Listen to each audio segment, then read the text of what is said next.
The Invisible Man. By H. G. Wells.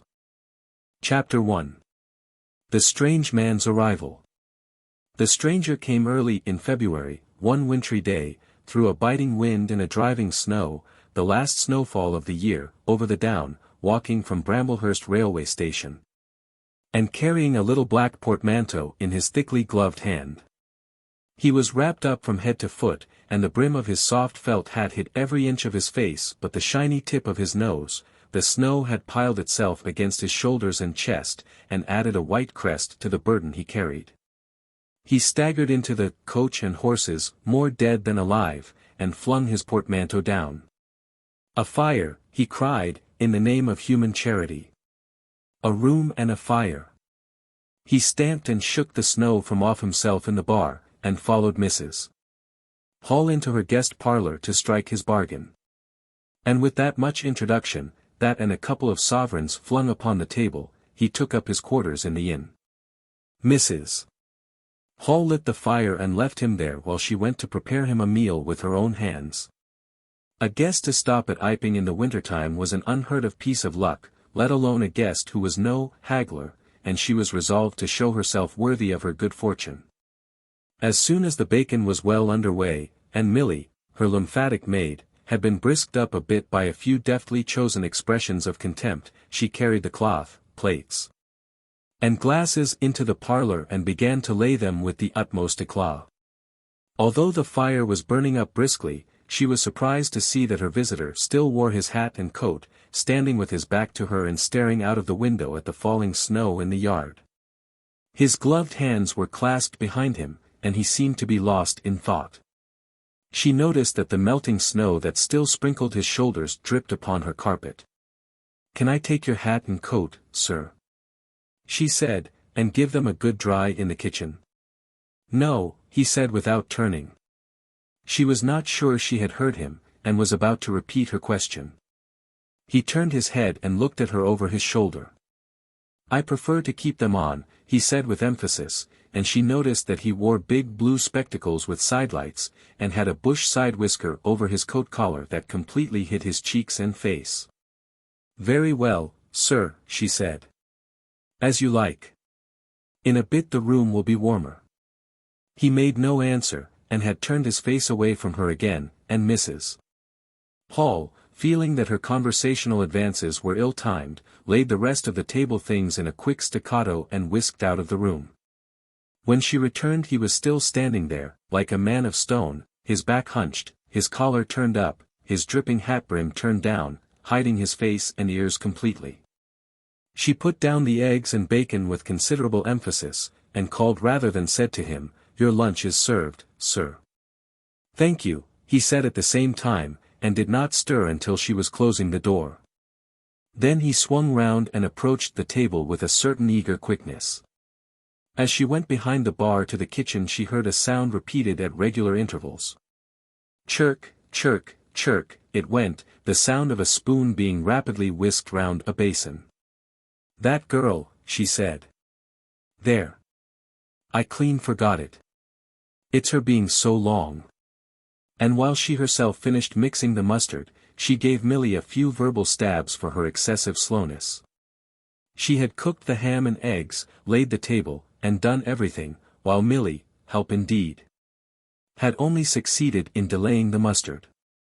And him a new guest and wanting to stay. Then she filled the mustard pot, and, putting it with a certain stateliness upon a gold and black tea tray, carried it into the parlor. She rapped and entered promptly. As she did so her visitor moved quickly, so that she got but a glimpse of a white object disappearing behind the table. It would seem he was picking something from the floor. She rapped down the mustard pot on the table, and then she noticed the overcoat and hat had been taken off and put over a chair in front of the fire, and a pair of wet boots threatened rust to her steel fender. She went to these things resolutely. "I suppose I may have them to dry now," she said in a voice that brooked no denial. "Leave the hat," said her visitor, in a muffled voice, and turning she saw he had raised his head and was sitting and looking at her. For a moment she stood gaping at him, too surprised to speak. He held a white cloth, it was a serviette he had brought with him, over the lower part of his face, so that his mouth and jaws were completely hidden, and that was the reason of his muffled voice. But it was not that which startled Mrs. Hall. It was the fact that all his forehead above his blue glasses was covered by a white bandage, and that another covered his ears, leaving not a scrap of his face exposed excepting only his peaked nose. It was bright, pink, and shiny just as it had been at first. He wore a dark brown velvet jacket with a high, black, linen-lined collar turned up about his neck. The thick black hair, escaping as it could below and between the cross bandages, projected in curious tails and horns, giving him the strangest appearance conceivable. This muffled and bandaged head was so unlike what she had anticipated, that for a moment she was rigid. He did not remove the serviette, but remained holding it, as she saw now, with a brown gloved hand, and regarding her with his inscrutable blue glasses.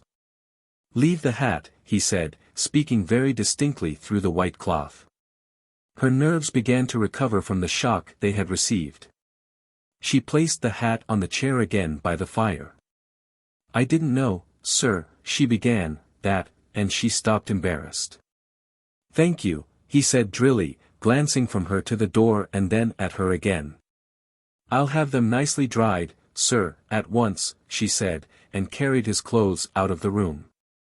She glanced at his white swathed head and blue goggles again as she was going out of the door, but his napkin was still in front of his face. She shivered a little as she closed the door behind her, and her face was eloquent of her surprise and perplexity. "I never," she whispered. "There." She went quite softly to the kitchen, and was too preoccupied to ask Milly what she was messing about with now, when she got there. The visitor sat and listened to her retreating feet. He glanced inquiringly at the window before he removed his serviette and resumed his meal. He took a mouthful, glanced suspiciously at the window, took another mouthful, then rose and, taking the serviette in his hand, walked across the room and pulled the blind down to the top of the white muslin that obscured the lower panes. This left the room in a twilight. This done, he returned with an easier air to the table and his meal. "The poor souls had an accident or an operation or something," said Mrs. Hall. "What a turn them bandages did give me, to be sure." She put on some more coal, unfolded the clothes horse, and extended the traveller's coat upon this. "And they goggles. Why, he looked more like a divan helmet than a human man." She hung his muffler on a corner of the horse. "And holding that handkerchief over his mouth all the time. Talkin' through it. Perhaps his mouth was hurt too, maybe." She turned round, as one who suddenly remembers. "Bless my soul alive," she said, going off at a tangent. "Ain't you done them taters yet, Milly?" When Mrs. Hall went to clear away the stranger's lunch, her idea that his mouth must also have been cut or disfigured in the accident she supposed him to have suffered, was confirmed, for he was smoking a pipe. And all the time that she was in the room he never loosened the silk muffler he had wrapped round the lower part of his face to put the mouthpiece to his lips. Yet it was not forgetfulness, for she saw he glanced at it as it smouldered out. He sat in the corner with his back to the window blind and spoke now, having eaten and drunk and being comfortably warmed through, with less aggressive brevity than before. The reflection of the fire lent a kind of red animation to his big spectacles they had lacked hitherto. "I have some luggage," he said, "at Bramblehurst station," and he asked her how he could have it sent. He bowed his bandaged head quite politely in acknowledgment of her explanation. "Tomorrow," he said. "There is no speedier delivery," and seemed quite disappointed when she answered, "No." Was she quite sure? No man with a trap who would go over? Mrs. Hall, nothing loath, answered his questions and developed a conversation.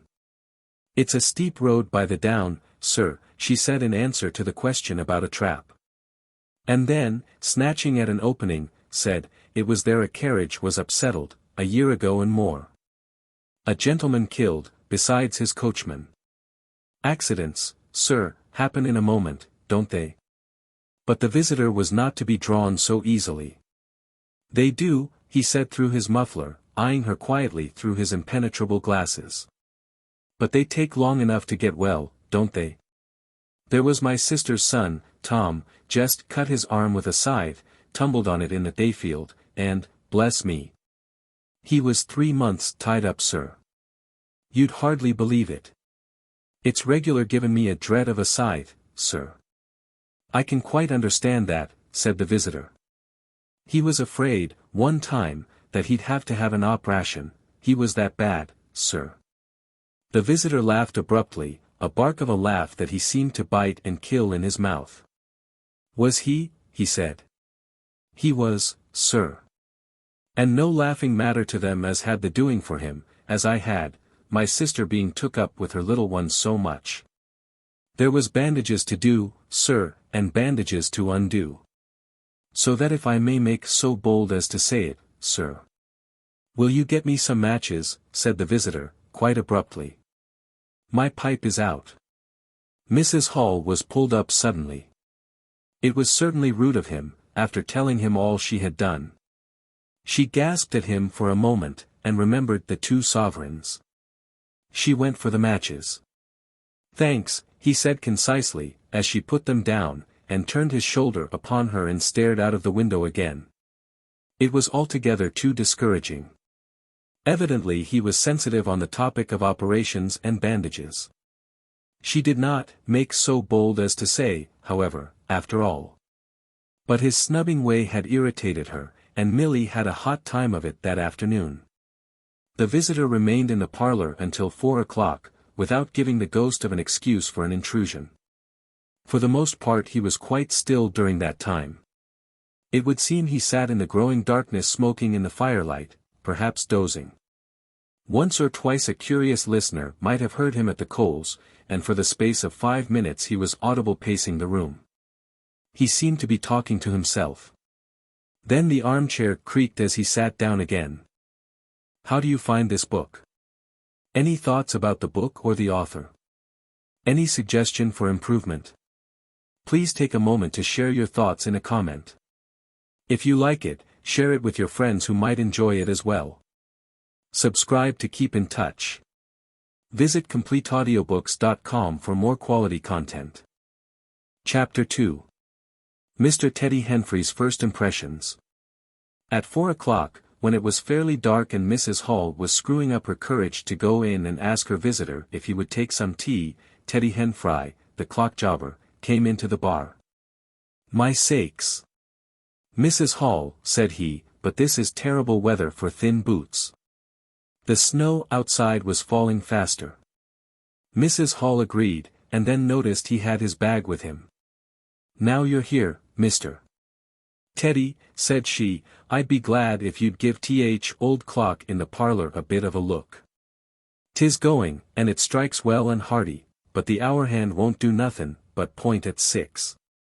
And leading the way, she went across to the parlor door and rapped and entered. Her visitor, she saw as she opened the door, was seated in the armchair before the fire, dozing it would seem, with his bandaged head drooping on one side. The only light in the room was the red glow from the fire, which lit his eyes like adverse railway signals, but left his downcast face in darkness, and the scanty vestiges of the day that came in through the open door. Everything was ruddy, shadowy, and indistinct to her, the more so since she had just been lighting the bar lamp, and her eyes were dazzled. But for a second it seemed to her that the man she looked at had an enormous mouth wide open, a vast and incredible mouth that swallowed the whole of the lower portion of his face. It was the sensation of a moment, the white-bound head, the monstrous goggle eyes, and this huge yawn below it. Then he started up in his chair, put up his hand. She opened the door wide, so that the room was lighter, and she saw him more clearly, with the muffler held up to his face just as she had seen him hold the serviette before. The shadows, she fancied, had tricked her. Would you mind, sir, this man coming to look at the clock, sir, she said, recovering from the momentary shock. Look at the clock. He said, staring round in a drowsy manner, and speaking over his hand, and then, getting more fully awake, certainly.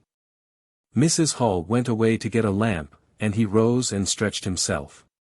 Then came the light, and Mr. Teddy Henfrey, entering, was confronted by this bandaged person. He was, he says, taken aback. "Good afternoon," said the stranger, regarding him, as Mr. Henfrey says, with a vivid sense of the dark spectacles, like a lobster. "I hope," said Mr. Henfrey, "that it's no intrusion." "None whatever," said the stranger. "Though, I understand," he said, turning to Mrs. Hall, "that this room is really to be mine for my own private use." "I thought, sir," said Mrs. Hall, "you'd prefer the clock." "Certainly," said the stranger, "certainly, but, as a rule, I like to be alone and undisturbed. But I'm really glad to have the clock seen to," he said, seeing a certain hesitation in Mr. Henfrey's manner. "Very glad." Mr. Henfrey had intended to apologize and withdraw, but this anticipation reassured him. The stranger turned round with his back to the fireplace and put his hands behind his back. "And presently," he said, "when the clock mending is over, I think I should like to have some tea. But not till the clock mending is over." Mrs. Hall was about to leave the room. She made no conversational advances this time, because she did not want to be snubbed in front of Mr. Henfrey, when her visitor asked her if she had made any arrangements about his boxes at Bramblehurst. She told him she had mentioned the matter to the postman, and that the carrier could bring them over on the morrow. "You are certain that is the earliest?" he said. She was certain, with a marked coldness. "I should explain," he added, "what I was really too cold and fatigued to do before, that I am an experimental investigator." "Indeed, sir," said Mrs. Hall, much impressed. "And my baggage contains apparatus and appliances." "Very useful things indeed they are, sir," said Mrs. Hall. "And I'm very naturally anxious to get on with my inquiries." "Of course, sir. My reason for coming to Iping," he proceeded, with a certain deliberation of manner, "was a desire for solitude. I do not wish to be disturbed in my work. In addition to my work, an accident." "I thought as much," said Mrs. Hall to herself. "Necessitates a certain retirement. My eyes are sometimes so weak and painful that I have to shut myself up in the dark for hours together. Lock myself up. Sometimes, now and then. Not at present, certainly. At such times the slightest disturbance, the entry of a stranger into the room, is a source of excruciating annoyance to me. It is well these things should be understood." "Certainly, sir," said Mrs. Hall. "And if I might make so bold as to ask." "That I think, is all," said the stranger, with that quietly irresistible air of finality he could assume at will. Mrs. Hall reserved her question and sympathy for a better occasion. After Mrs. Hall had left the room, he remained standing in front of the fire, glaring, so Mr. Henfrey puts it, at the clock mending. Mr. Henfrey not only took off the hands of the clock, and the face, but extracted the works. And he tried to work in as slow and quiet and unassuming a manner as possible. He worked with the lamp close to him, and the green shade threw a brilliant light upon his hands, and upon the frame and wheels, and left the rest of the room shadowy. When he looked up, colored patches swam in his eyes. Being constitutionally of a curious nature, he had removed the works, a quite unnecessary proceeding, with the idea of delaying his departure and perhaps falling into conversation with the stranger. But the stranger stood there, perfectly silent and still. So still, it got on Henfrey's nerves.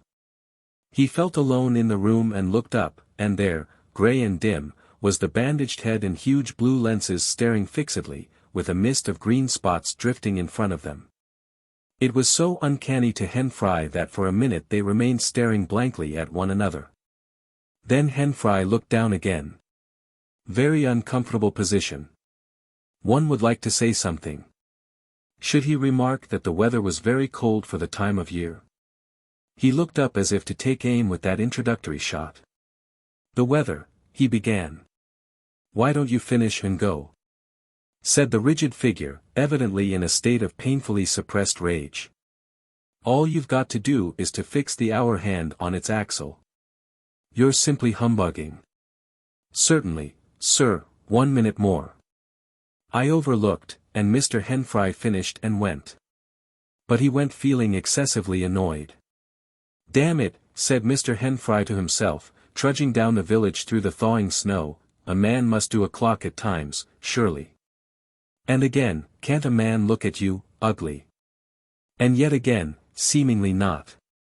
If the police was wanting you, you couldn't be more robbed and bandaged." At Gleason's corner he saw Hall, who had recently married the stranger's hostess at the Coach and Horses, and who now drove the Iping conveyance, when occasional people required it, to Sidderbridge Junction. Coming towards him on his return from that place. Hall had evidently been stopping a bit at Sidderbridge, to judge by his driving. "'Ow do, Teddy," he said, passing. "You got a rum un up home," said Teddy. Hall very sociably pulled up. "What's that?" he asked. "Rum-looking customer stopping at the Coach and Horses," said Teddy. "My sakes." And he proceeded to give Hall a vivid description of his grotesque guest. "Looks a bit like a disguise, don't it? I'd like to see a man's face if I had him stopping in my place," said Henfrey. "But women are that trustful, where strangers are concerned. He's took your rooms and he ain't even given a name, Hall." "You don't say so," said Hall, who was a man of sluggish apprehension. "Yes," said Teddy. "By the week. Whatever he is, you can't get rid of him under the week. And he's got a lot of luggage coming tomorrow, so he says.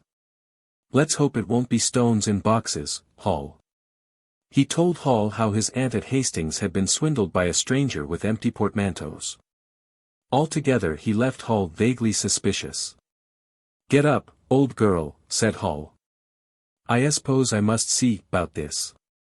Teddy trudged on his way with his mind considerably relieved. Instead of "seeing 'bout it," however, Hall on his return was severely rated by his wife on the length of time he had spent in Sidderbridge, and his mild inquiries were answered snappishly and in a manner not to the point. But the seed of suspicion Teddy had sown germinated in the mind of Mr. Hall in spite of these discouragements. "You don't know everything," said Mr. Hall, resolved to ascertain more about the personality of his guest at the earliest possible opportunity. And after the stranger had gone to bed, which he did about 9:30, Mr. Hall went very aggressively into the parlor and looked very hard at his wife's furniture, just to show that the stranger wasn't master there. And scrutinized closely and a little contemptuously a sheet of mathematical computations the stranger had left. When retiring for the night he instructed Mrs. Hall to look very closely at the stranger's luggage when it came next day. "You mind your own business, Hall," said Mrs. Hall, "and I'll mind mine." She was all the more inclined to snap at Hall because the stranger was undoubtedly an unusually strange sort of stranger, and she was by no means assured about him in her own mind. In the middle of the night she woke up dreaming of huge white heads like turnips, that came trailing after her, at the end of interminable necks, and with vast black eyes. But being a sensible woman, she subdued her terrors and turned over and went to sleep again. Chapter 3. The 1001 Bottles. So it was that on the 29th day of February, at the beginning of the thaw, this singular person fell out of infinity into Iping village. Next day his luggage arrived through the slush, and very remarkable luggage it was. There were a couple of trunks indeed, such as a rational man might need, but in addition there were a box of books, big, fat books, of which some were just in an incomprehensible handwriting, and a dozen or more crates, boxes, and cases, containing objects packed in straw, as it seemed to Hall, tugging with a casual curiosity at the straw, glass bottles. The stranger, muffled in hat, coat, gloves, and wrapper, came out impatiently to meet Fearenside's cart, while Hall was having a word or so of gossip preparatory to helping bring them in. Out he came, not noticing Fearenside's dog, who was sniffing in a dilettante spirit at Hall's legs. "Come along with those boxes," he said. "I've been waiting long enough." And he came down the steps towards the tail of the cart as if to lay hands on the smaller crate. No sooner had Fearenside's dog caught sight of him, however, than it began to bristle and growl savagely, and when he rushed down the steps it gave an undecided hop, and then sprang straight at his hand. "Whup!" cried Hall, jumping back, for he was no hero with dogs, and fear inside howled, "Lie down," and snatched his whip.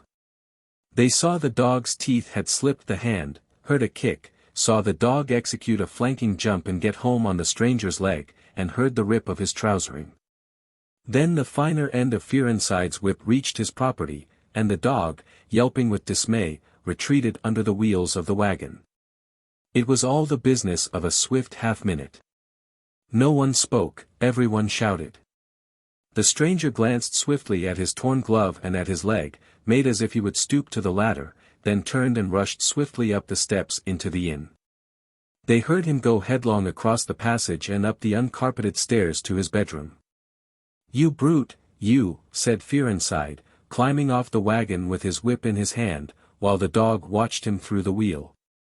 "Come here," said Fearinside, "you'd better." Hall had stood gaping. "He was bit," said Hall.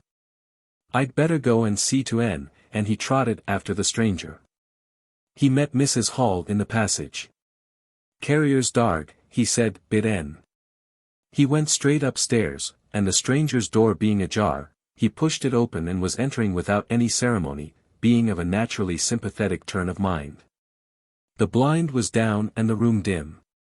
He caught a glimpse of a most singular thing, what seemed a handless arm waving towards him, and a face of 3 huge indeterminate spots on white, very like the face of a pale pansy. Then he was struck violently in the chest, hurled back, and the door slammed in his face and locked. It was so rapid that it gave him no time to observe. A waving of indecipherable shapes, a blow, and a concussion. There he stood on the dark little landing, wondering what it might be that he had seen. A couple of minutes after, he rejoined the little group that had formed outside the coach and horses. There was Fearinside telling about it all over again for the second time. There was Mrs. Hall saying his dog didn't have no business to bite her guests, there was Huckster, the general dealer from over the road, interrogative. And Sandy Wadgers from the forge, judicial, besides women and children, all of them saying fatuities, "Wouldn't let N bite me, I knows, tasn't right have such dargs, wad, bite, N for, then," and so forth. Mr. Hall, staring at them from the steps and listening, found it incredible that he had seen anything so very remarkable happen upstairs. Besides, his vocabulary was altogether too limited to express his impressions. "He don't want no help, he says," he said in answer to his wife's inquiry. "We'd better be talking of his luggage in. He ought to have it cauterized at once," said Mr. Huckster, "especially if it's at all inflamed." "I'd shoot N, that's what I'd do," said a lady in the group. Suddenly the dog began growling again. "Come along," cried an angry voice in the doorway, and there stood the muffled stranger with his collar turned up, and his hat brim bent down. "The sooner you get those things in the better I'll be pleased." It is stated by an anonymous bystander that his trousers and gloves had been changed. "Was you hurt, sir?" said Fearinside. "I'm rare sorry the darg." "Not a bit," said the stranger. "Never broke the skin. Hurry up with those things." He then swore to himself, so Mr. Hall asserts.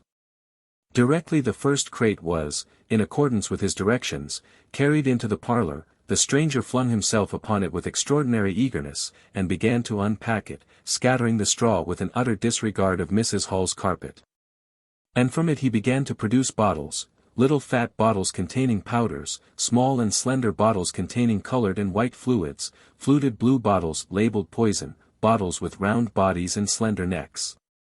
Large green glass bottles, large white glass bottles, bottles with glass stoppers and frosted labels, bottles with fine corks, bottles with bungs, bottles with wooden caps, wine bottles, salad oil bottles, putting them in rows on the chiffonier.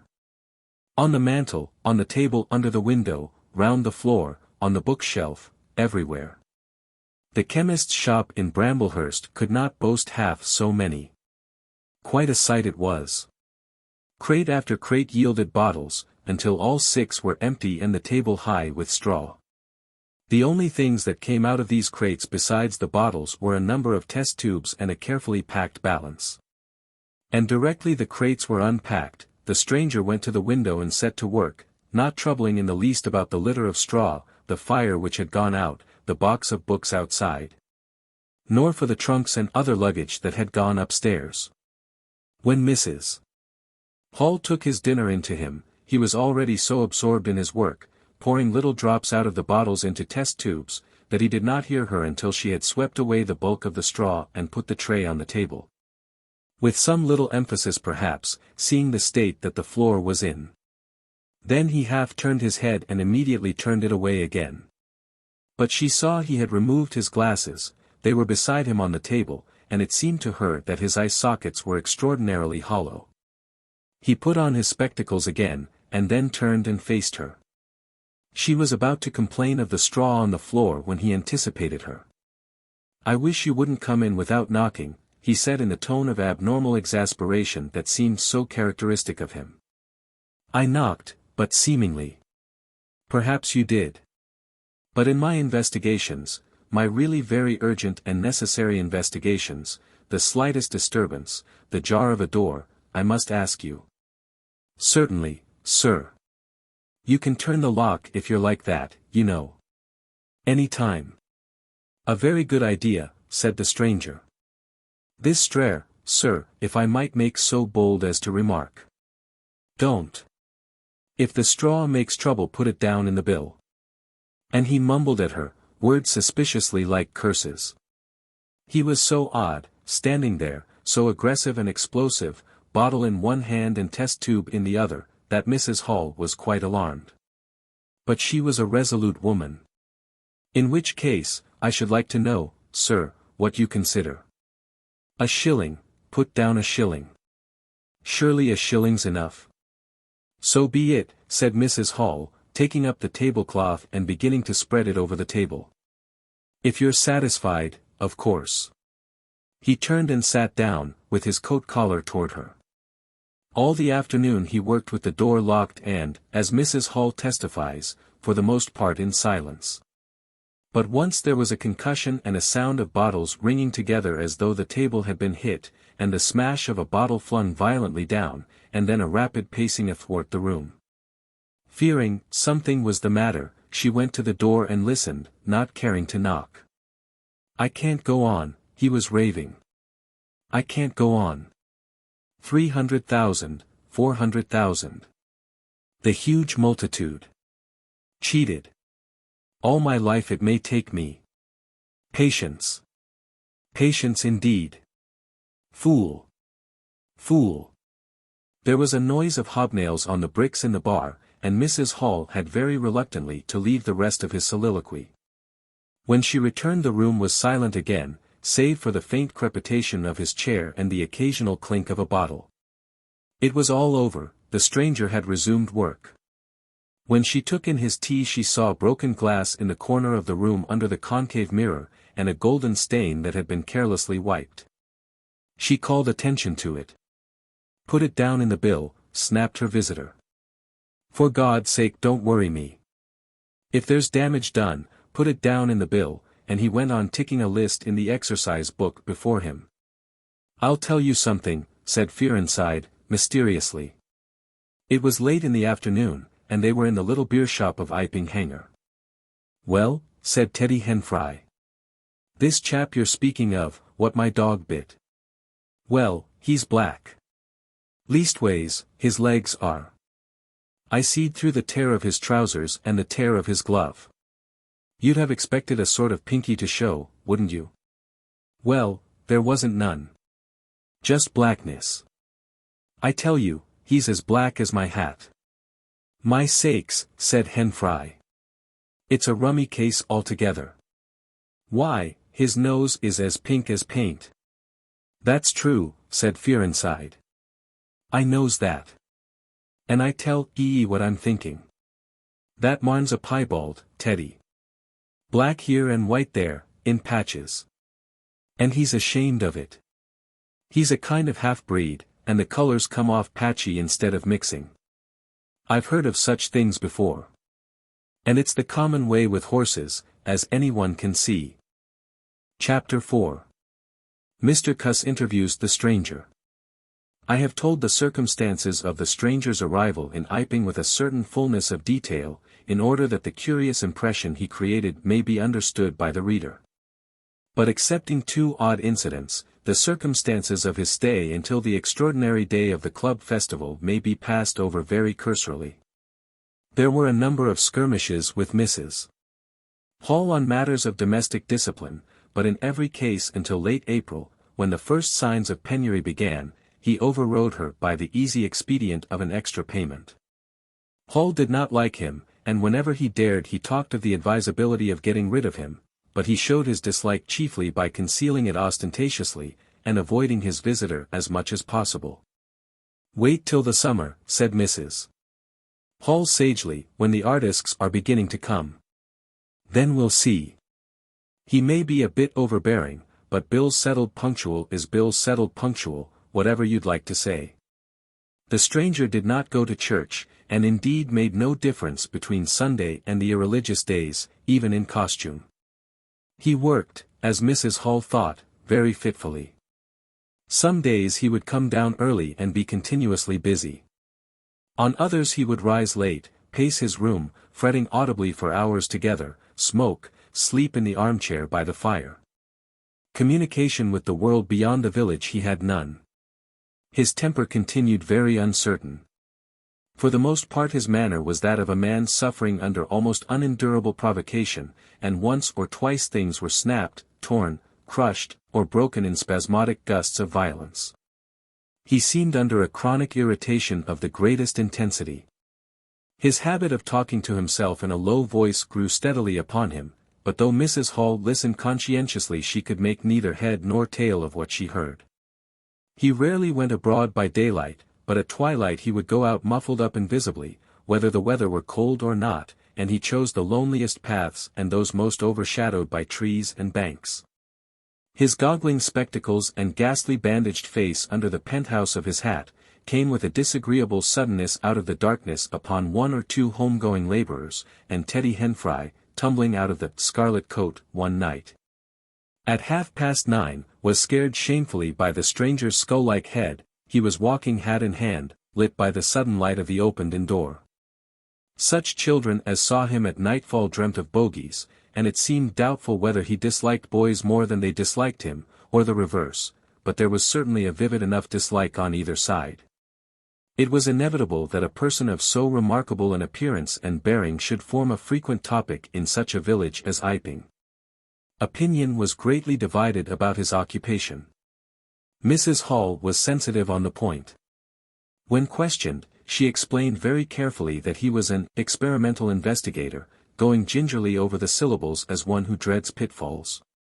When asked what an experimental investigator was, she would say with a touch of superiority that most educated people knew such things as that, and would thus explain that he discovered things. Her visitor had had an accident, she said, which temporarily discolored his face and hands, and being of a sensitive disposition, he was averse to any public notice of the fact. Out of her hearing there was a view largely entertained that he was a criminal trying to escape from justice by wrapping himself up so as to conceal himself altogether from the eye of the police. This idea sprang from the brain of Mr. Teddy Henfrey. No crime of any magnitude dating from the middle or end of February was known to have occurred. Elaborated in the imagination of Mr. Gould, the probationary assistant in the National School, this theory took the form that the stranger was an anarchist in disguise, preparing explosives, and he resolved to undertake such detective operations as his time permitted. These consisted for the most part in looking very hard at the stranger whenever they met, or in asking people who had never seen the stranger, leading questions about him. But he detected nothing. Another school of opinion followed Mr. Fearenside, and either accepted the piebald view or some modification of it. As, for instance, Silas Durgan, who was heard to assert that, if he chooses to show himself at fairs he'd make his fortune in no time, and being a bit of a theologian, compared the stranger to the man with the one talent. Yet another view explained the entire matter by regarding the stranger as a harmless lunatic. That had the advantage of accounting for everything straight away. Between these main groups there were waverers and compromisers. Sussex folk have few superstitions, and it was only after the events of early April that the thought of the supernatural was first whispered in the village. Even then it was only credited among the women folk. But whatever they thought of him, people in Iping, on the whole, agreed in disliking him. His irritability, though it might have been comprehensible to an urban brain worker, was an amazing thing to these quiet Sussex villagers. The frantic gesticulations they surprised now and then, the headlong pace after nightfall that swept him upon them round quiet corners, the inhuman bludgeoning of all tentative advances of curiosity. The taste for twilight that led to the closing of doors, the pulling down of blinds, the extinction of candles and lamps, who could agree with such goings-on? They drew aside as he passed down the village, and when he had gone by, young humorists would up with coat collars and down with hat brims, and go pacing nervously after him in imitation of his occult bearing. There was a song popular at that time called "The Bogey Man." Miss Stachel sang it at the schoolroom concert, in aid of the church lamps, and thereafter whenever one or two of the villagers were gathered together and the stranger appeared, a bar or so of this tune, more or less sharp or flat, was whistled in the midst of them. Also belated little children would call "Bogey Man" after him, and make off tremulously elated. Cuss, the general practitioner, was devoured by curiosity. The bandages excited his professional interest, the report of the 1,001 bottles aroused his jealous regard. All through April and May he coveted an opportunity of talking to the stranger, and at last, towards Whitsuntide, he could stand it no longer, but hit upon the subscription list for a village nurse as an excuse. He was surprised to find that Mr. Hall did not know his guest's name. "He give a name," said Mrs. Hall, an assertion which was quite unfounded, but I didn't rightly hear it. She thought it seemed so silly not to know the man's name. Cuss rapped at the parlor door and entered. There was a fairly audible imprecation from within. "Pardon my intrusion," said Cuss, and then the door closed and cut Mrs. Hall off from the rest of the conversation. She could hear the murmur of voices for the next 10 minutes, then a cry of surprise, a stirring of feet, a chair flung aside, a bark of laughter, quick steps to the door, and Cuss appeared, his face white, his eyes staring over his shoulder. He left the door open behind him, and without looking at her strode across the hall and went down the steps, and she heard his feet hurrying along the road. He carried his hat in his hand. She stood behind the door, looking at the open door of the parlor. Then she heard the stranger laughing quietly, and then his footsteps came across the room. She could not see his face where she stood. The parlor door slammed, and the place was silent again. Cuss went straight up the village to Bunting the vicar. "Am I mad?" Cuss began abruptly, as he entered the shabby little study. "Do I look like an insane person? What's happened?" said the vicar, putting the ammonite on the loose sheets of his forthcoming sermon. "That chap at the inn." "Well, give me something to drink," said Cuss, and he sat down. When his nerves had been steadied by a glass of cheap sherry, the only drink the good vicar had available, he told him of the interview he had just had. "Went in," he gasped, and began to demand a subscription for that nurse fund. "He'd stuck his hands in his pockets as I came in, and he sat down lumpily in his chair. Sniffed. I told him I'd heard he took an interest in scientific things. He said yes. Sniffed again. Kept on sniffing all the time. Evidently recently caught an infernal cold. No wonder, wrapped up like that. I developed the nurse idea, and all the while kept my eyes open. Bottles, chemicals, everywhere. Balance, test tubes in stands, and a smell of evening primrose. Would he subscribe? Said he'd consider it. Asked him, point blank, was he researching? Said he was. A long research? Got quite cross. A damnable long research, said he, blowing the cork out, so to speak. Oh, said I. And out came the grievance. The man was just on the boil, and my question boiled him over. He had been given a prescription, most valuable prescription, what for he wouldn't say. Was it medical?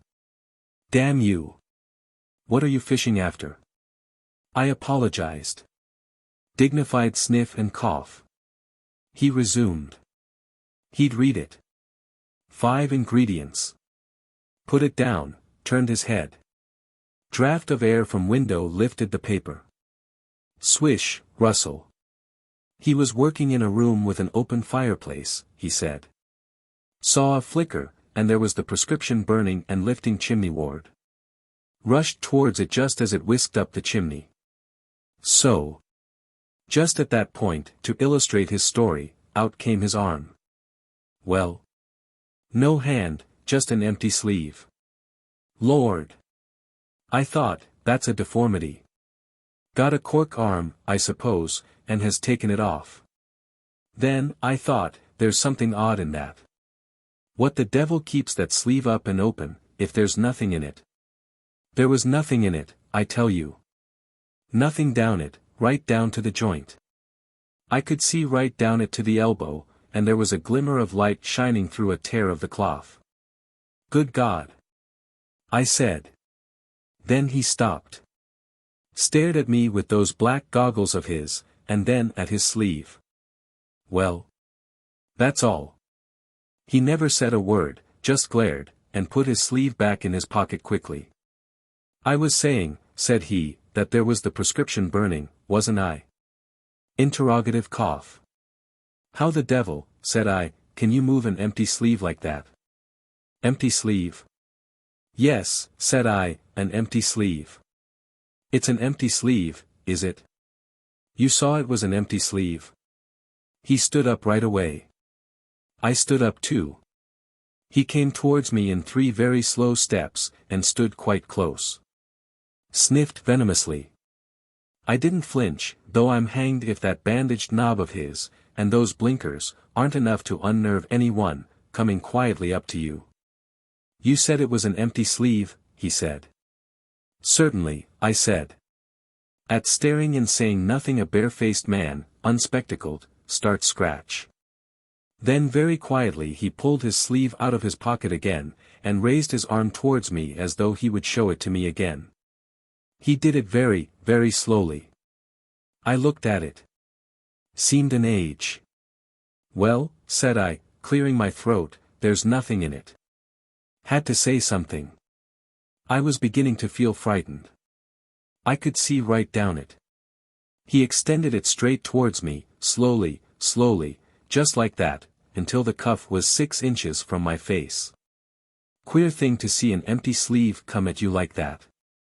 And then. Well. Something, exactly like a finger and thumb it felt, nipped my nose. Bunting began to laugh. There wasn't anything there, said Cuss, his voice running up into a shriek at the there. It's all very well for you to laugh, but I tell you I was so startled, I hit his cuff hard, and turned around, and cut out of the room. I left him. Cuss stopped. There was no mistaking the sincerity of his panic. He turned round in a helpless way and took a second glass of the excellent Vicar's very inferior sherry. When I hit his cuff, said Cuss, I tell you, it felt exactly like hitting an arm. And there wasn't an arm. There wasn't the ghost of an arm. Mr. Bunting thought it over. He looked suspiciously at Cuss. It's a most remarkable story, he said. He looked very wise and grave indeed. It's really, said Mr. Bunting with judicial emphasis, a most remarkable story. Chapter 5. The Burglary at the Vicarage. The facts of the burglary at the Vicarage came to us chiefly through the medium of the vicar and his wife. It occurred in the small hours of Whit Monday, the day devoted in Iping to the club festivities. Mrs. Bunting, it seems, woke up suddenly in the stillness that comes before the dawn, with the strong impression that the door of their bedroom had opened and closed. She did not arouse her husband at first, but sat up in bed listening. She then distinctly heard the pad of bare feet coming out of the adjoining dressing room and walking along the passage towards the staircase. As soon as she felt assured of this, she aroused the Reverend Mr. Bunting as quietly as possible.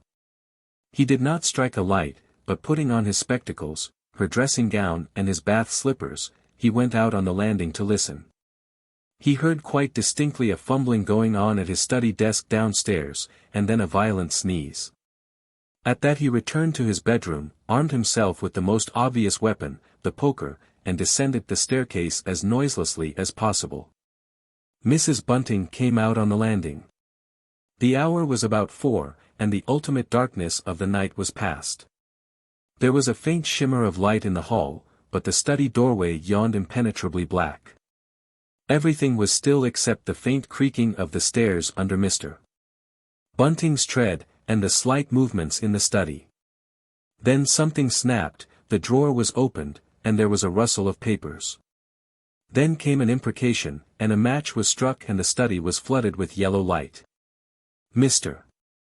Bunting was now in the hall, and through the crack of the door he could see the desk and the open drawer and a candle burning on the desk. But the robber he could not see. He stood there in the hall undecided what to do, and Mrs. Bunting, her face white and intent, crept slowly downstairs after him.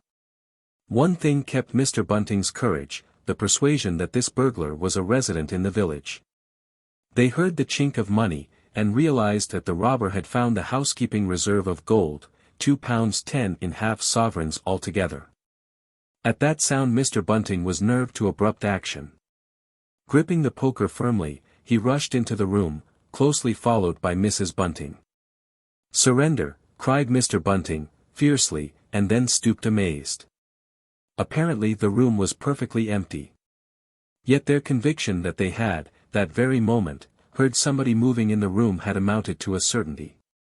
For half a minute, perhaps, they stood gaping, then Mrs. Bunting went across the room and looked behind the screen, while Mr. Bunting, by a kindred impulse, peered under the desk. Then Mrs. Bunting turned back the window curtains, and Mr. Bunting looked up the chimney and probed it with the poker. Then Mrs. Bunting scrutinized the waste-paper basket and Mr. Bunting opened the lid of the coal scuttle. Then they came to a stop and stood with eyes interrogating each other. "I could have sworn," said Mr. Bunting. "The candle," said Mr. Bunting. "Who lit the candle?" "The drawer," said Mrs. Bunting. "And the money's gone." She went hastily to the doorway. Of all the strange occurrences. There was a violent sneeze in the passage. They rushed out, and as they did so the kitchen door slammed. "Bring the candle," said Mr. Bunting, and led the way. They both heard a sound of bolts being hastily shot back. As he opened the kitchen door he saw through the scullery that the back door was just opening, and the faint light of early dawn displayed the dark masses of the garden beyond. He is certain that nothing went out of the door. It opened, stood open for a moment, and then closed with a slam. As it did so, the candle Mrs. Bunting was carrying from the study flickered and flared. It was a minute or more before they entered the kitchen. The place was empty. They refastened the back door, examined the kitchen, pantry, and scullery thoroughly, and at last went down into the cellar. There was not a soul to be found in the house, search as they would. Daylight found the vicar and his wife, a quaintly costumed little couple, still marveling about on their own ground floor by the unnecessary light of a guttering candle. Chapter 6. The Furniture That Went Mad. Now it happened that in the early hours of Whit Monday, before Milly was hunted out for the day, Mr. Hall and Mrs. Hall both rose and went noiselessly down into the cellar. Their business there was of a private nature, and had something to do with the specific gravity of their beer. They had hardly entered the cellar when Mrs. Hall found she had forgotten to bring down a bottle of sarsaparilla from their joint room. As she was the expert and principal operator in this affair, Hall very properly went upstairs for it. On the landing he was surprised to see that the stranger's door was ajar. He went on into his own room and found the bottle as he had been directed. But returning with the bottle, he noticed that the bolts of the front door had been shot back, that the door was in fact simply on the latch. And with a flash of inspiration he connected this with the stranger's room upstairs and the suggestions of Mr. Teddy Henfrey. He distinctly remembered holding the candle while Mrs. Hall shot these bolts overnight. At the sight he stopped, gaping, then with the bottle still in his hand went upstairs again. He rapped at the stranger's door. There was no answer. He rapped again, then pushed the door wide open and entered. It was as he expected. The bed, the room also, was empty. And what was stranger, even to his heavy intelligence, on the bedroom chair and along the rail of the bed were scattered the garments, the only garments so far as he knew, and the bandages of their guest. His big slouch hat even was cocked jauntily over the bedpost. As Hall stood there he heard his wife's voice coming out of the depth of the cellar, with that rapid telescoping of the syllables and interrogative cocking up of the final words to a high note, by which the West Sussex villager is wont to indicate a brisk impatience. "George! You gart what a wand?" At that he turned and hurried down to her. "Janny," he said, over the rail of the cellar steps, "'tas the truth what Henfrey says. 'E's not in U's room, 'e ain't. And the front door's unbolted." At first Mrs. Hall did not understand, and as soon as she did she resolved to see the empty room for herself. Hall, still holding the bottle, went first.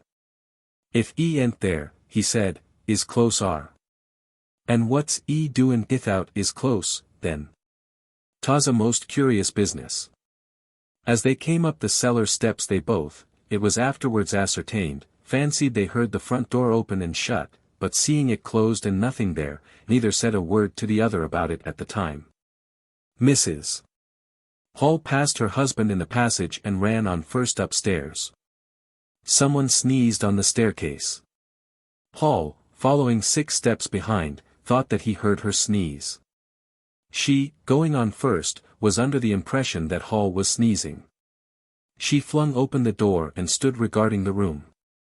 "Of all the curious," she said. She heard a sniff close behind her head as it seemed, and turning, was surprised to see Hall a dozen feet off on the topmost stair. But in another moment he was beside her. She bent forward and put her hand on the pillow and then under the clothes. "Cold," she said. "He's been up this hour or more." As she did so, a most extraordinary thing happened. The bedclothes gathered themselves together, leapt up suddenly into a sort of peak, and then jumped headlong over the bottom rail. It was exactly as if a hand had clutched them in the center and flung them aside. Immediately after, the stranger's hat hopped off the bedpost, described a whirling flight in the air through the better part of a circle, and then dashed straight at Mrs. Hall's face. Then as swiftly came the sponge from the washstand.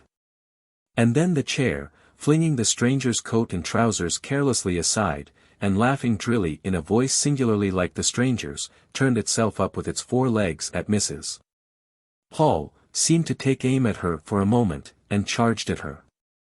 She screamed and turned, and then the chair legs came gently but firmly against her back and impelled her and Hall out of the room. The door slammed violently and was locked. The chair and bed seemed to be executing a dance of triumph for a moment, and then abruptly everything was still.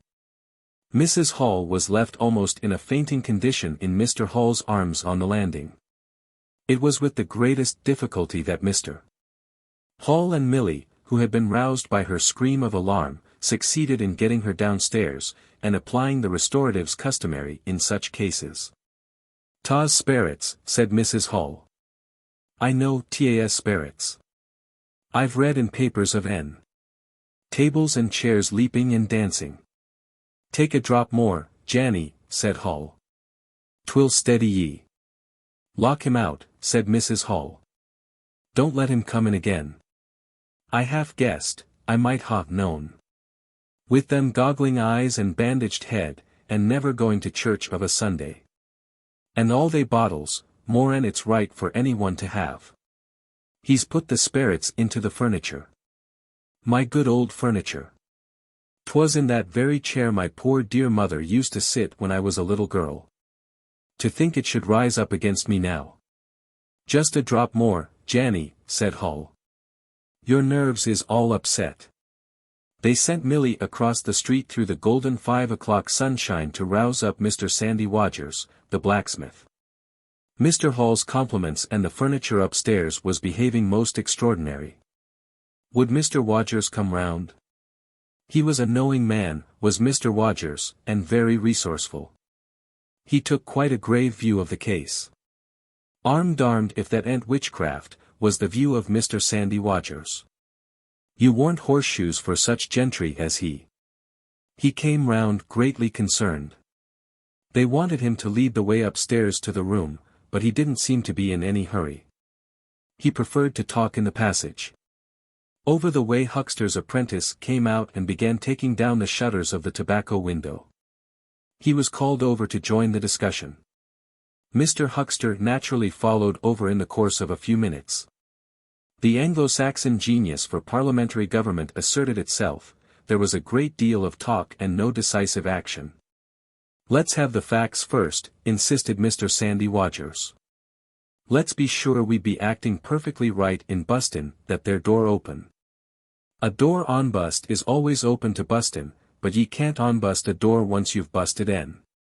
And suddenly and most wonderfully the door of the room upstairs opened of its own accord, and as they looked up in amazement, they saw descending the stairs the muffled figure of the stranger staring more blackly and blankly than ever with those unreasonably large blue glass eyes of his.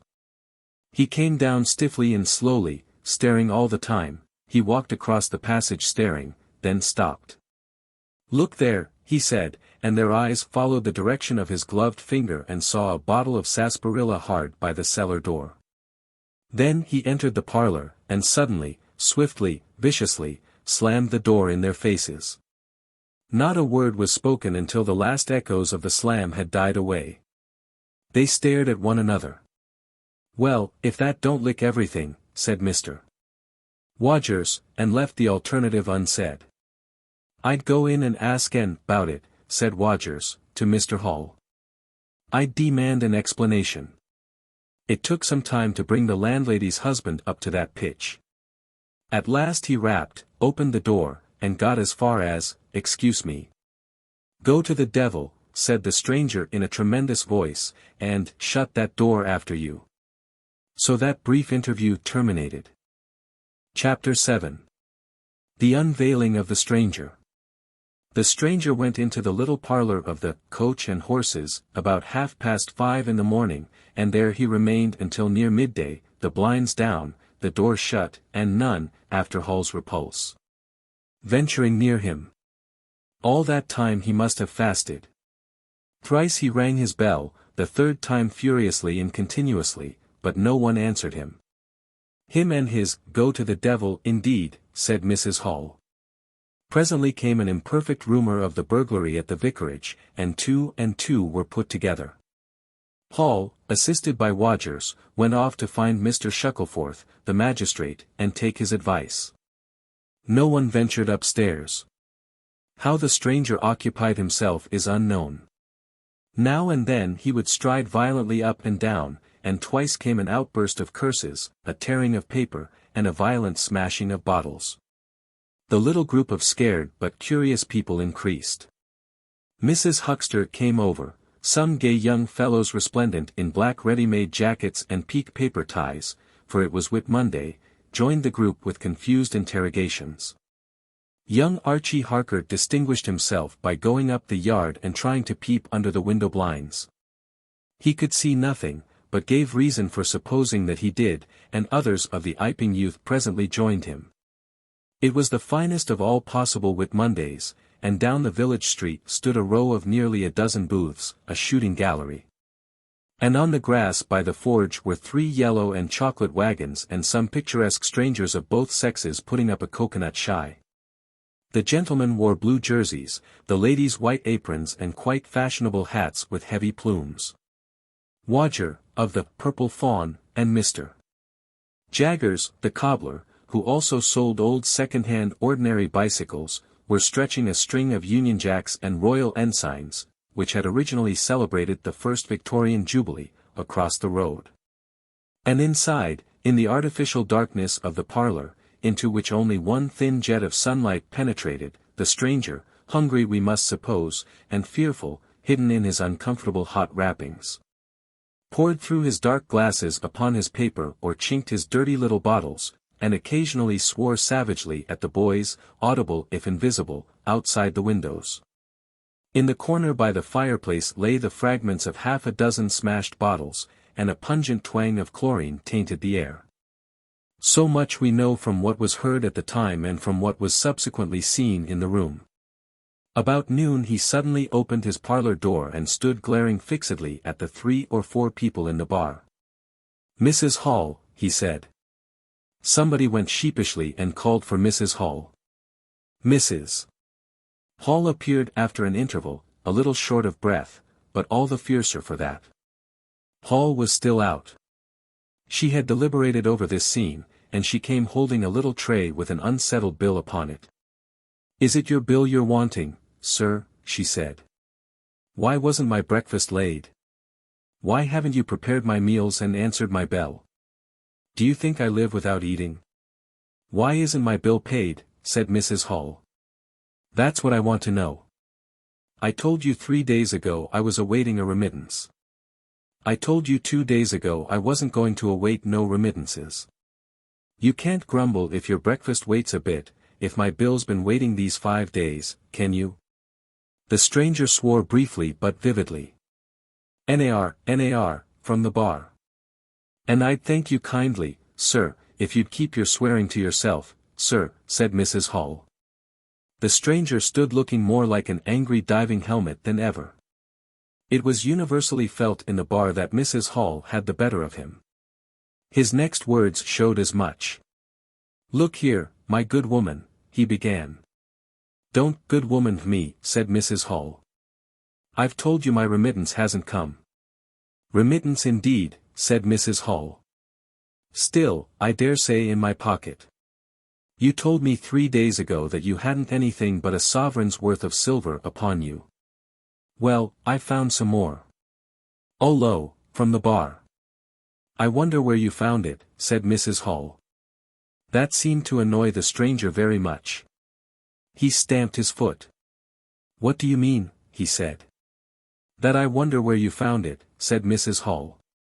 "And before I take any bills or get any breakfasts, or do any such things whatsoever, you got to tell me 1 or 2 things I don't understand, and what nobody don't understand, and what everybody is very anxious to understand. I want to know what you been doing to my chair upstairs, and I want to know how 'tis your room was empty, and how you got in again. Them as stops in this house comes in by the doors, that's the rule of the house, and that you didn't do, and what I want to know is how you did come in. And I want to know." Suddenly the stranger raised his gloved hands clenched, stamped his foot, and said, "Stop," with such extraordinary violence that he silenced her instantly. "You don't understand," he said, "who I am or what I am. I'll show you. By heaven! I'll show you." Then he put his open palm over his face and withdrew it. The center of his face became a black cavity. "Here," he said. He stepped forward and handed Mrs. Hall something which she, staring at his metamorphosed face, accepted automatically. Then, when she saw what it was, she screamed loudly, dropped it, and staggered back. The nose, it was the stranger's nose. Pink and shining, rolled on the floor. Then he removed his spectacles, and everyone in the bar gasped.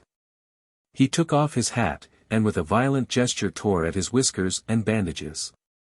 For a moment they resisted him. A flash of horrible anticipation passed through the bar. "Oh, my God," said someone. Then off they came. It was worse than anything. Mrs. Hall, standing open-mouthed and horror-struck, shrieked at what she saw, and made for the door of the house. Everyone began to move. They were prepared for scars, disfigurements, tangible horrors, but nothing. The bandages and false hair flew across the passage into the bar, making a hobbledehoy jump to avoid them. Everyone tumbled on everyone else down the steps. For the man who stood there shouting some incoherent explanation, was a solid gesticulating figure up to the coat collar of him, and then, nothingness, no visible thing at all. People down the village heard shouts and shrieks, and looking up the street saw the coach and horses violently firing out its humanity. They saw Mrs. Hall fall down and Mr. Teddy Henfrey jump to avoid tumbling over her, and then they heard the frightful screams of Millie, who, emerging suddenly from the kitchen at the noise of the tumult, had come upon the headless stranger from behind. These increased suddenly. Forthwith everyone all down the street, the sweetstuff seller, coconut-shy proprietor and his assistant, the swing man, little boys and girls, rustic dandies, smart wenches, smocked elders and aproned gypsies, began running towards the inn. And in a miraculously short space of time a crowd of perhaps 40 people, and rapidly increasing, swayed and hooted and inquired and exclaimed and suggested, in front of Mrs. Hall's establishment. Everyone seemed eager to talk at once, and the result was babel.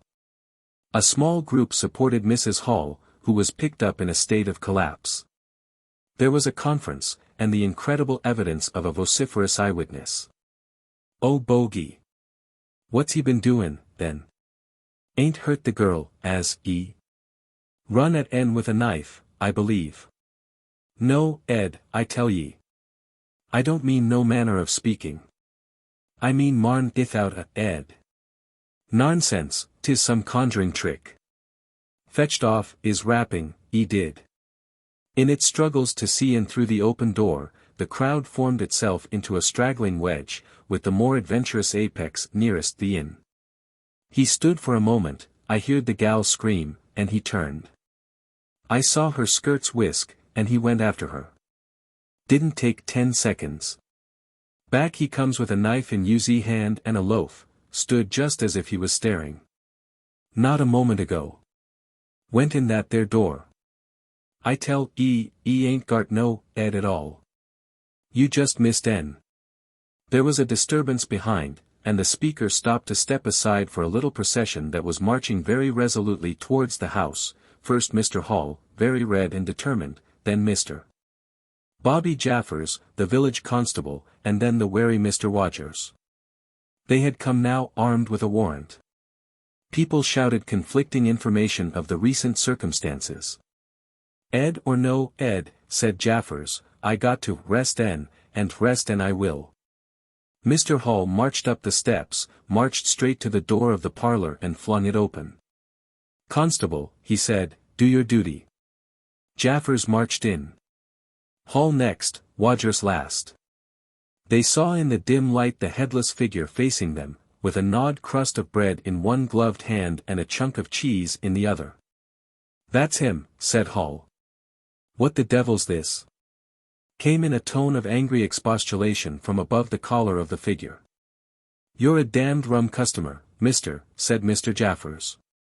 "But, Ed or no Ed, the warrant says body, and duty's duty." "Keep off," said the figure, starting back. Abruptly he whipped down the bread and cheese, and Mr. Hall just grasped the knife on the table in time to save it. Off came the stranger's left glove and was slapped in Jaffers' face. In another moment Jaffers, cutting short some statement concerning a warrant, had gripped him by the handless wrist and caught his invisible throat. He got a sounding kick on the shin that made him shout, but he kept his grip. Hall sent the knife sliding along the table to Wadgers, who acted as goalkeeper for the offensive, so to speak, and then stepped forward as Jaffers and the stranger swayed and staggered towards him, clutching and hitting in. A chair stood in the way, and went aside with a crash as they came down together. "Get the feet," said Jaffers between his teeth. Mr. Hall, endeavoring to act on instructions, received a sounding kick in the ribs that disposed of him for a moment, and Mr. Wadgers, seeing the decapitated stranger had rolled over and got the upper side of Jaffers, retreated towards the door, knife in hand, and so collided with Mr. Huckster and the Sidderbridge carter coming to the rescue of law and order. At the same moment down came 3 or 4 bottles from the chiffonier and shot a web of pungency into the air of the room. "I'll surrender," cried the stranger, though he had Jaffers down, and in another moment he stood up panting, a strange figure, headless and handless, for he had pulled off his right glove now as well as his left. "It's no good," he said, as if sobbing for breath. It was the strangest thing in the world to hear that voice coming as if out of empty space, but the Sussex peasants are perhaps the most matter-of-fact people under the sun.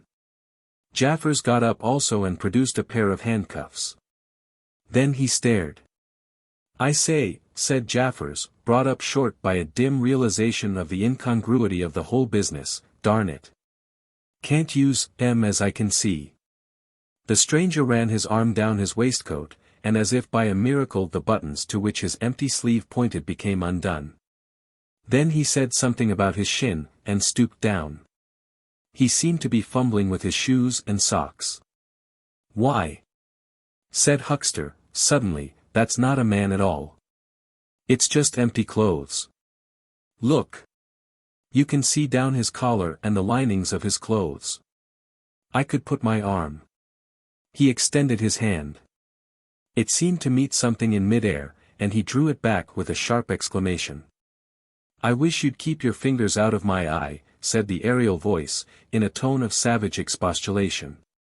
"The fact is, I'm all here, head, hands, legs, and all the rest of it, but it happens I'm invisible. It's a confounded nuisance, but I am. That's no reason why I should be poked to pieces by every stupid bumpkin in Iping, is it?" The suit of clothes, now all unbuttoned and hanging loosely upon its unseen supports, stood up, arms akimbo. Several other of the men folks had now entered the room, so that it was closely crowded.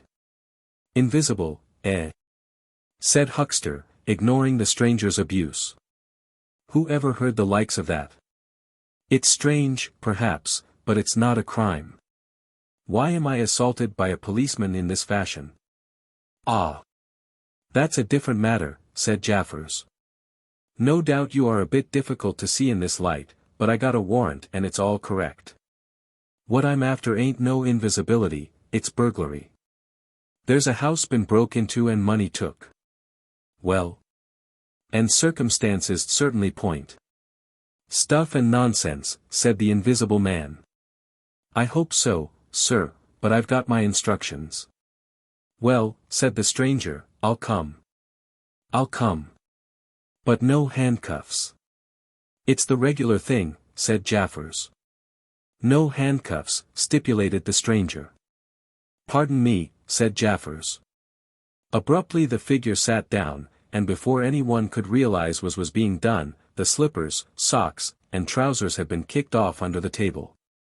Then he sprang up again and flung off his coat. "Here, stop that," said Jaffers, suddenly realizing what was happening. He gripped at the waistcoat, it struggled, and the shirt slipped out of it and left it limp and empty in his hand. "Hold him," said Jaffers, loudly. "Once he gets the things off." "Hold him," cried everyone, and there was a rush at the fluttering white shirt which was now all that was visible of the stranger. The shirt-sleeve planted a shrewd blow in Hall's face that stopped his open-armed advance, and sent him backward into old Toothsome the sexton. And in another moment the garment was lifted up and became convulsed and vacantly flapping about the arms, even as a shirt that is being thrust over a man's head. Jaffers clutched at it, and only helped to pull it off. He was struck in the mouth out of the air, and incontinently threw his truncheon and smote Teddy Henfrey savagely upon the crown of his head. "Look out!" said everybody, fencing at random and hitting at nothing. "Hold him. Shut the door. Don't let him loose. I got something. Here he is." A perfect babel of noises they made. Everybody, it seemed, was being hit all at once, and Sandy Wadgers, knowing as ever and his wits sharpened by a frightful blow in the nose, reopened the door and led the rout. The others, following incontinently, were jammed for a moment in the corner by the doorway. The hitting continued. Phipps, the Unitarian, had a front tooth broken, and Henfrey was injured in the cartilage of his ear. Jaffers was struck under the jaw, and, turning, caught at something that intervened between him and Huckster in the melee, and prevented their coming together. He felt a muscular chest, and in another moment the whole mass of struggling, excited men shot out into the crowded hall. "I got him!"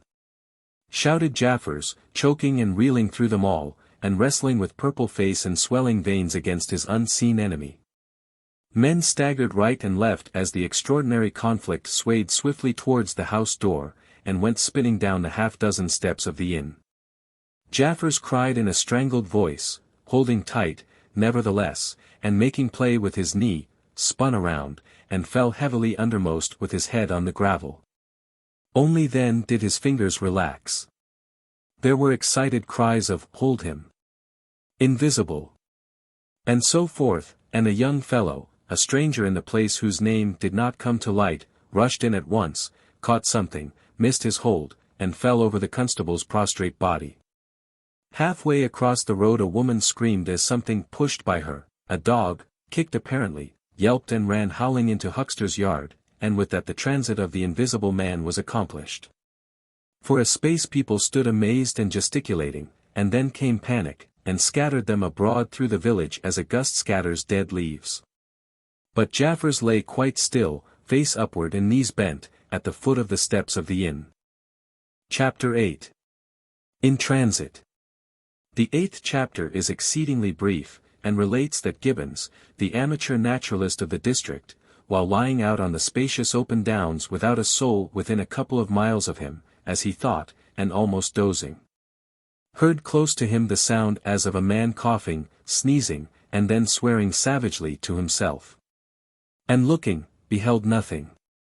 Yet the voice was indisputable. It continued to swear with that breadth and variety that distinguishes the swearing of a cultivated man. It grew to a climax, diminished again, and died away in the distance, going as it seemed to him in the direction of Aberdeen. It lifted to a spasmodic sneeze and ended. Gibbons had heard nothing of the morning's occurrences, but the phenomenon was so striking and disturbing that his philosophical tranquility vanished. He got up hastily, and hurried down the steepness of the hill towards the village, as fast as he could go. Chapter 9. Mr. Thomas Marvel. You must picture Mr. Thomas Marvel as a person of copious, flexible visage, a nose of cylindrical protrusion, a liquorish, ample, fluctuating mouth, and a beard of bristling eccentricity. His figure inclined to embonpoint, his short limbs accentuated this inclination. He wore a furry silk hat, and the frequent substitution of twine and shoelaces for buttons, apparent at critical points of his costume, marked a man essentially bachelor. Mr. Thomas Marvel was sitting with his feet in a ditch by the roadside over the down towards Aberdeen, about a mile and a half out of Iping. His feet, save for socks of irregular openwork, were bare, his big toes were broad, and pricked like the ears of a watchful dog. In a leisurely manner, he did everything in a leisurely manner, he was contemplating trying on a pair of boots. They were the soundest boots he had come across for a long time, but too large for him, whereas the ones he had were, in dry weather, a very comfortable fit, but too thin-soled for damp. Mr. Thomas Marvel hated roomy shoes, but then he hated damp. He had never properly thought out which he hated most, and it was a pleasant day, and there was nothing better to do. So he put the 4 shoes in a graceful group on the turf and looked at them.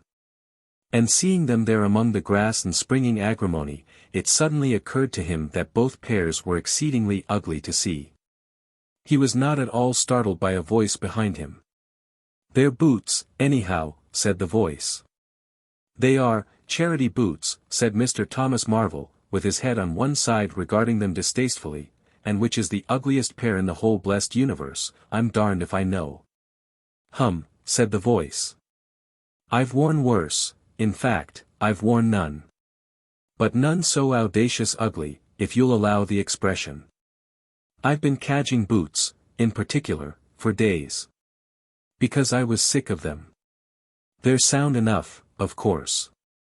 But a gentleman on tramp sees such a thundering lot of his boots. And if you'll believe me, I've raised nothing in the whole blessed country, try as I would, but them. Look at M. And a good country for boots, too, in a general way. But it's just my promiscuous luck. I've got my boots in this country 10 years or more. And then they treat you like this. It's a beast of a country," said the voice. "And pigs for people. Ain't it?" said Mr. Thomas Marvel. "Lord! But them boots. It beats it." He turned his head over his shoulder to the right, to look at the boots of his interlocutor with a view to comparisons, and lo! Where the boots of his interlocutor should have been were neither legs nor boots. He was irradiated by the dawn of a great amazement. "Where are you?" said Mr. Thomas Marvel over his shoulder and coming on all fours. He saw a stretch of empty downs with the wind swaying the remote green-pointed furze bushes. "Am I drunk?" said Mr. Marvel. "Have I had visions? Was I talking to myself? What the—" "Don't be alarmed," said a voice. "None of your ventriloquizing me," said Mr. Thomas Marvel, rising sharply to his feet. "Where are you?" "Alarmed, indeed." "Don't be alarmed," repeated the voice. "You'll be alarmed in a minute, you silly fool," said Mr. Thomas Marvel. "Where are you? Lemme get my mark on you." "Are you buried?" said Mr. Thomas Marvel, after an interval. There was no answer. Mr. Thomas Marvel stood bootless and amazed, his jacket nearly thrown off. "Peewit," said a peewit, very remote. "Peewit, indeed," said Mr. Thomas Marvel. "This ain't no time for foolery." The down was desolate, east and west, north and south. The road with its shallow ditches and white bordering stakes, ran smooth and empty north and south, and, save for that peewit, the blue sky was empty too. "So help me," said Mr. Thomas Marvel, shuffling his coat on to his shoulders again. "It's the drink. I might ha known." "It's not the drink," said the voice. "You keep your nerves steady." "Ow," said Mr. Marvel, and his face grew white amidst its patches. "It's the drink," his lips repeated noiselessly. He remained staring about him, rotating slowly backwards. "I could have swore I heard a voice," he whispered. "Of course you did." "It's there again," said Mr. Marvel, closing his eyes and clasping his hand on his brow with a tragic gesture. He was suddenly taken by the collar and shaken violently, and left more dazed than ever. "Don't be a fool," said the voice. "I'm off my blooming chump," said Mr. Marvel. "It's no good. It's fretting about them blarsted boots. I'm off my blessed blooming chump. Or it's spirits." "Neither one thing nor the other," said the voice. "Listen." "Chump," said Mr. Marvel. "1 minute," said the voice, penetratingly, tremulous with self-control. "Well," said Mr. Thomas Marvel, with a strange feeling of having been dug in the chest by a finger. "You think I'm just imagination?" "Just imagination. What else can you be?" said Mr. Thomas Marvel, rubbing the back of his neck. "Very well," said the voice, in a tone of relief. "Then I'm going to throw flints at you till you think differently." "But where are you?" The voice made no answer. Whiz came a flint, apparently out of the air, and missed Mr. Marvel's shoulder by a hair's breadth. Mr. Marvel, turning, saw a flint jerk up into the air, trace a complicated path, hang for a moment, and then fling at his feet with almost invisible rapidity. He was too amazed to dodge. Whiz it came, and ricocheted from a bare toe into the ditch. Mr. Thomas Marvel jumped a foot and howled aloud. Then he started to run, tripped over an unseen obstacle, and came head over heels into a sitting position. "Now," said the voice, as a third stone curved upward and hung in the air above the tramp. "Am I imagination?" Mr. Marvel by way of reply struggled to his feet, and was immediately rolled over again. He lay quiet for a moment. "If you struggle any more," said the voice, "I shall throw the flint at your head." "It's a fair do," said Mr. Thomas Marvel, sitting up, taking his wounded toe in hand and fixing his eye on the third missile. "I don't understand it. Stones flinging themselves. Stones talking. Put yourself down. Rot away. I'm done." The third flint fell. "It's very simple," said the voice. "I'm an invisible man." "Tell us something I don't know," said Mr. Marvel, gasping with pain. "Where you've hid, how you do it, I don't know. I'm beat. That's all," said the voice. "I'm invisible. That's what I want you to understand. Anyone could see that. There is no need for you to be so confounded impatient, Mr.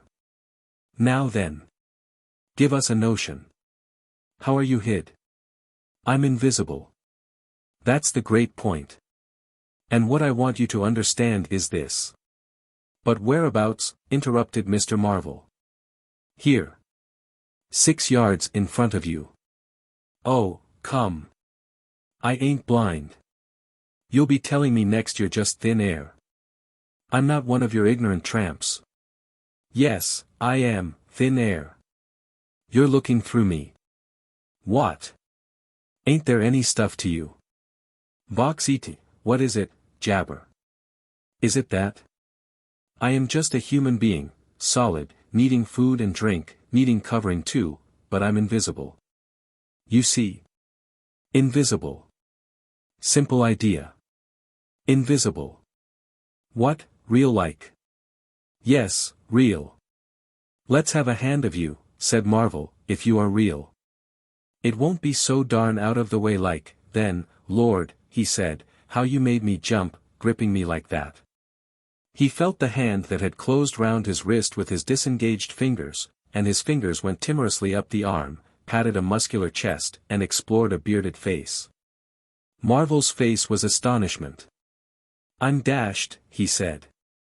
If this don't beat cockfighting. Most remarkable, and there I can see a rabbit clean through you, 1/2 a mile away. Not a bit of you visible, except. He scrutinized the apparently empty space keenly. You haven't been eating bread and cheese? He asked, holding the invisible arm. You're quite right, and it's not quite assimilated into the system. Ah, said Mr. Marvel. Sort of ghostly, though. Of course, all this isn't half so wonderful as you think. It's quite wonderful enough for my modest wants, said Mr. Thomas Marvel. How'd you manage it? How the deuce is it done? It's too long a story. And besides, I tell you, the whole business fairly beats me, said Mr. Marvel. What I want to say at present is this, I need help. I have come to that, I came upon you suddenly.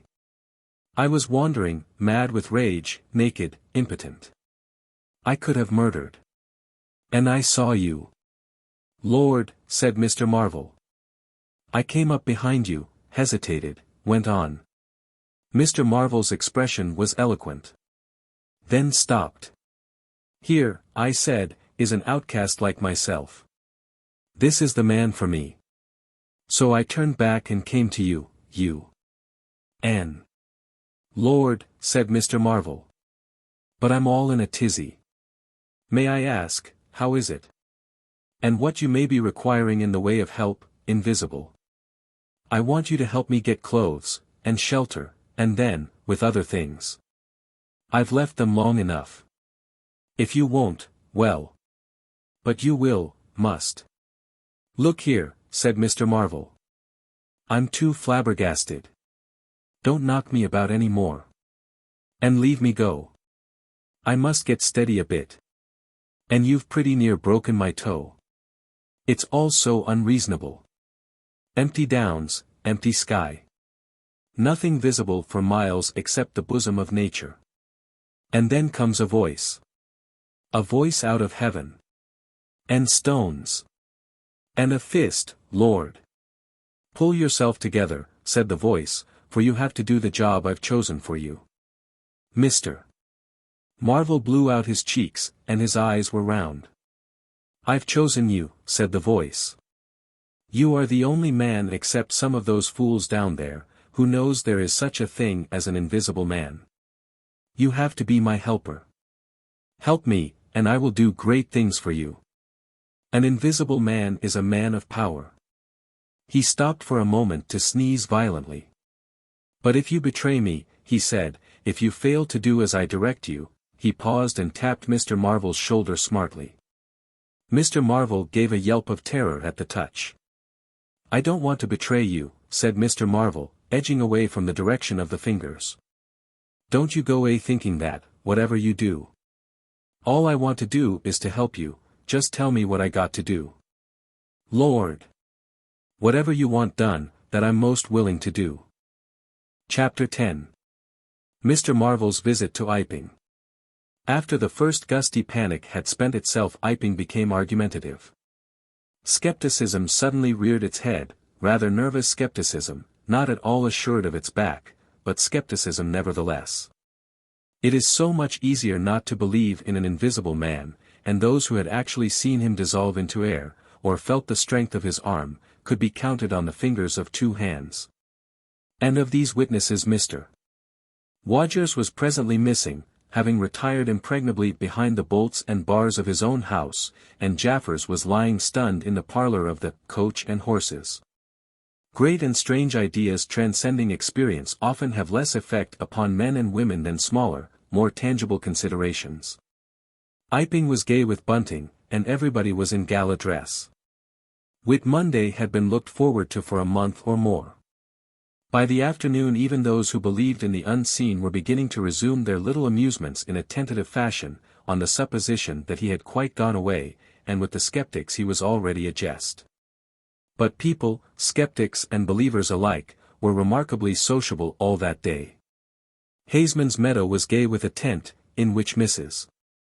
Bunting and other ladies were preparing tea, while, without, the Sunday school children ran races and played games under the noisy guidance of the curate and the Misses Cuss and Sackbut. No doubt there was a slight uneasiness in the air, but people for the most part had the sense to conceal whatever imaginative qualms they experienced. On the village green an inclined strong rope, down which, clinging the while to a pulley-swung handle, one could be hurled violently against a sack at the other end, came in for considerable favor among the adolescents, as also did the swings and the coconut shies. There was also promenading, and the steam organ attached to a small roundabout filled the air with a pungent flavor of oil and with equally pungent music. Members of the club, who had attended church in the morning, were splendid in badges of pink and green, and some of the gayer-minded had also adorned their bowler hats with brilliant-colored favors of ribbon. Old Fletcher, whose conceptions of holiday-making were severe, was visible through the jasmine about his window or through the open door, whichever way you chose to look, poised delicately on a plank supported on 2 chairs, and whitewashing the ceiling of his front room. About 4 o'clock a stranger entered the village from the direction of the Downs. He was a short, stout person in an extraordinarily shabby top hat, and he appeared to be very much out of breath. His cheeks were alternately limp and tightly puffed. His mottled face was apprehensive, and he moved with a sort of reluctant alacrity. He turned the corner of the church, and directed his way to the Coach and Horses. Among others old Fletcher remembers seeing him, and indeed the old gentleman was so struck by his peculiar agitation that he inadvertently allowed a quantity of whitewash to run down the brush into the sleeve of his coat while regarding him. This stranger, to the perceptions of the proprietor of the coconut shy, appeared to be talking to himself, and Mr. Huckster remarked the same thing. He stopped at the foot of the Coach and Horses steps, and, according to Mr. Huckster, appeared to undergo a severe internal struggle before he could induce himself to enter the house. Finally he marched up the steps, and was seen by Mr. Huckster to turn to the left and open the door of the parlor. Mr. Huckster heard voices from within the room and from the bar apprising the man of his error. "That room's private," said Hall, and the stranger shut the door clumsily and went into the bar. In the course of a few minutes he reappeared, wiping his lips with the back of his hand with an air of quiet satisfaction that somehow impressed Mr. Huckster as assumed. He stood looking about him for some moments, and then Mr. Huckster saw him walk in an oddly furtive manner towards the gates of the yard, upon which the parlor window opened. The stranger, after some hesitation, leant against one of the gate-posts, produced a short clay pipe, and prepared to fill it. His fingers trembled while doing so. He lit it clumsily, and folding his arms began to smoke in a languid attitude, an attitude which his occasional glances up the yard altogether belied. All this Mr. Huckster saw over the canisters of the tobacco window, and the singularity of the man's behavior prompted him to maintain his observation. Presently the stranger stood up abruptly and put his pipe in his pocket. Then he vanished into the yard. Forthwith Mr. Huckster, conceiving he was witness of some petty larceny, leapt round his counter and ran out into the road to intercept the thief. As he did so, Mr. Marvel reappeared, his hat askew, a big bundle in a blue tablecloth in one hand, and 3 books tied together, as it proved afterwards with the vicar's braces, in the other. Directly he saw Huckster he gave a sort of gasp, and turning sharply to the left, began to run. "Stop, thief!" cried Huckster, and set off after him. Mr. Huckster's sensations were vivid but brief. He saw the man just before him and spurting briskly for the church corner and the hill road. He saw the village flags and festivities beyond, and a face or so turned towards him. He bawled, "Stop," again.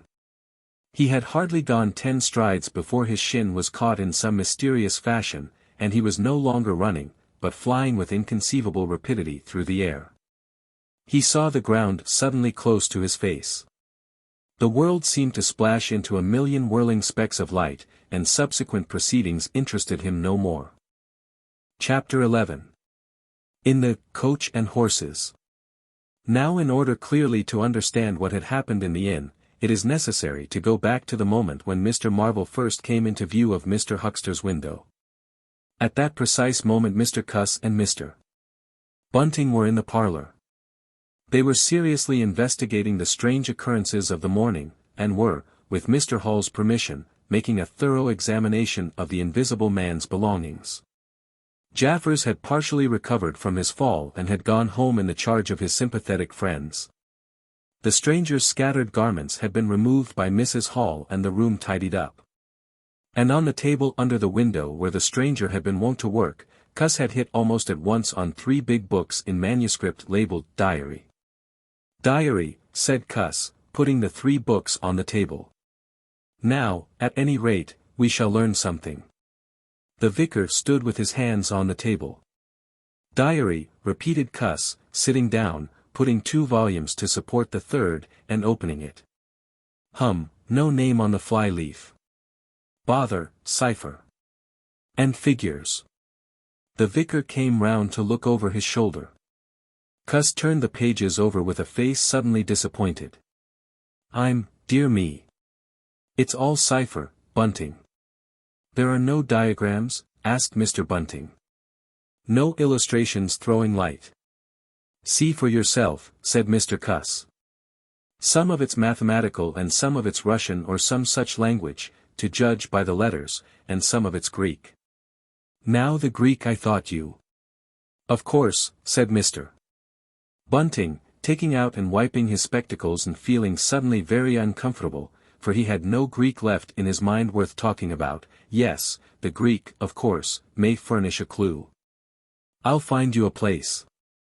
"I'd rather glance through the volumes first," said Mr. Bunting, still wiping.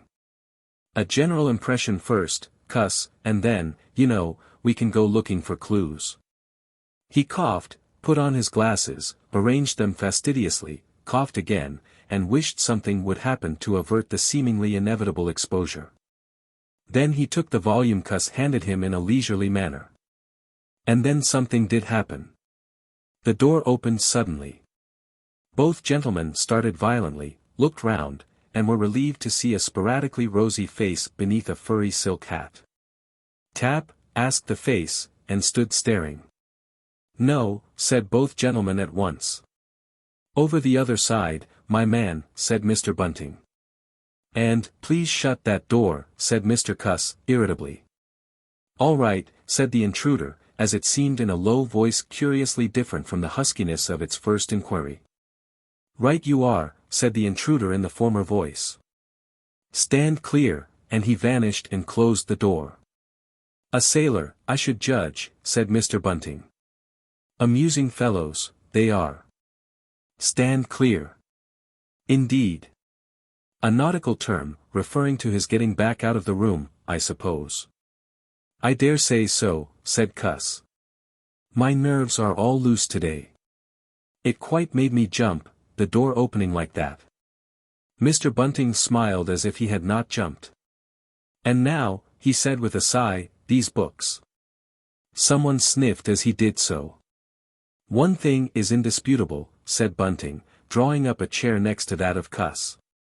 There certainly have been very strange things happen in Iping during the last few days, very strange. I cannot of course believe in this absurd invisibility story. It's incredible, said Cuss, incredible. But the fact remains that I certainly saw right down his sleeve. But did you, are you sure? Suppose a mirror, for instance, hallucinations are so easily produced. I don't know if you have ever seen a really good conjurer. I won't argue again, said Cuss. We've thrashed that out, Bunting. And just now there's these books, ah. Here's some of what I take to be Greek. Greek letters certainly. He pointed to the middle of the page. Mr. Bunting flushed slightly and brought his face nearer, apparently finding some difficulty with his glasses. Suddenly he became aware of a strange feeling at the nape of his neck. He tried to raise his head, and encountered an immovable resistance. The feeling was a curious pressure, the grip of a heavy, firm hand, and it bore his chin irresistibly to the table. "Don't move, little man," whispered a voice, "or I'll brain you both." He looked into the face of Cuss, close to his own, and each saw a horrified reflection of his own sickly astonishment. "I'm sorry to handle you so roughly," said the voice, "but it's unavoidable."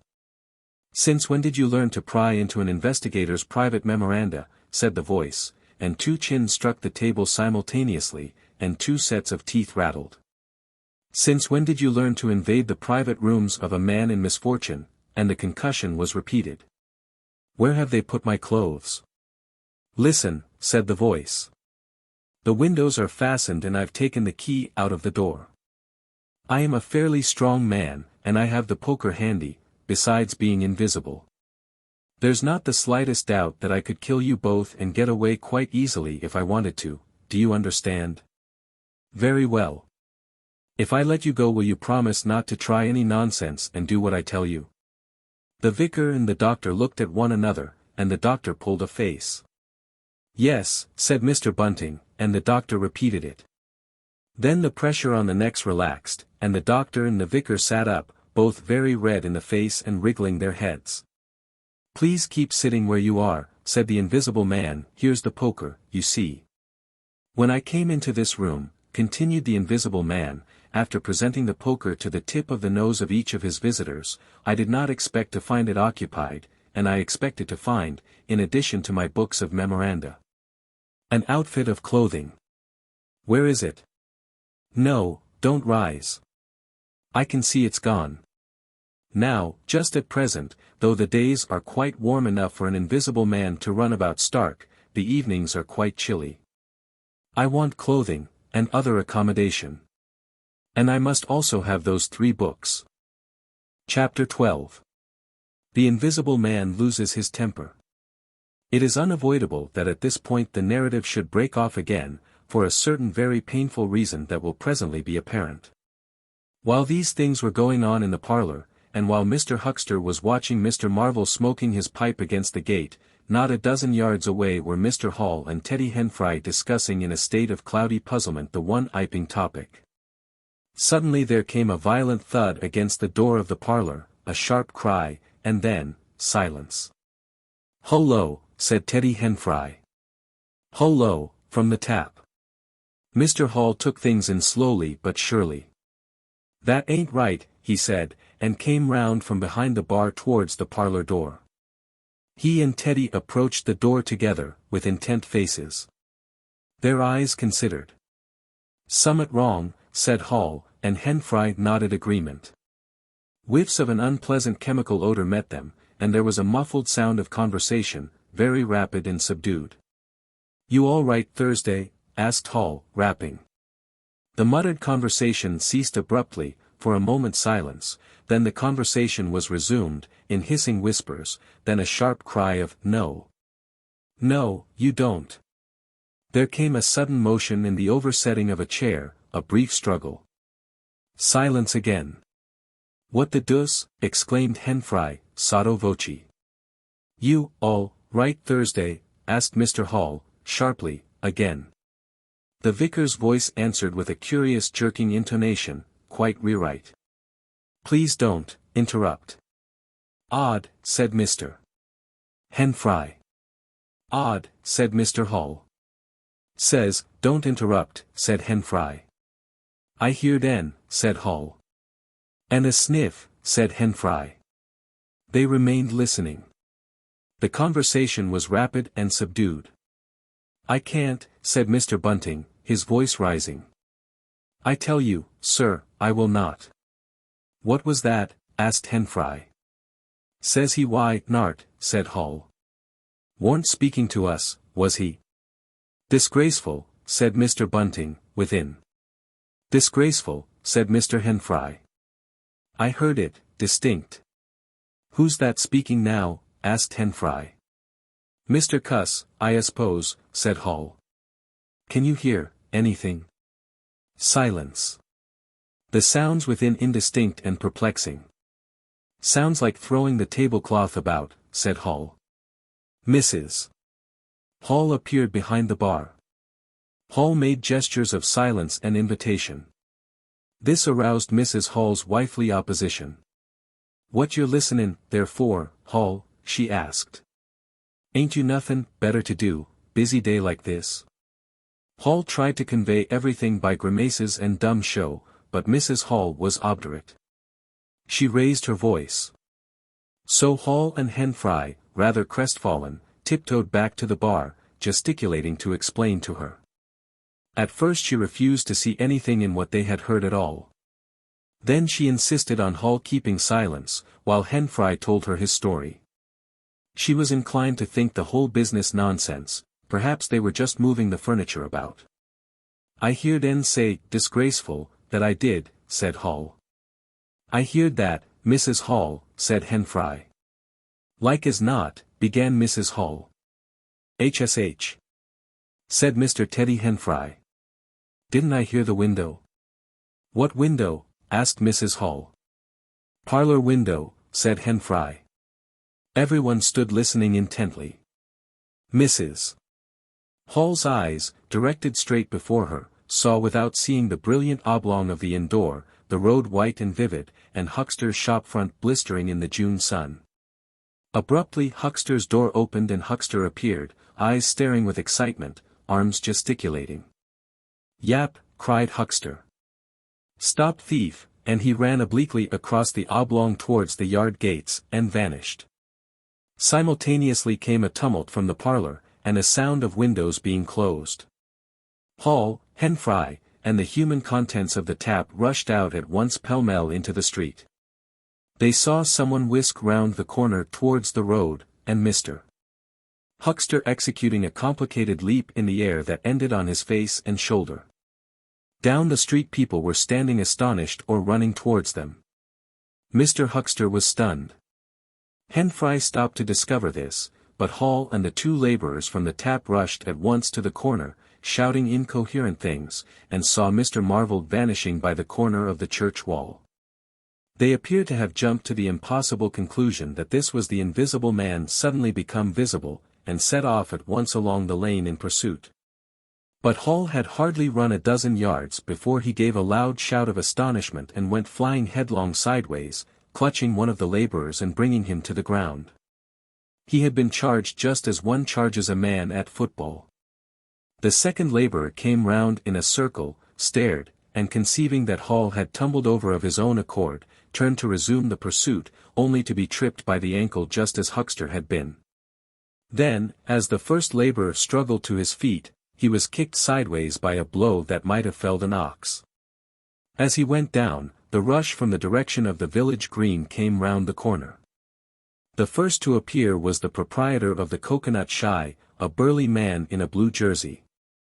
He was astonished to see the lane empty save for 3 men sprawling absurdly on the ground. And then something happened to his rearmost foot, and he went headlong and rolled sideways just in time to graze the feet of his brother and partner, following headlong. The two were then kicked, knelt on, fallen over, and cursed by quite a number of over-hasty people. Now when Hall and Henfrey and the laborers ran out of the house, Mrs. Hall, who had been disciplined by years of experience, remained in the bar next the till. And suddenly the parlor door was opened, and Mr. Cuss appeared, and without glancing at her rushed at once down the steps toward the corner. Hold him! He cried. Don't let him drop that parcel. He knew nothing of the existence of Marvel. For the invisible man had handed over the books and bundle in the yard. The face of Mr.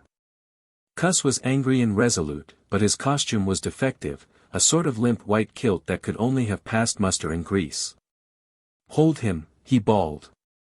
He's got my trousers. And every stitch of the vicar's clothes. Tend to him in a minute. He cried to Henfrey as he passed the prostrate huckster, and, coming round the corner to join the tumult, was promptly knocked off his feet into an indecorous sprawl. Somebody in full flight trod heavily on his finger. He yelled, struggled to regain his feet, was knocked against and thrown on all fours again, and became aware that he was involved not in a capture, but a rout. Everyone was running back to the village. He rose again and was hit severely behind the ear. He staggered and set off back to the coach and horses, forthwith, leaping over the deserted huckster, who was now sitting up, on his way. Behind him as he was halfway up the inn steps he heard a sudden yell of rage, rising sharply out of the confusion of cries, and a sounding smack in someone's face. He recognized the voice as that of the invisible man, and the note was that of a man suddenly infuriated by a painful blow. In another moment Mr. Cuss was back in the parlor. He's coming back, Bunting, he said, rushing in. Save yourself. Mr. Bunting was standing in the window engaged in an attempt to clothe himself in the hearthrug and a West Surrey Gazette. Who's coming? He said, so startled that his costume narrowly escaped disintegration. Invisible man, said Cuss, and rushed on to the window. We'd better clear out from here. He's fighting mad. Mad. In another moment he was out in the yard. Good heavens, said Mr. Bunting, hesitating between two horrible alternatives. He heard a frightful struggle in the passage of the inn, and his decision was made. He clambered out of the window, adjusted his costume hastily, and fled up the village as fast as his fat little legs would carry him. From the moment when the invisible man screamed with rage and Mr. Bunting made his memorable flight up the village, it became impossible to give a consecutive account of affairs in Iping. Possibly the invisible man's original intention was simply to cover Marvel's retreat with the clothes and books. But his temper, at no time very good, seems to have gone completely at some chance blow, and forthwith he set to smiting and overthrowing, for the mere satisfaction of hurting. You must figure the street full of running figures, of doors slamming and fights for hiding places. You must figure the tumult suddenly striking on the unstable equilibrium of old Fletcher's planks and 2 chairs, with cataclysmic results. You must figure an appalled couple caught dismally in a swing. And then the whole tumultuous rush has passed and the Iping street with its gauds and flags is deserted save for the still raging unseen, and littered with coconuts, overthrown canvas screens, and the scattered stock in trade of a sweetstuff stall. Everywhere there is a sound of closing shutters and shoving bolts, and the only visible humanity is an occasional flitting eye under a raised eyebrow in the corner of a window pane. The invisible man amused himself for a little while by breaking all the windows in the coach and horses, and then he thrust a street lamp through the parlor window of Mrs. Gribble. He it must have been who cut the telegraph wire to Atterdean just beyond Higgins' cottage on the Atterdean road. And after that, as his peculiar qualities allowed, he passed out of human perceptions altogether, and he was neither heard, seen, nor felt in Iping any more. He vanished absolutely. But it was the best part of 2 hours before any human being ventured out again into the desolation of Iping Street. Chapter 13. Mr. Marvel discusses his resignation. When the dusk was gathering and Iping was just beginning to peep timorously forth again upon the shattered wreckage of its bank holiday, a short, thick-set man in a shabby silk hat was marching painfully through the twilight behind the beech woods on the road to Bramblehurst. He carried 3 books bound together by some sort of ornamental elastic ligature, and a bundle wrapped in a blue tablecloth. His rubicund face expressed consternation and fatigue, he appeared to be in a spasmodic sort of hurry. He was accompanied by a voice other than his own, and ever and again he winced under the touch of unseen hands. "If you give me the slip again," said the voice, "if you attempt to give me the slip again." "Lord," said Mr. Marvel. "That shoulder's a mass of bruises as it is." "On my honor," said the voice, "I will kill you." "I didn't try to give you the slip," said Marvel, in a voice that was not far remote from tears.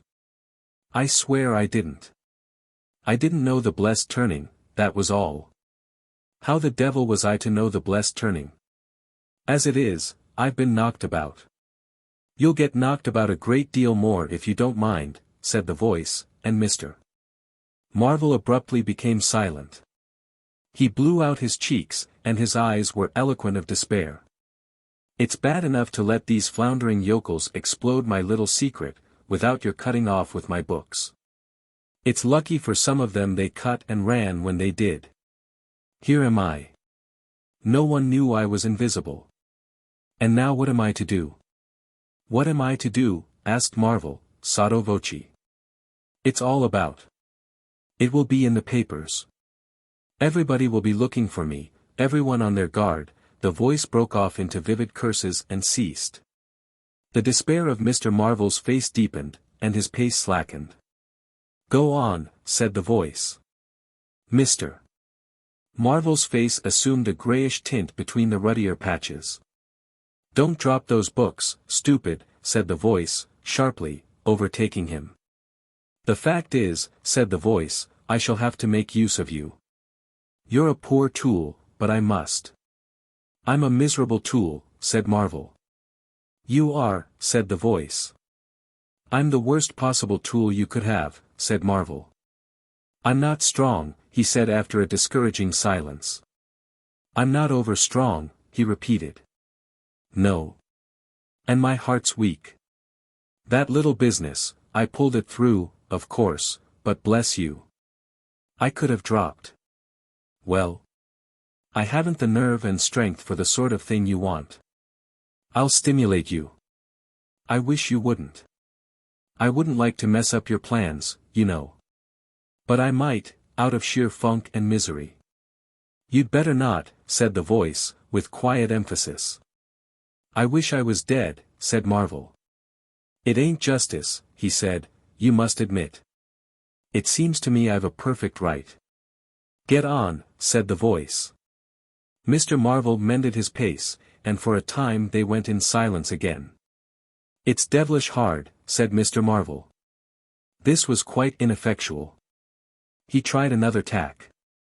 "What do I make by it?" he began again in a tone of unendurable wrong. "Oh. Shut up," said the voice, with sudden amazing vigor. "I'll see to you all right. You do what you're told.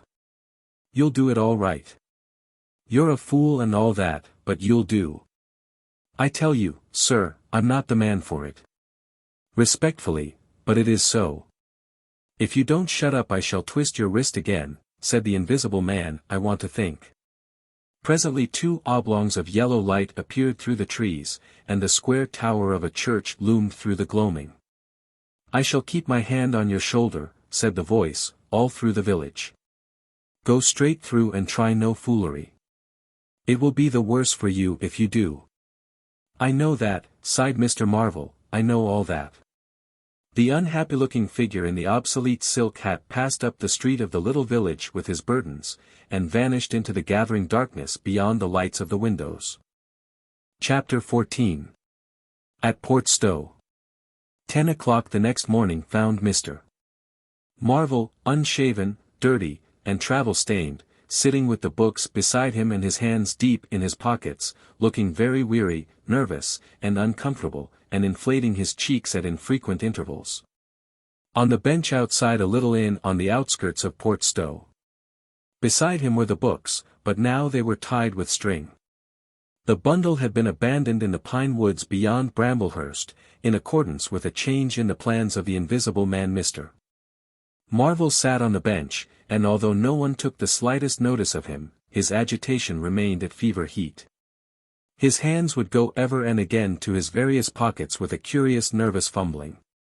When he had been sitting for the best part of an hour, however, an elderly mariner, carrying a newspaper, came out of the inn and sat down beside him. Pleasant day, said the mariner. Mr. Marvel glanced about him with something very like terror. Very, he said. Just seasonable weather for the time of year, said the mariner, taking no denial. Quite, said Mr. Marvel. The mariner produced a toothpick, and, saving his regard, was engrossed thereby for some minutes. His eyes meanwhile were at liberty to examine Mr. Marvel's dusty figure, and the books beside him. As he had approached Mr. Marvel he had heard a sound like the dropping of coins into a pocket. He was struck by the contrast of Mr. Marvel's appearance with this suggestion of opulence. Thence his mind wandered back again to a topic that had taken a curiously firm hold of his imagination. Books, he said suddenly, noisily finishing with the toothpick. Mr. Marvel started and looked at them. Oh, yes, he said. Yes, they're books. There's some extraordinary things in books, said the mariner. I believe you, said Mr. Marvel. And some extraordinary things out of M, said the mariner. True likewise, said Mr. Marvel. He eyed his interlocutor, and then glanced about him. There's some extraordinary things in newspapers, for example, said the mariner. There are. In this newspaper, said the mariner. Ah, said Mr. Marvel. There's a story, said the mariner, fixing Mr. Marvel with an eye that was firm and deliberate. There's a story about an invisible man, for instance. Mr. Marvel pulled his mouth askew and scratched his cheek and felt his ears glowing. What will they be writing next? He asked faintly. Austria, or America? Neither, said the mariner. Here. Lord, said Mr. Marvel, starting. When I say here, said the mariner, to Mr. Marvel's intense relief, I don't of course mean here in this place, I mean hereabouts. An invisible man, said Mr. Marvel. And what's he been up to? Everything, said the mariner, controlling Marvel with his eye, and then amplifying, every, blessed, thing. I ain't seen a paper these 4 days, said Marvel. Iping's the place he started at, said the mariner. Indeed, said Mr. Marvel. He started there. And where he came from, nobody don't seem to know. Here it is, peculiar story from Iping. And it says in this paper that the evidence is extraordinary strong, extraordinary. Lord, said Mr. Marvel. But then, it's an extraordinary story.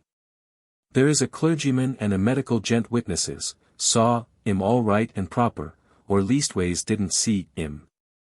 He was staying, it says, at the Coach and Horses, and no one don't seem to have been aware of his misfortune, it says, aware of his misfortune, until in an altercation in the inn, it says, his bandages on his head was torn off.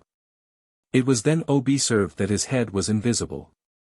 Attempts were at once made to secure him, but casting off his garments, it says, he succeeded in escaping, but not until after a desperate struggle, in which he had inflicted serious injuries, it says, on our worthy and able constable, Mr. J. A. Jaffers. Pretty straight story, eh?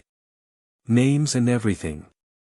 Lord, said Mr. Marvel, looking nervously about him, trying to count the money in his pockets by his unaided sense of touch, and full of a strange and novel idea. It sounds most astonishing. Don't it? Extraordinary, I call it. Never heard tell of invisible men before, I haven't, but nowadays one hears such a lot of extraordinary things, that. That all he did? Asked Marvel, trying to seem at his ease.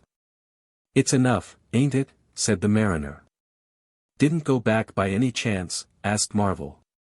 Just escaped and that's all, eh? All, said the mariner. Why, ain't it enough? Quite enough, said Marvel. I should think it was enough, said the mariner. I should think it was enough. He didn't have any pals, it don't say he had any pals, does it? Asked Mr. Marvel, anxious. Ain't one of a sort enough for you? Asked the mariner. No, thank heaven, as one might say, he didn't. He nodded his head slowly. It makes me regular uncomfortable, the bare thought of that chap running about the country. He is at present at large, and from certain evidence it is supposed that he has, took, I suppose they mean, the road to Port Stowe. You see we're right in it. None of your American wonders, this time. And just think of the things he might do. Where'd you be, if he took a drop over and above, and had a fancy to go for you? Suppose he wants to rob, who can prevent him? He can trespass, he can burgle, he could walk through a cordon of policemen as easy as me, or you could give the slip to a blind man. Easier. For these here blind chaps here uncommon sharp, I'm told. And wherever there was liquor he fancied. He's got a tremendous advantage, certainly, said Mr. Marvel. And, well. You're right, said the mariner. He has. All this time Mr. Marvel had been glancing about him intently, listening for faint footfalls, trying to detect imperceptible movements. He seemed on the point of some great resolution. He coughed behind his hand. He looked about him again, listened, bent towards the mariner, and lowered his voice. The fact of it is, I happen to know just a thing or two about this invisible man. From private sources. Oh, said the mariner, interested. You? Yes, said Mr. Marvel. Me? Indeed, said the mariner. And may I ask? You'll be astonished, said Mr. Marvel behind his hand. It's tremendous. Indeed, said the mariner. The fact is, began Mr. Marvel eagerly in a confidential undertone. Suddenly his expression changed marvelously. Ow, he said. He rose stiffly in his seat. His face was eloquent of physical suffering. Wow, he said. What's up, said the mariner, concerned. Toothache, said Mr. Marvel, and put his hand to his ear. He caught hold of his books. I must be getting on, I think, he said. He edged in a curious way along the seat away from his interlocutor. But you was just going to tell me about this here invisible man, protested the mariner. Mr. Marvel seemed to consult with himself. Hoax, said a voice. It's a hoax, said Mr. Marvel. But it's in the paper, said the mariner. Hoax all the same, said Marvel. I know the chap that started the lie. There ain't no invisible man whatsoever, blimey. But how about this paper? D'you mean to say? Not a word of it, said Marvel, stoutly. The mariner stared, paper in hand. Mr. Marvel jerkily faced about. Wait a bit, said the mariner, rising and speaking slowly, d'you mean to say? I do, said Mr. Marvel. Then why did you let me go on and tell you all this blarsted stuff, then? What do you mean by letting a man make a fool of himself like that for? Mr. Marvel blew out his cheeks. The mariner was suddenly very red indeed, he clenched his hands. I've been talking here this 10 minutes, he said, and you little pot-bellied, leathery-faced son of an old boot, couldn't have the elementary manners. Don't you come bandying words with me, said Mr. Marvel. Bandying words. I'm a jolly good mind. Come up, said a voice, and Mr. Marvel was suddenly whirled about and started marching off in a curious spasmodic manner. You'd better move on, said the mariner. Who's moving on, said Mr. Marvel. He was receding obliquely with a curious hurrying gait, with occasional violent jerks forward. Some way along the road he began a muttered monologue, protests and recriminations. Silly devil, said the mariner, legs wide apart, elbows akimbo, watching the receding figure. I'll show you, you silly ass, hoaxing me. It's here, on the paper. Mr. Marvel retorted incoherently and, receding, was hidden by a bend in the road, but the mariner still stood magnificent in the midst of the way, until the approach of a butcher's cart dislodged him. Then he turned himself towards Port Stowe. Full of extraordinary asses, he said softly to himself. Just to take me down a bit, that was his silly game, it's on the paper. And there was another extraordinary thing he was presently to hear, that had happened quite close to him. And that was a vision of a fistful of money, no less, travelling without visible agency, along by the wall at the corner of St. Michael's Lane. A brother mariner had seen this wonderful sight that very morning. He had snatched at the money forthwith and had been knocked headlong, and when he had got to his feet the butterfly money had vanished. Our mariner was in the mood to believe anything, he declared, but that was a bit too stiff. Afterwards, however, he began to think things over. The story of the flying money was true. And all about that neighbourhood, even from the august London and Country Banking Company. From the tills of shops and inns, doors standing that sunny weather entirely open, money had been quietly and dexterously making off that day in handfuls and rouleaus, floating quietly along by walls and shady places. Dodging quickly from the approaching eyes of men. And it had, though no man had traced it, invariably ended its mysterious flight in the pocket of that agitated gentleman in the obsolete silk hat, sitting outside the little inn on the outskirts of Port Stowe. It was 10 days after, and indeed only when the burdock story was already old, that the mariner collated these facts and began to understand how near he had been to the wonderful invisible man. Chapter 15. The Man Who Was Running. In the early evening time Dr. Kemp was sitting in his study in the belvedere on the hill overlooking Burdock. It was a pleasant little room, with 3 windows, north, west, and south, and bookshelves covered with books and scientific publications, and a broad writing table, and, under the north window, a microscope, glass slips, minute instruments, some cultures, and scattered bottles of reagents. Dr. Kemp's solar lamp was lit, albeit the sky was still bright with the sunset light, and his blinds were up because there was no offense of peering outsiders to require them pulled down. Dr. Kemp was a tall and slender young man, with flaxen hair and a mustache almost white, and the work he was upon would earn him, he hoped, the fellowship of the Royal Society, so highly did he think of it. And his eye, presently wandering from his work, caught the sunset blazing at the back of the hill that is over against his own. For a minute perhaps he sat, pen in mouth, admiring the rich golden color above the crest, and then his attention was attracted by the little figure of a man, inky black, running over the hill brow towards him. He was a shortish little man, and he wore a high hat, and he was running so fast that his legs verily twinkled. "Another of those fools," said Dr. Kemp. "Like that ass who ran into me this morning round a corner, with the invisible man a-coming, sir. I can't imagine what possesses people.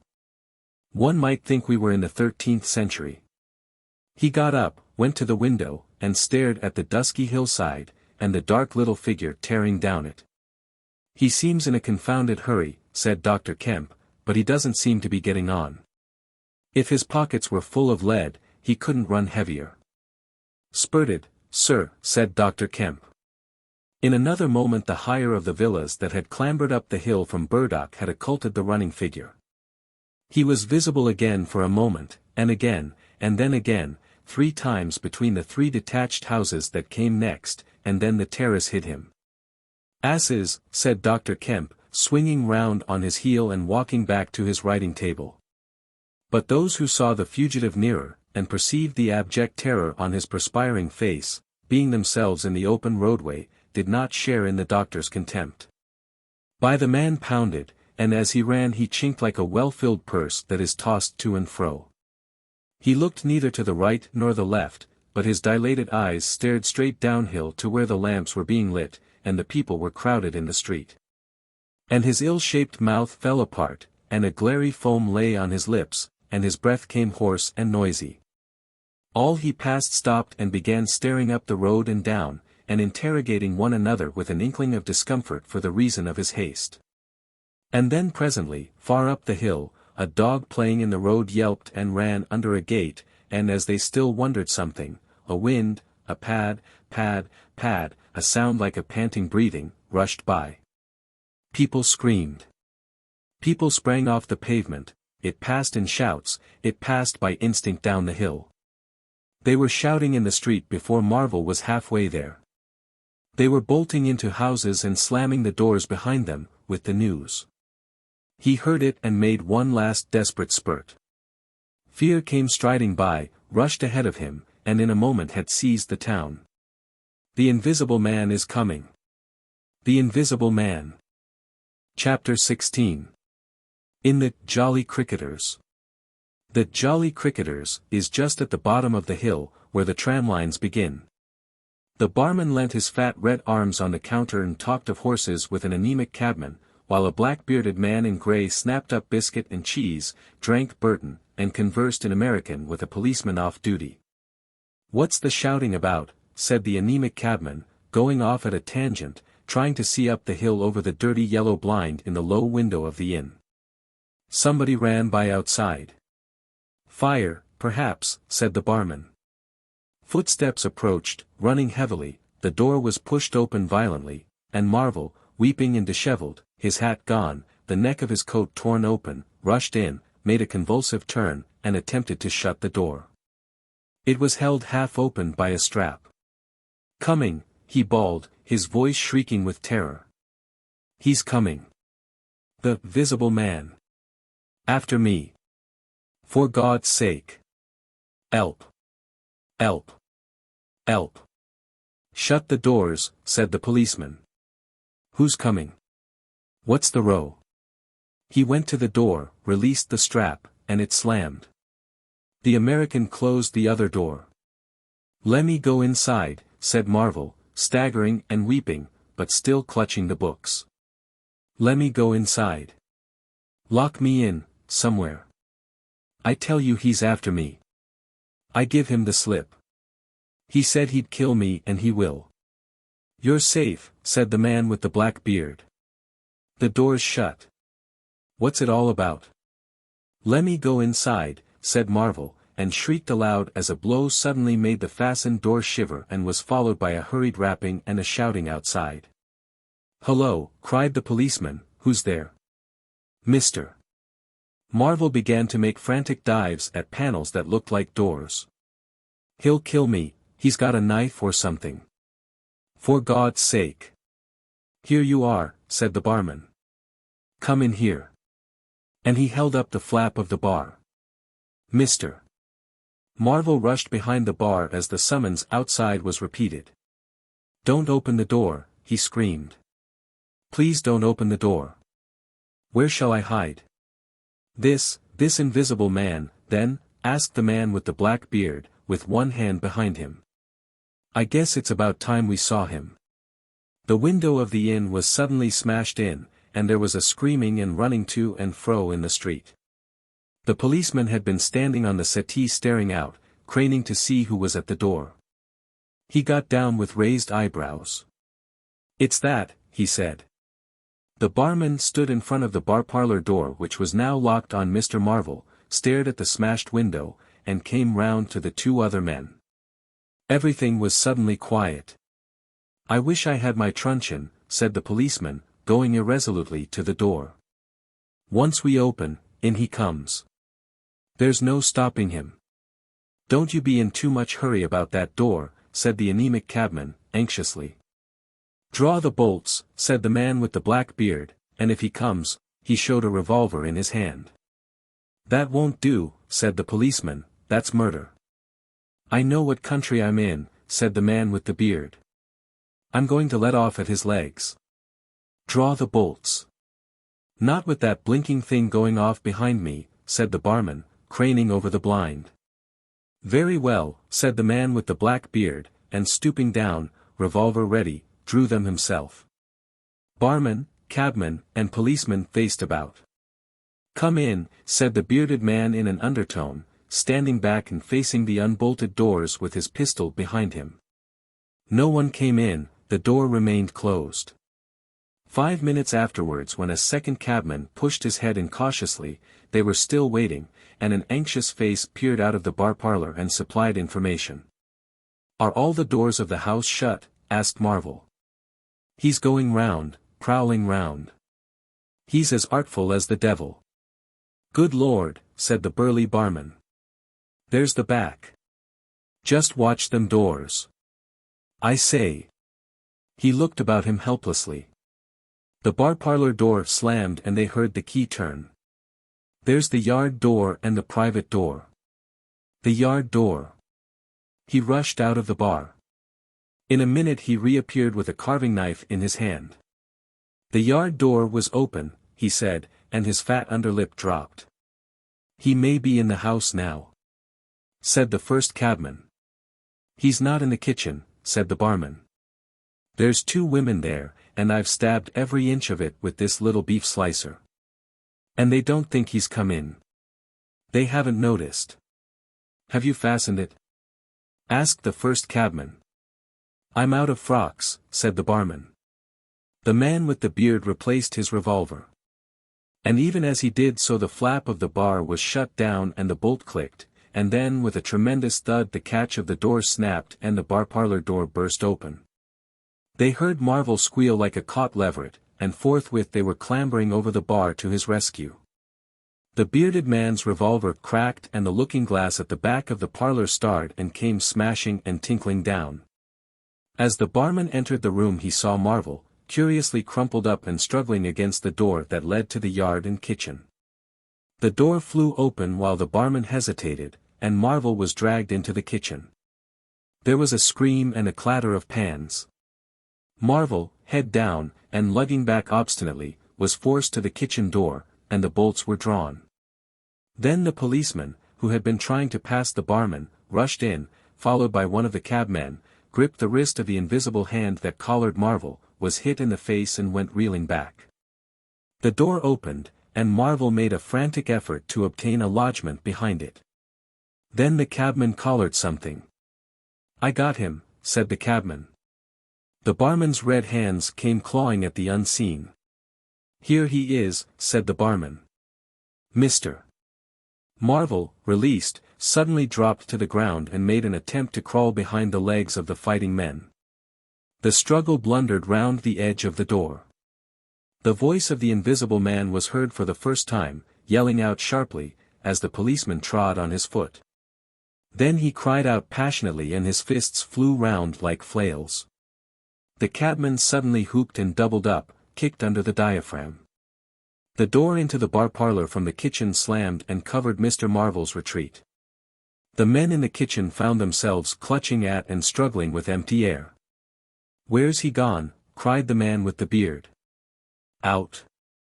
This way, said the policeman, stepping into the yard and stopping.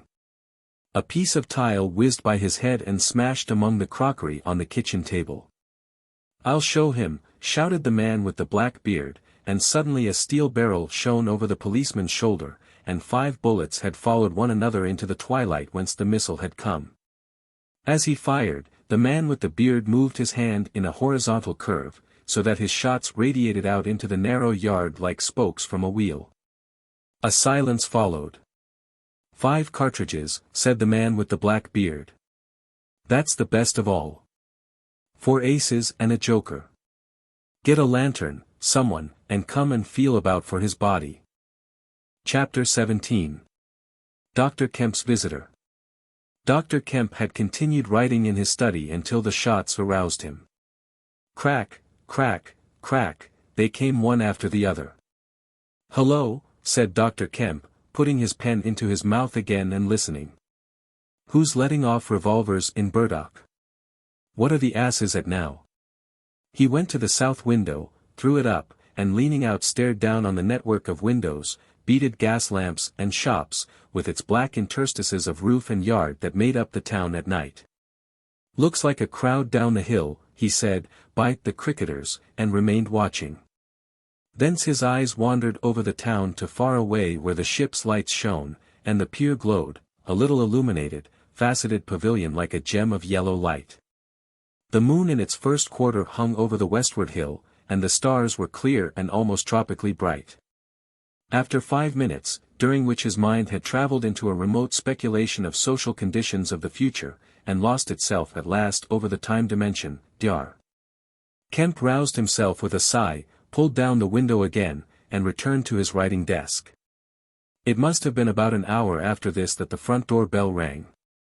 He had been writing slackly, and with intervals of abstraction, since the shots. He sat listening. He heard the servant answer the door, and waited for her feet on the staircase, but she did not come. Wonder what that was, said Dr. Kemp.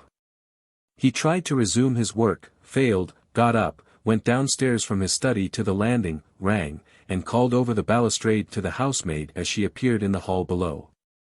Was that a letter? He asked. Only a runaway ring, sir, she answered. I'm restless tonight, he said to himself. He went back to his study, and this time attacked his work resolutely.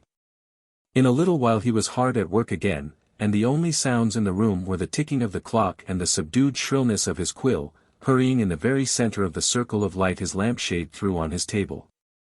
It was 2 o'clock before Dr. Kemp had finished his work for the night. He rose, yawned, and went downstairs to bed. He had already removed his coat and vest, when he noticed that he was thirsty. He took a candle and went down to the dining room in search of a siphon and whiskey. Dar. Kemp's scientific pursuits have made him a very observant man, and as he recrossed the hall, he noticed a dark spot on the linoleum near the mat at the foot of the stairs. He went on upstairs, and then it suddenly occurred to him to ask himself what the spot on the linoleum might be. Apparently some subconscious element was at work. At any rate, he turned with his burden, went back to the hall, put down the siphon and whiskey, and bending down, touched the spot. Without any great surprise he found it had the stickiness and color of drying blood. He took up his burden again, and returned upstairs, looking about him and trying to account for the blood spot. On the landing he saw something and stopped astonished. The door handle of his own room was blood-stained. He looked at his own hand.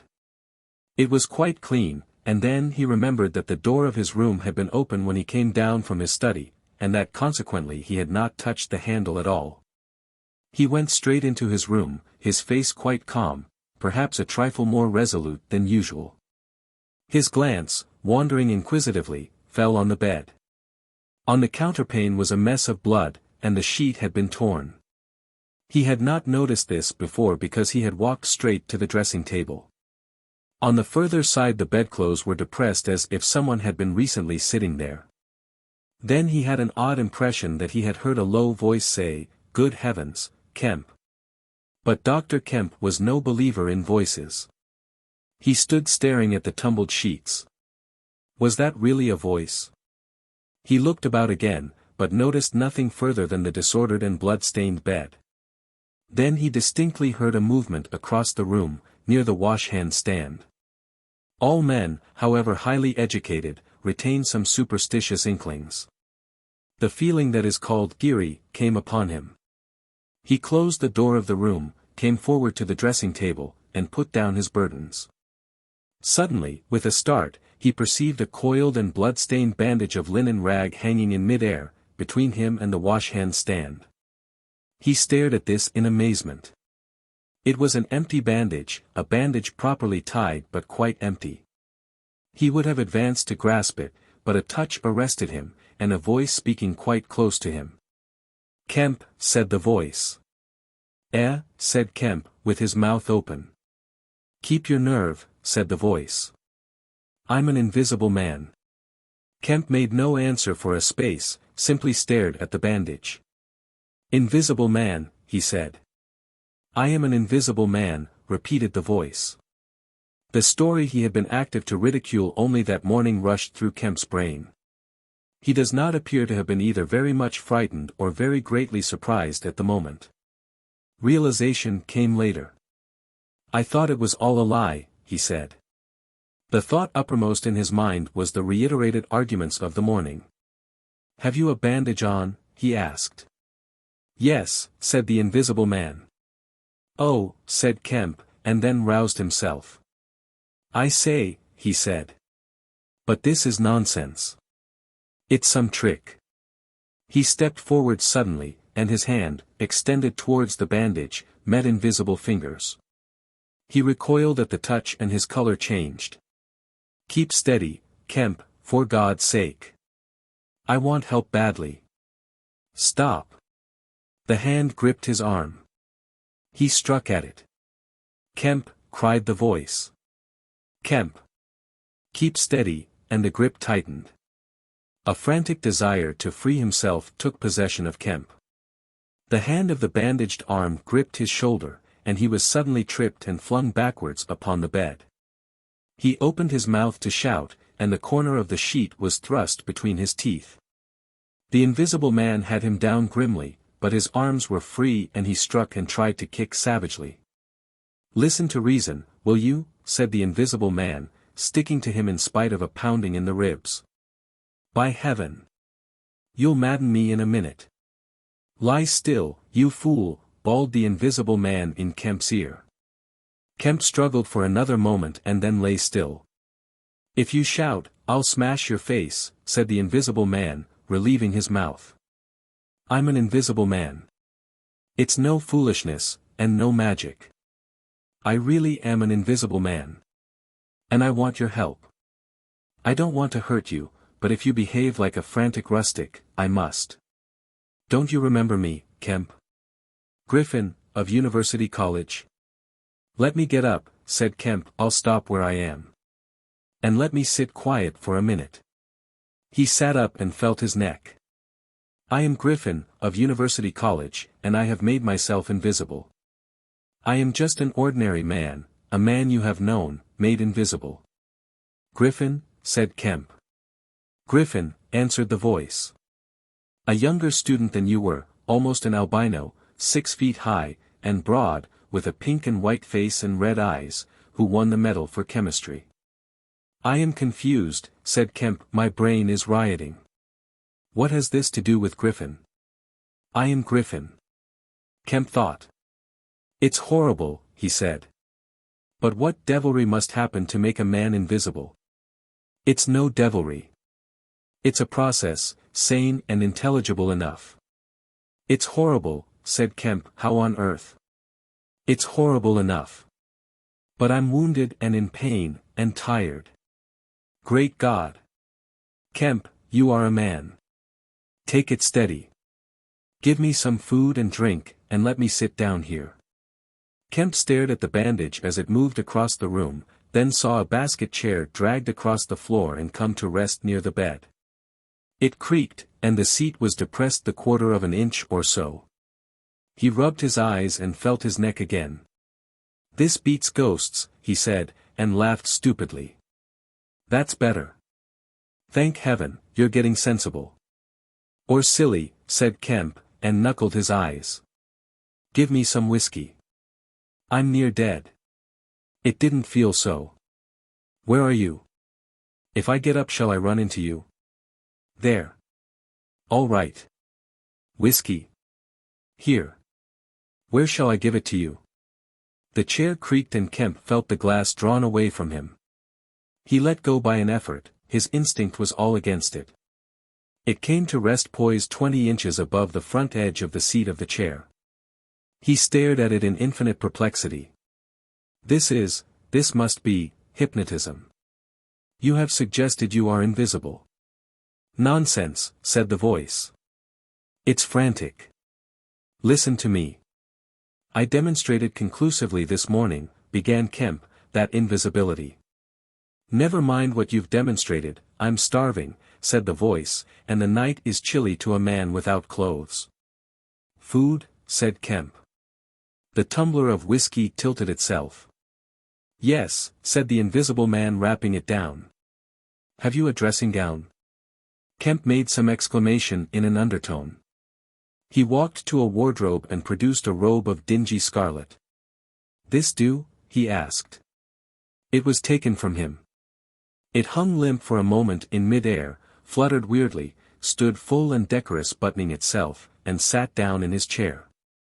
"Drawers, socks, slippers would be a comfort," said the unseen, curtly. "And food. Anything. But this is the insanest thing I ever was in my life." He turned out his drawers for the articles, and then went downstairs to ransack his larder. He came back with some cold cutlets and bread, pulled up a light table, and placed them before his guest. "Never mind knives," said his visitor, and a cutlet hung in mid-air, with a sound of gnawing. "Invisible," said Kemp, and sat down on a bedroom chair. "I always like to get something about me before I eat," said the invisible man, with a full mouth, eating greedily. Queer fancy. I suppose that wrist is all right, said Kemp. Trust me, said the invisible man. Of all the strange and wonderful. Exactly. But it's odd I should blunder into your house to get my bandaging. My first stroke of luck. Anyhow, I meant to sleep in this house tonight. You must stand that. It's a filthy nuisance, my blood showing, isn't it? Quite a clot over there. Gets visible as it coagulates, I see. It's only the living tissue I've changed, and only for as long as I'm alive. I've been in the house 3 hours. But how's it done? Began Kemp, in a tone of exasperation. Confound it. The whole business, it's unreasonable from beginning to end. Quite reasonable, said the invisible man, perfectly reasonable. He reached over and secured the whiskey bottle. Kemp stared at the devouring dressing gown.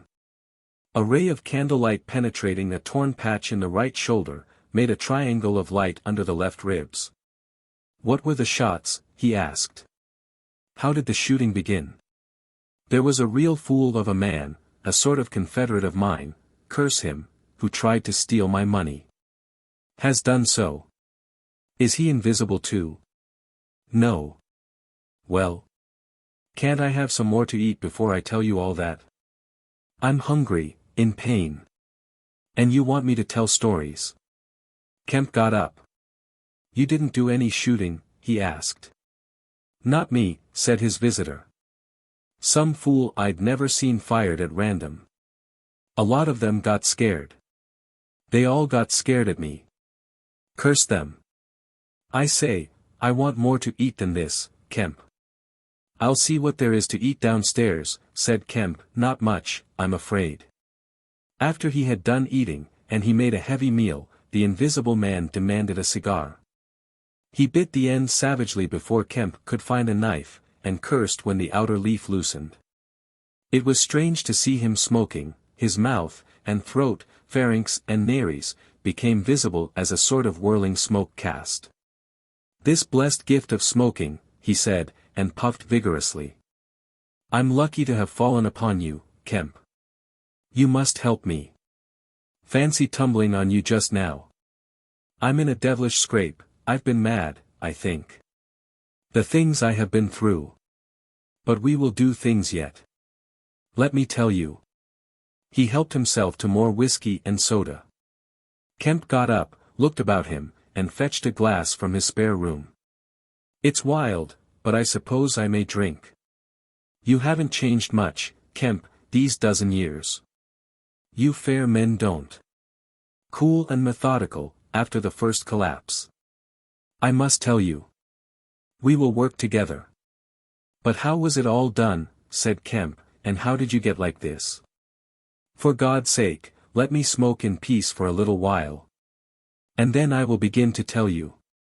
But the story was not told that night. The invisible man's wrist was growing painful. He was feverish, exhausted, and his mind came round to brood upon his chase down the hill and the struggle about the inn. He spoke in fragments of marvel, he smoked faster, his voice grew angry. Kemp tried to gather what he could. He was afraid of me, I could see that he was afraid of me, said the invisible man many times over. He meant to give me the slip, he was always casting about. What a fool I was. The cur. I should have killed him.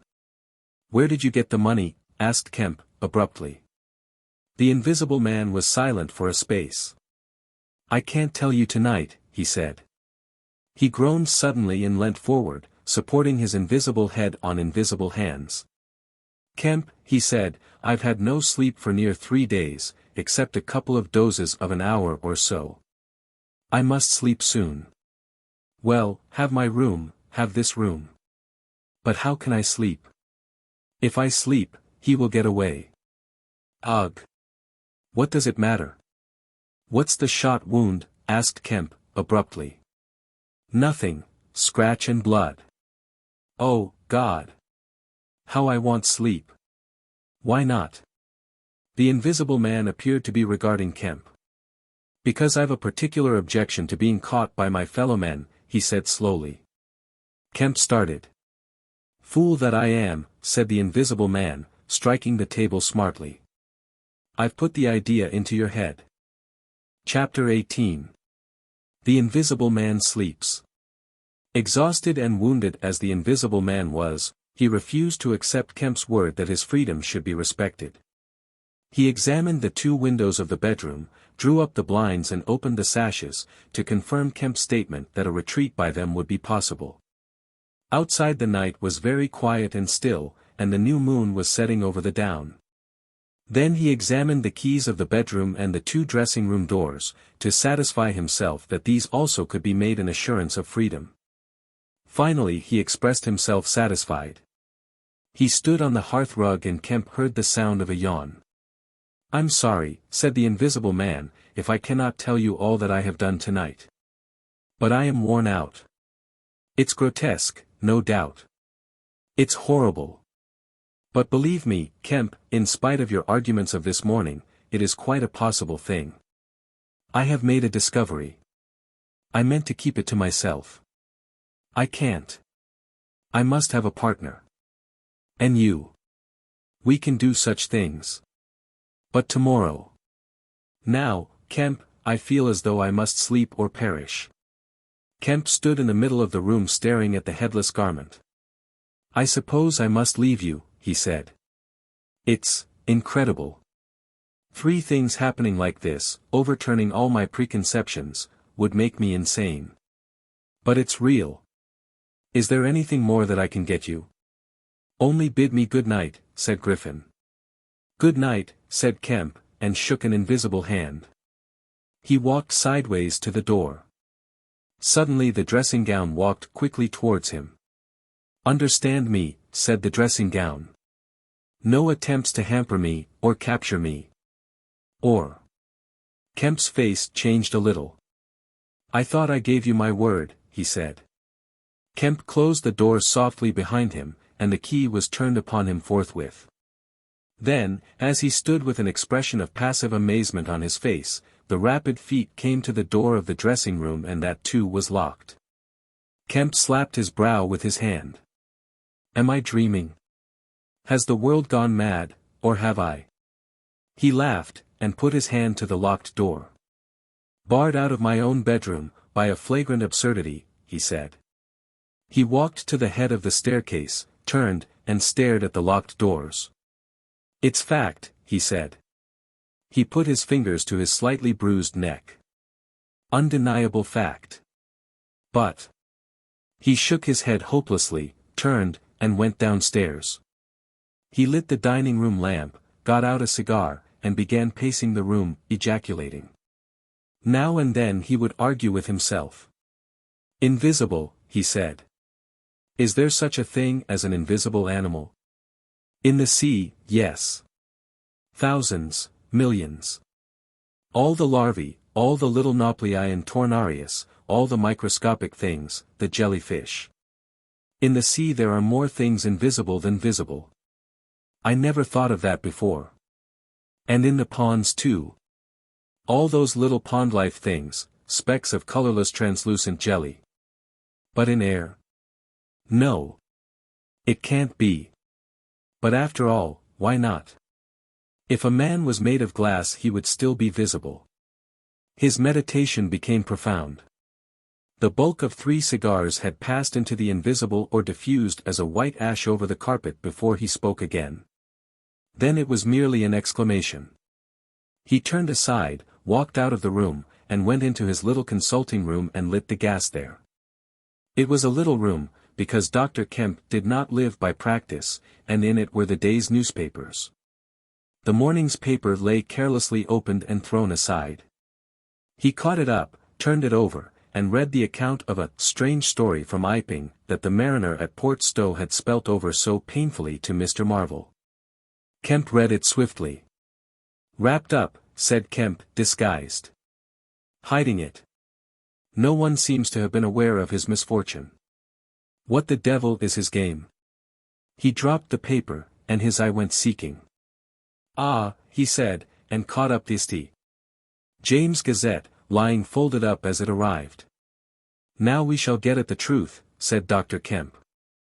He rent the paper open, a couple of columns confronted him. "An entire village in Sussex goes mad," was the heading. "Good heavens!" said Kemp, reading eagerly an incredulous account of the events in Iping, of the previous afternoon, that have already been described. Over the leaf the report in the morning paper had been reprinted. He reread it. Ran through the street striking right and left. Jaffers insensible. Mr. Huckster in great pain, still unable to describe what he saw. Painful humiliation, vicar. Woman ill with terror. Windows smashed. This extraordinary story probably a fabrication. Too good not to print, cum grano. He dropped the paper and stared blankly in front of him. Probably a fabrication.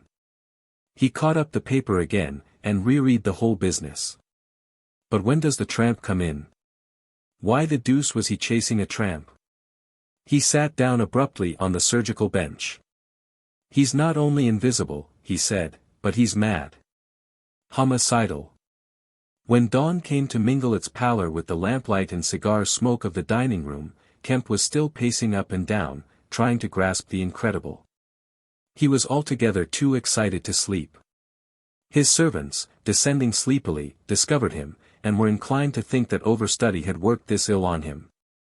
He gave them extraordinary but quite explicit instructions to lay breakfast for two in the Belvedere study, and then to confine themselves to the basement and ground floor. Then he continued to pace the dining room until the morning's paper came. That had much to say and little to tell, beyond the confirmation of the evening before, and a very badly written account of another remarkable tale from Port Burdock. This gave Kemp the essence of the happenings at the Jolly Cricketers, and the name of Marvel. "He has made me keep with him 24 hours, Marvel testified. Certain minor facts were added to the Iping story, notably the cutting of the village telegraph wire. But there was nothing to throw light on the connection between the invisible man and the tramp, for Mr. Marvel had supplied no information about the 3 books, or the money with which he was lined. The incredulous tone had vanished and a shoal of reporters and inquirers were already at work elaborating the matter. Kemp read every scrap of the report and sent his housemaid out to get every one of the morning papers she could. These also he devoured. "He is invisible," he said. "And it reads like rage growing to mania. The things he may do. The things he may do. And he's upstairs free as the air. What on earth ought I to do? For instance, would it be a breach of faith if—" No. He went to a little untidy desk in the corner, and began a note. He tore this up half-written, and wrote another. He read it over and considered it. Then he took an envelope and addressed it to Colonel Addy, Port Burdock. The invisible man awoke even as Kemp was doing this. He awoke in an evil temper, and Kemp, alert for every sound, heard his pattering feet rush suddenly across the bedroom overhead. Then a chair was flung over and the wash-hand stand tumbler smashed. Kemp hurried upstairs and rapped eagerly. Chapter 19. Certain First Principles. "What's the matter?" asked Kemp, when the invisible man admitted him. "Nothing," was the answer. "But, confound it. The smash." "Fit of temper," said the invisible man, "forgot this arm, and it's sore." "You're rather liable to that sort of thing." "I am." Kemp walked across the room and picked up the fragments of broken glass. "All the facts are out about you," said Kemp, standing up with the glass in his hand. "All that happened in Iping, and down the hill. The world has become aware of its invisible citizen. But no one knows you are here." The invisible man swore. "The secret's out." "I gather it was a secret. I don't know what your plans are, but of course I'm anxious to help you." The invisible man sat down on the bed. "There's breakfast upstairs," said Kemp, speaking as easily as possible, and he was delighted to find his strange guest rose willingly. Kemp led the way up the narrow staircase to the Belvedere. "Before we can do anything else," said Kemp, "I must understand a little more about this invisibility of yours." He had sat down, after one nervous glance out of the window, with the air of a man who has talking to do. His doubts of the sanity of the entire business flashed and vanished again as he looked across to where Griffin sat at the breakfast table, a headless, handless dressing gown, wiping unseen lips on a miraculously held serviette. "It's simple enough, and credible enough," said Griffin, putting the serviette aside and leaning the invisible head on an invisible hand. "No doubt, to you, but," Kemp laughed. "Well, yes, to me it seemed wonderful at first, no doubt. But now, great God! But we will do great things yet. I came on the stuff first at Chesilstowe." "Chesilstowe?" "I went there after I left London. You know I dropped medicine and took up physics." "No, well, I did. Light fascinated me. Ah! Optical density. The whole subject is a network of riddles, a network with solutions glimmering elusively through. And being but 22 and full of enthusiasm, I said, I will devote my life to this. This is worthwhile. You know what fools we are at 22. "Fools then or fools now," said Kemp. "As though knowing could be any satisfaction to a man. But I went to work, like a slave. And I had hardly worked and thought about the matter 6 months before light came through one of the meshes suddenly, blindingly. I found a general principle of pigments and refraction, a formula, a geometrical expression involving 4 dimensions. Fools, common men, even common mathematicians, do not know anything of what some general expression may mean to the student of molecular physics. In the books that Tramp has hidden, there are marvels, miracles. But this was not a method, it was an idea, that might lead to a method by which it would be possible, without changing any other property of matter, except, in some instances colors, to lower the refractive index of a substance, solid or liquid, to that of air, so far as all practical purposes are concerned." "Phew," said Kemp, "that's odd. But still I don't see quite. I can understand that thereby you could spoil a valuable stone, but personal invisibility is a far cry." "Precisely," said Griffin. "But consider, visibility depends on the action of the visible bodies on light. Either a body absorbs light, or it reflects or refracts it, or does all these things. If it neither reflects nor refracts nor absorbs light, it cannot of itself be visible. You see an opaque red box, for instance, because the color absorbs some of the light and reflects the rest, all the red part of the light, to you. If it did not absorb any particular part of the light, but reflected it all, then it would be a shining white box. Silver. A diamond box would neither absorb much of the light nor reflect much from the general surface, but just here and there where the surfaces were favorable the light would be reflected and refracted. So that you would get a brilliant appearance of flashing reflections and translucencies, a sort of skeleton of light. A glass box would not be so brilliant, nor so clearly visible, as a diamond box, because there would be less refraction and reflection. See that? From certain points of view you would see quite clearly through it. Some kinds of glass would be more visible than others, a box of flint glass would be brighter than a box of ordinary window glass. A box of very thin common glass would be hard to see in a bad light, because it would absorb hardly any light and reflect very little. And if you put a sheet of common white glass in water, still more if you put it in some denser liquid than water, it would vanish almost altogether. Because light passing from water to glass is only slightly refracted or reflected or indeed affected in any way. It is almost as invisible as a jet of coal gas or hydrogen is in air. And for precisely the same reason. Yes, said Kemp, that is pretty plain sailing. And here is another fact you will know to be true. If a sheet of glass is smashed, Kemp, and beaten into a powder, it becomes much more visible while it is in the air, it becomes at last an opaque white powder. This is because the powdering multiplies the surfaces of the glass at which refraction and reflection occur. In the sheet of glass there are only 2 surfaces. In the powder the light is reflected or refracted by each grain it passes through, and very little gets right through the powder. But if the white powdered glass is put into water, it forthwith vanishes. The powdered glass and water have much the same refractive index, that is, the light undergoes very little refraction or reflection in passing from one to the other. You make the glass invisible by putting it into a liquid of nearly the same refractive index. A transparent thing becomes invisible if it is put in any medium of almost the same refractive index. And if you will consider only a second, you will see also that the powder of glass might be made to vanish in air, if its refractive index could be made the same as that of air. For then there would be no refraction or reflection as the light passed from glass to air. Yes, yes, said Kemp, but a man's not powdered glass. No, said Griffin. He's more transparent. Nonsense. That from a doctor. How one forgets. Have you already forgotten your physics, in 10 years? Just think of all the things that are transparent and seem not to be so. Paper, for instance, is made up of transparent fibers, and it is white and opaque only for the same reason that a powder of glass is white and opaque. Oil white paper, fill up the interstices between the particles with oil so that there is no longer refraction or reflection except at the surfaces, and it becomes as transparent as glass.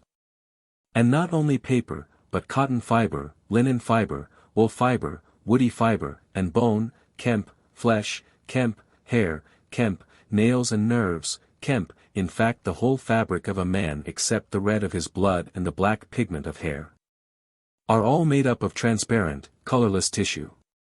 So little suffices to make us visible one to the other. For the most part the fibers of a living creature are no more opaque than water. Great heavens, cried Kemp, of course, of course. I was thinking only last night of the sea larvae and all jellyfish. Now you have me. And all that I knew and had in mind a year after I left London, 6 years ago. But I kept it to myself. I had to do my work under frightful disadvantages. Oliver, my professor, was a scientific bounder, a journalist by instinct, a thief of ideas, he was always prying. And you know the knavish system of the scientific world. I simply would not publish, and let him share my credit. I went on working. I got nearer and nearer making my formula into an experiment, a reality. I told no living soul, because I meant to flash my work upon the world with crushing effect and become famous at a blow. I took up the question of pigments to fill up certain gaps. And suddenly, not by design but by accident, I made a discovery in physiology. Yes. You know the red coloring matter of blood. It can be made white, colorless, and remain with all the functions it has now. Kemp gave a cry of incredulous amazement. The invisible man rose and began pacing the little study. You may well exclaim. I remember that night. It was late at night, in the daytime one was bothered with the gaping, silly students, and I worked then sometimes till dawn. It came suddenly, splendid and complete in my mind. I was alone. The laboratory was still, with the tall lights burning brightly and silently. In all my great moments I have been alone. One could make an animal, a tissue, transparent. One could make it invisible. All except the pigments, I could be invisible. I said, suddenly realizing what it meant to be an albino with such knowledge. It was overwhelming. I left the filtering I was doing, and went and stared out of the great window at the stars. I could be invisible. I repeated. To do such a thing would be to transcend magic. And I beheld, unclouded by doubt, a magnificent vision of all that invisibility might mean to a man, the mystery, the power, the freedom. Drawbacks I saw none. You have only to think. And I, a shabby, poverty-struck, hemmed-in demonstrator, teaching fools in a provincial college, might suddenly become, this. I ask you, Kemp, if you.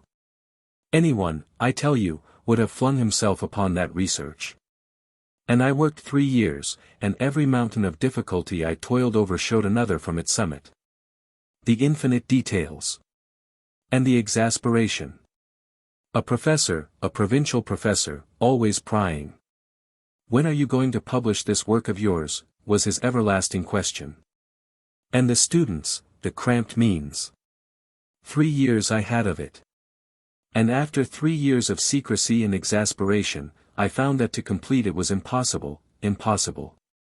How? Asked Kemp. Money, said the invisible man, and went again to stare out of the window. He turned around abruptly. I robbed the old man, robbed my father. The money was not his, and he shot himself. Chapter 20. At the house in Great Portland Street. For a moment Kemp sat in silence, staring at the back of the headless figure at the window. Then he started, struck by a thought, rose, took the invisible man's arm, and turned him away from the outlook.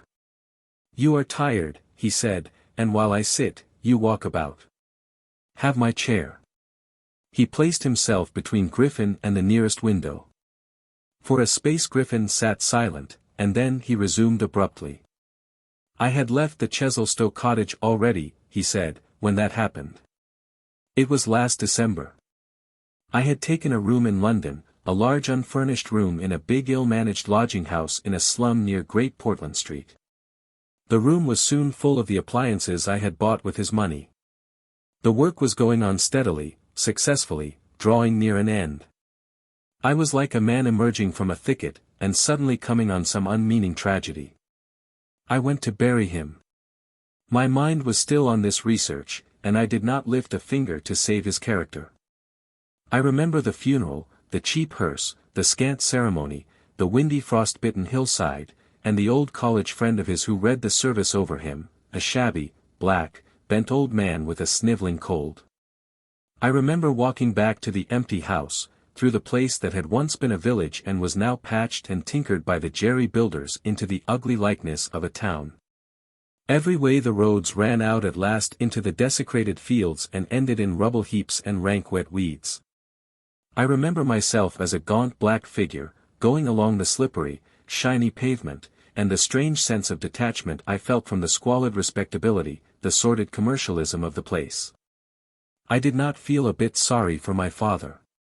He seemed to me to be the victim of his own foolish sentimentality. The current cant required my attendance at his funeral, but it was really not my affair. But going along the high street, my old life came back to me for a space, for I met the girl I had known 10 years since. Our eyes met. Something moved me to turn back and talk to her. She was a very ordinary person. It was all like a dream, that visit to the old places. I did not feel then that I was lonely, that I had come out from the world into a desolate place. I appreciated my loss of sympathy, but I put it down to the general inanity of things. Re-entering my room seemed like the recovery of reality. There were the things I knew and loved. There stood the apparatus, the experiments arranged and waiting. And now there was scarcely a difficulty left, beyond the planning of details. I will tell you, Kemp, sooner or later, all the complicated processes. We need not go into that now. For the most part, saving certain gaps I chose to remember, they are written in cipher in those books that Tramp has hidden. We must hunt him down. We must get those books again. But the essential phase was to place the transparent object whose refractive index was to be lowered between two radiating centers of a sort of ethereal vibration, of which I will tell you more fully later.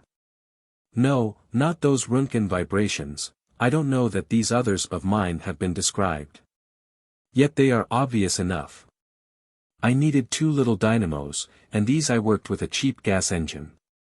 My first experiment was with a bit of white wool fabric. It was the strangest thing in the world to see it in the flicker of the flashes soft and white, and then to watch it fade like a wreath of smoke and vanish. I could scarcely believe I had done it.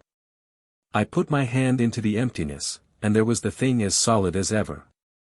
I felt it awkwardly, and threw it on the floor. I had a little trouble finding it again. And then came a curious experience. I heard a meow behind me, and turning, saw a lean white cat, very dirty, on the cistern cover outside the window. A thought came into my head. "Everything ready for you," I said, and went to the window, opened it, and called softly.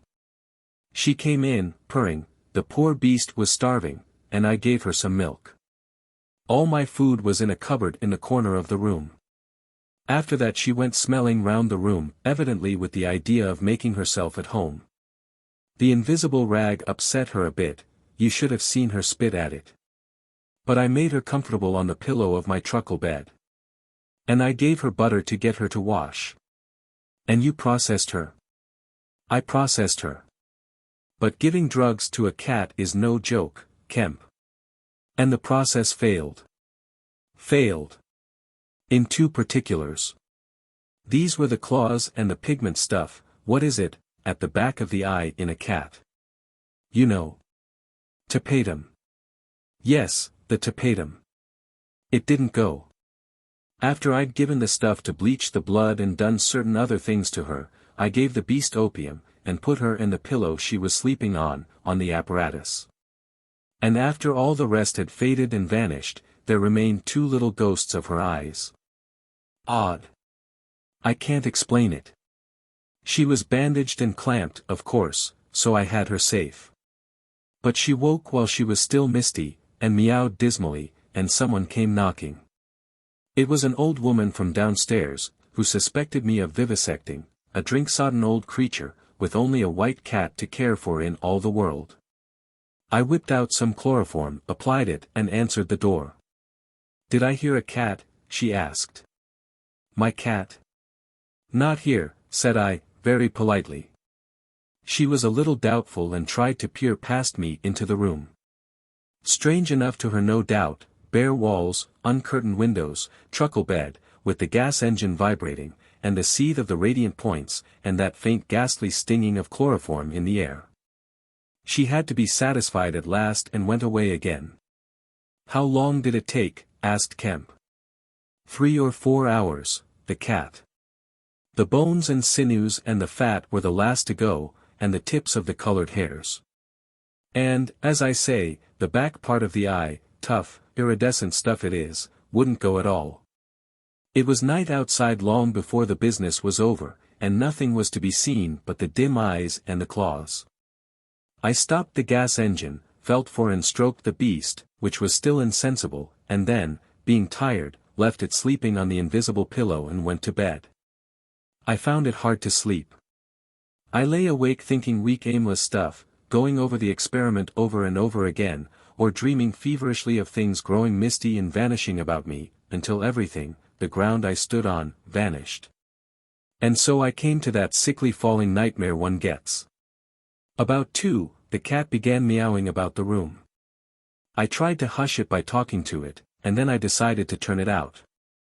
I remember the shock I had when striking a light, there were just the round eyes shining green, and nothing round them.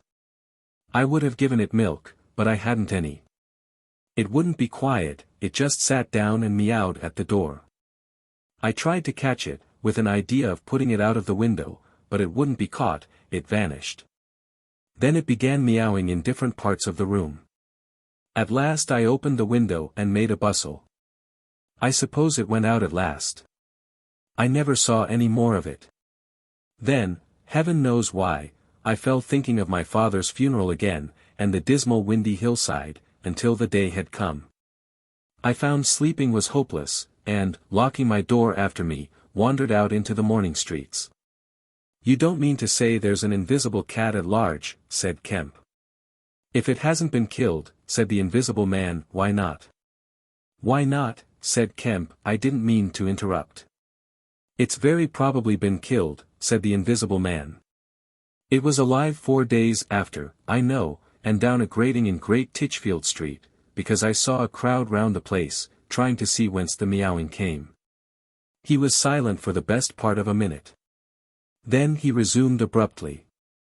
I remember that morning before the change very vividly. I must have gone up Great Portland Street. I remember the barracks in Albany Street, and the horse soldiers coming out, and at last I found the summit of Primrose Hill. It was a sunny day in January, one of those sunny, frosty days that came before the snow this year. My weary brain tried to formulate the position, to plot out a plan of action. I was surprised to find, now that my prize was within my grasp, how inconclusive its attainment seemed. As a matter of fact I was worked out. The intense stress of nearly 4 years' continuous work left me incapable of any strength of feeling. I was apathetic, and I tried in vain to recover the enthusiasm of my first inquiries, the passion of discovery that had enabled me to compass even the downfall of my father's grey hairs. Nothing seemed to matter. I saw pretty clearly this was a transient mood, due to overwork and want of sleep, and that either by drugs or rest it would be possible to recover my energies. All I could think clearly was that the thing had to be carried through. The fixed idea still ruled me. And soon, for the money I had was almost exhausted. I looked about me at the hillside, with children playing and girls watching them, and tried to think of all the fantastic advantages an invisible man would have in the world. After a time I crawled home, took some food and a strong dose of strychnine, and went to sleep in my clothes on my unmade bed. Strychnine is a grand tonic, Kemp, to take the flabbiness out of a man. It's the devil, said Kemp. It's the Paleolithic in a bottle. I awoke vastly invigorated and rather irritable. You know. I know the stuff. And there was someone rapping at the door. It was my landlord with threats and inquiries, an old Polish Jew in a long grey coat and greasy slippers. I had been tormenting a cat in the night, he was sure, the old woman's tongue had been busy. He insisted on knowing all about it. The laws in this country against vivisection were very severe, he might be liable. I denied the cat. Then the vibration of the little gas engine could be felt all over the house, he said. That was true, certainly. He edged round me into the room, peering about over his German silver spectacles, and a sudden dread came into my mind that he might carry away something of my secret. I tried to keep between him and the concentrating apparatus I had arranged, and that only made him more curious. What was I doing? Why was I always alone and secretive? Was it legal? Was it dangerous? I paid nothing but the usual rent. His had always been a most respectable house, in a disreputable neighborhood. Suddenly my temper gave way. I told him to get out.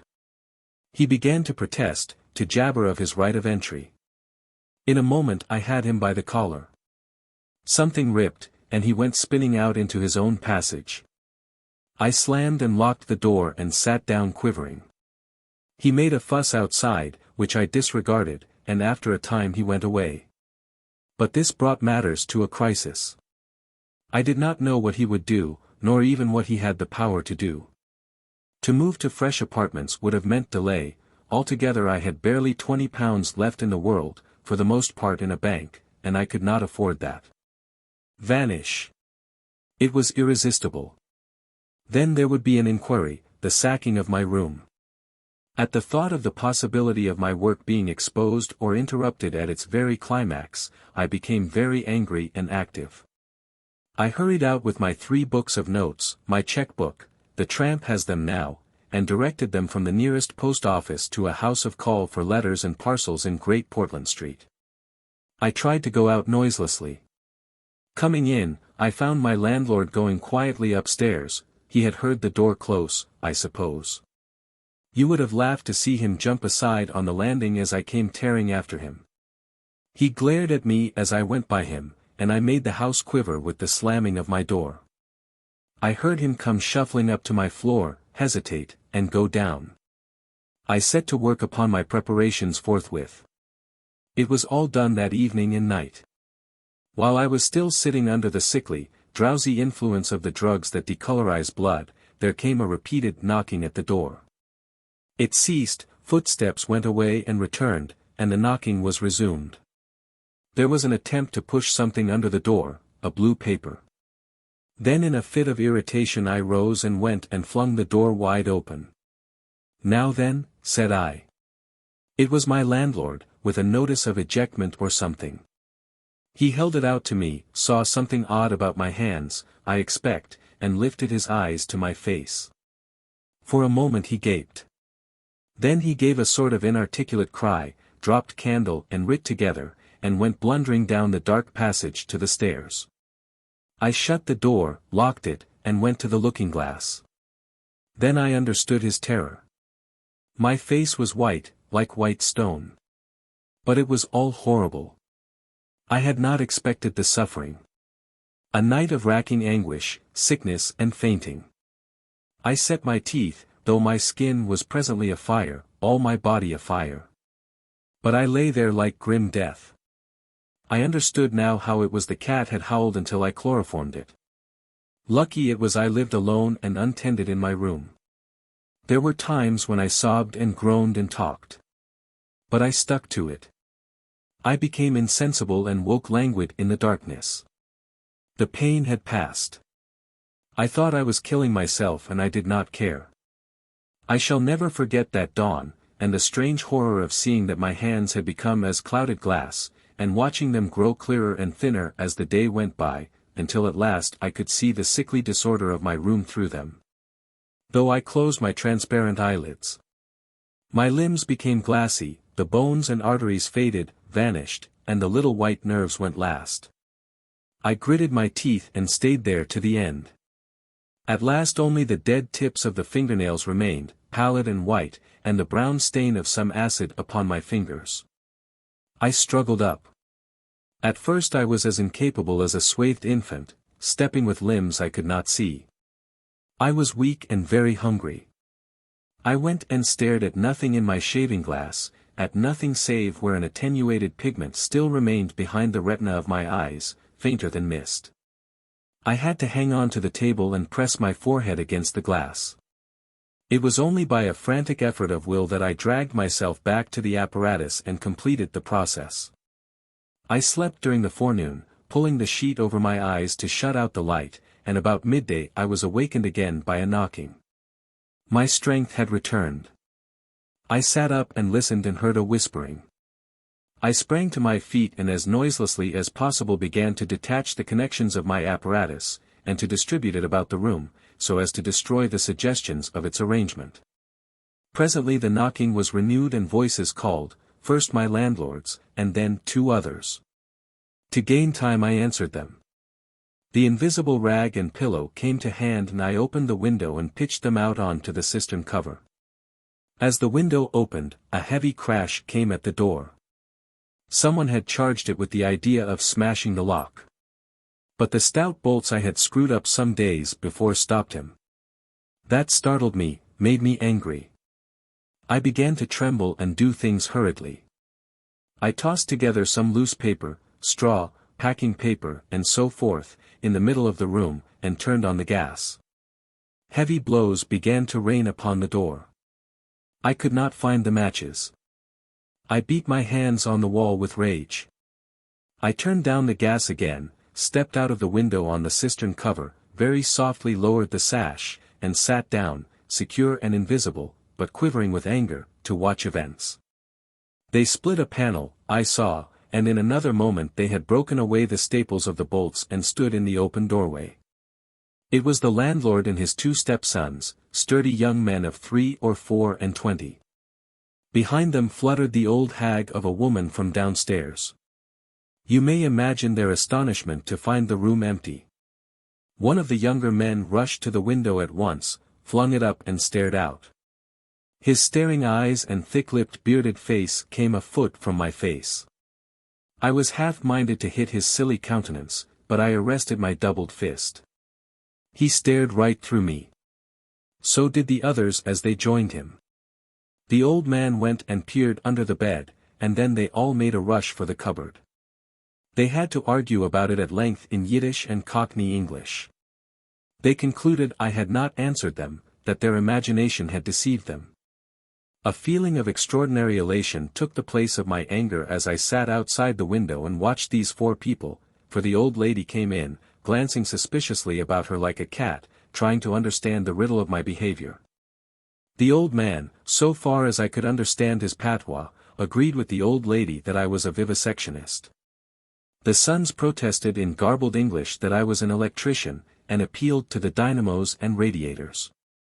They were all nervous about my arrival, although I found subsequently that they had bolted the front door.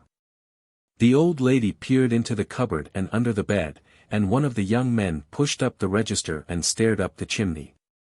One of my fellow lodgers, a costermonger who shared the opposite room with a butcher, appeared on the landing, and he was called in and told incoherent things.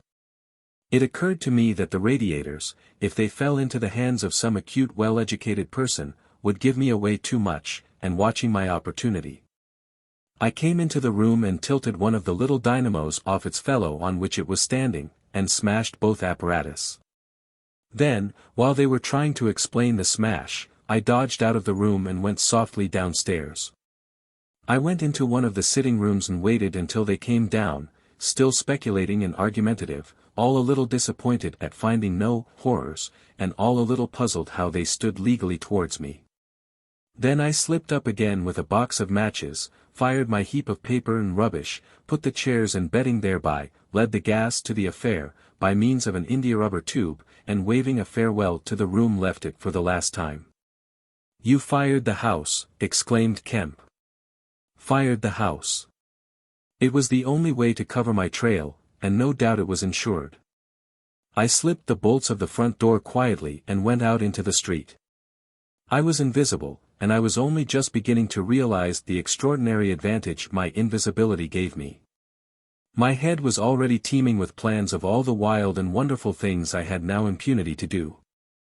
Chapter 21. In Oxford Street.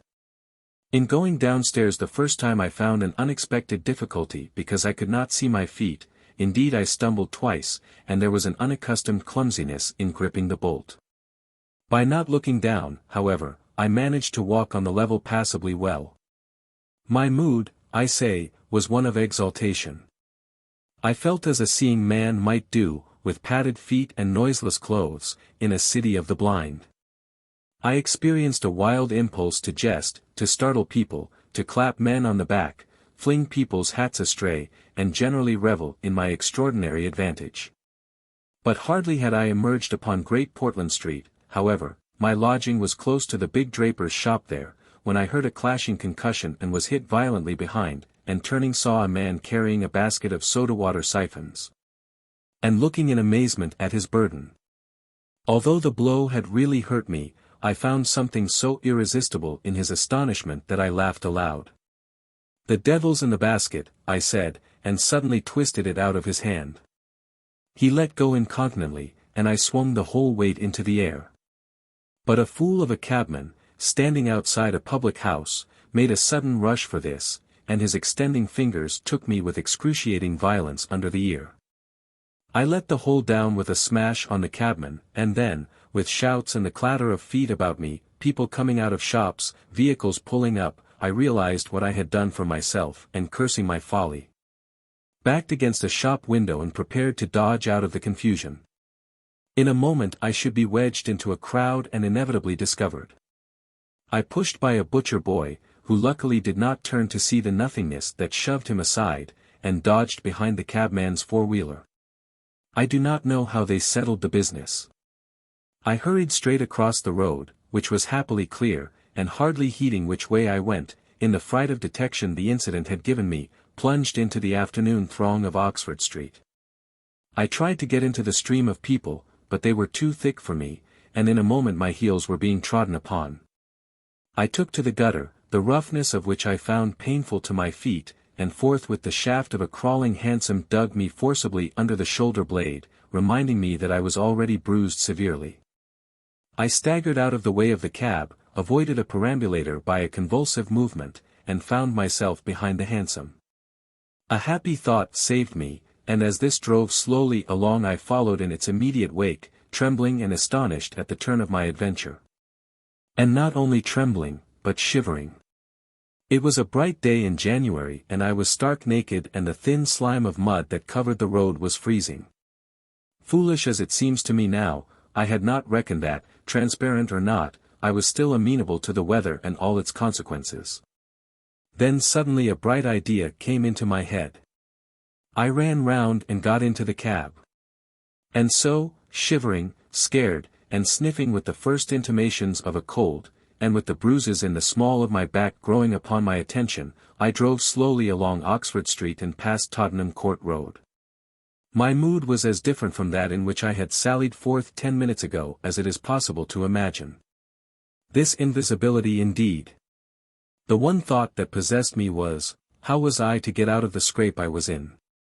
We crawled past Moody's, and there a tall woman with 5 or 6 yellow-labeled books hailed my cab, and I sprang out just in time to escape her, shaving a railway van narrowly in my flight. I made off up the roadway to Bloomsbury Square, intending to strike north past the museum and so get into the quiet district. I was now cruelly chilled, and the strangeness of my situation so unnerved me that I whimpered as I ran. At the northward corner of the square a little white dog ran out of the Pharmaceutical Society's offices, and incontinently made for me, nose down. I had never realized it before, but the nose is to the mind of a dog what the eye is to the mind of a seeing man. Dogs perceive the scent of a man moving as men perceive his vision. This brute began barking and leaping, showing, as it seemed to me, only too plainly that he was aware of me. I crossed Great Russell Street, glancing over my shoulder as I did so, and went some way along Montague Street before I realized what I was running towards. Then I became aware of a blare of music, and looking along the street saw a number of people advancing out of Russell Square, red shirts, and the banner of the Salvation Army to the fore. Such a crowd, chanting in the roadway and scoffing on the pavement, I could not hope to penetrate, and dreading to go back and farther from home again, and deciding on the spur of the moment. I ran up the white steps of a house facing the museum railings, and stood there until the crowd should have passed. Happily the dog stopped at the noise of the band too, hesitated, and turned tail, running back to Bloomsbury Square again. On came the band, bawling with unconscious irony some hymn about, "When shall we see his face?" And it seemed an interminable time to me before the tide of the crowd washed along the pavement by me. Thud, thud, thud, came the drum with a vibrating resonance, and for the moment I did not notice 2 urchins stopping at the railings by me. "See, said one. "See what?" said the other. "Why, them footmarks, bare. Like what you makes in mud." I looked down and saw the youngsters had stopped and were gaping at the muddy footmarks I had left behind me up the newly widened steps. The passing people elbowed and jostled them, but their confounded intelligence was arrested. Thud, thud, thud, when, thud, shall we see, thud, his face, thud, thud. "There's a barefoot man gone up them steps, or I don't know nothing," said one. "And he ain't never come down again. And his foot was bleeding." The thick of the crowd had already passed. "Looky there, Ted," quoth the younger of the detectives, with the sharpness of surprise in his voice, and pointed straight to my feet. I looked down and saw at once the dim suggestion of their outlines sketched in splashes of mud. For a moment I was paralyzed. "Why, that's rum," said the elder. "Dashed rum. It's just like the ghost of a foot, ain't it?" He hesitated and advanced with outstretched hand. A man pulled up short to see what he was catching, and then a girl. In another moment he would have touched me. Then I saw what to do. I made a step, the boy started back with an exclamation, and with a rapid movement I swung myself over into the portico of the next house. But the smaller boy was sharp-eyed enough to follow the movement, and before I was well down the steps and upon the pavement, he had recovered from his momentary astonishment and was shouting out that the feet had gone over the wall. They rushed round and saw my new footmarks flash into being on the lower step and upon the pavement. "What's up?" asked someone. "Feet. Look. Feet running." Everybody in the road, except my 3 pursuers, was pouring along after the Salvation Army, and this blow not only impeded me but them. There was an eddy of surprise and interrogation. At the cost of bowling over one young fellow I got through, and in another moment I was rushing headlong round the circuit of Russell Square, with 6 or 7 astonished people following my footmarks. There was no time for explanation, or else the whole host would have been after me. Twice I doubled round corners, thrice I crossed the road and came back upon my tracks, and then, as my feet grew hot and dry, the damp impressions began to fade. At last I had a breathing space and rubbed my feet clean with my hands, and so got away altogether. The last I saw of the chase was a little group of a dozen people perhaps, studying with infinite perplexity a slowly drying footprint that had resulted from a puddle in Tavistock Square. A footprint as isolated and incomprehensible to them as Crusoe's solitary discovery. This running warmed me to a certain extent, and I went on with a better courage through the maze of less frequented roads that runs hereabouts. My back had now become very stiff and sore, my tonsils were painful from the cabman's fingers, and the skin of my neck had been scratched by his nails, my feet hurt exceedingly and I was lame from a little cut on one foot. I saw in time a blind man approaching me, and fled limping, for I feared his subtle intuitions. Once or twice accidental collisions occurred and I left people amazed, with unaccountable curses ringing in their ears. Then came something silent and quiet against my face, and across the square fell a thin veil of slowly falling flakes of snow. I had caught a cold, and do as I would I could not avoid an occasional sneeze. And every dog that came in sight, with its pointing nose and curious sniffing, was a terror to me. Then came men and boys running, first one and then others, and shouting as they ran. It was a fire. They ran in the direction of my lodging, and looking back down a street I saw a mass of black smoke streaming up above the roofs and telephone wires. It was my lodging burning. My clothes, my apparatus, all my resources indeed, except my checkbook and the 3 volumes of memoranda that awaited me in Great Portland Street, were there. Burning. I had burnt my boats, if ever a man did. The place was blazing. The invisible man paused and thought. Kemp glanced nervously out of the window. Yes, he said. Go on. Chapter 22. In the Emporium. So last January, with the beginning of a snowstorm in the air about me, and if it settled on me it would betray me. Weary, cold, painful, inexpressibly wretched, and still but half convinced of my invisible quality, I began this new life to which I am committed. I had no refuge, no appliances, no human being in the world in whom I could confide. To have told my secret would have given me away, made a mere show and rarity of me. Nevertheless, I was half-minded to accost some passer-by and throw myself upon his mercy. But I knew too clearly the terror and brutal cruelty my advances would evoke. I made no plans in the street. My sole object was to get shelter from the snow, to get myself covered and warm, then I might hope to plan. But even to me, an invisible man, the rows of London houses stood latched, barred, and bolted impregnably. Only one thing could I see clearly before me, the cold exposure and misery of the snowstorm and the night. And then I had a brilliant idea. I turned down one of the roads leading from Gower Street to Tottenham Court Road, and found myself outside Omnium's, the big establishment where everything is to be bought, you know the place, meat, grocery, linen, furniture, clothing. Oil paintings even, a huge meandering collection of shops rather than a shop.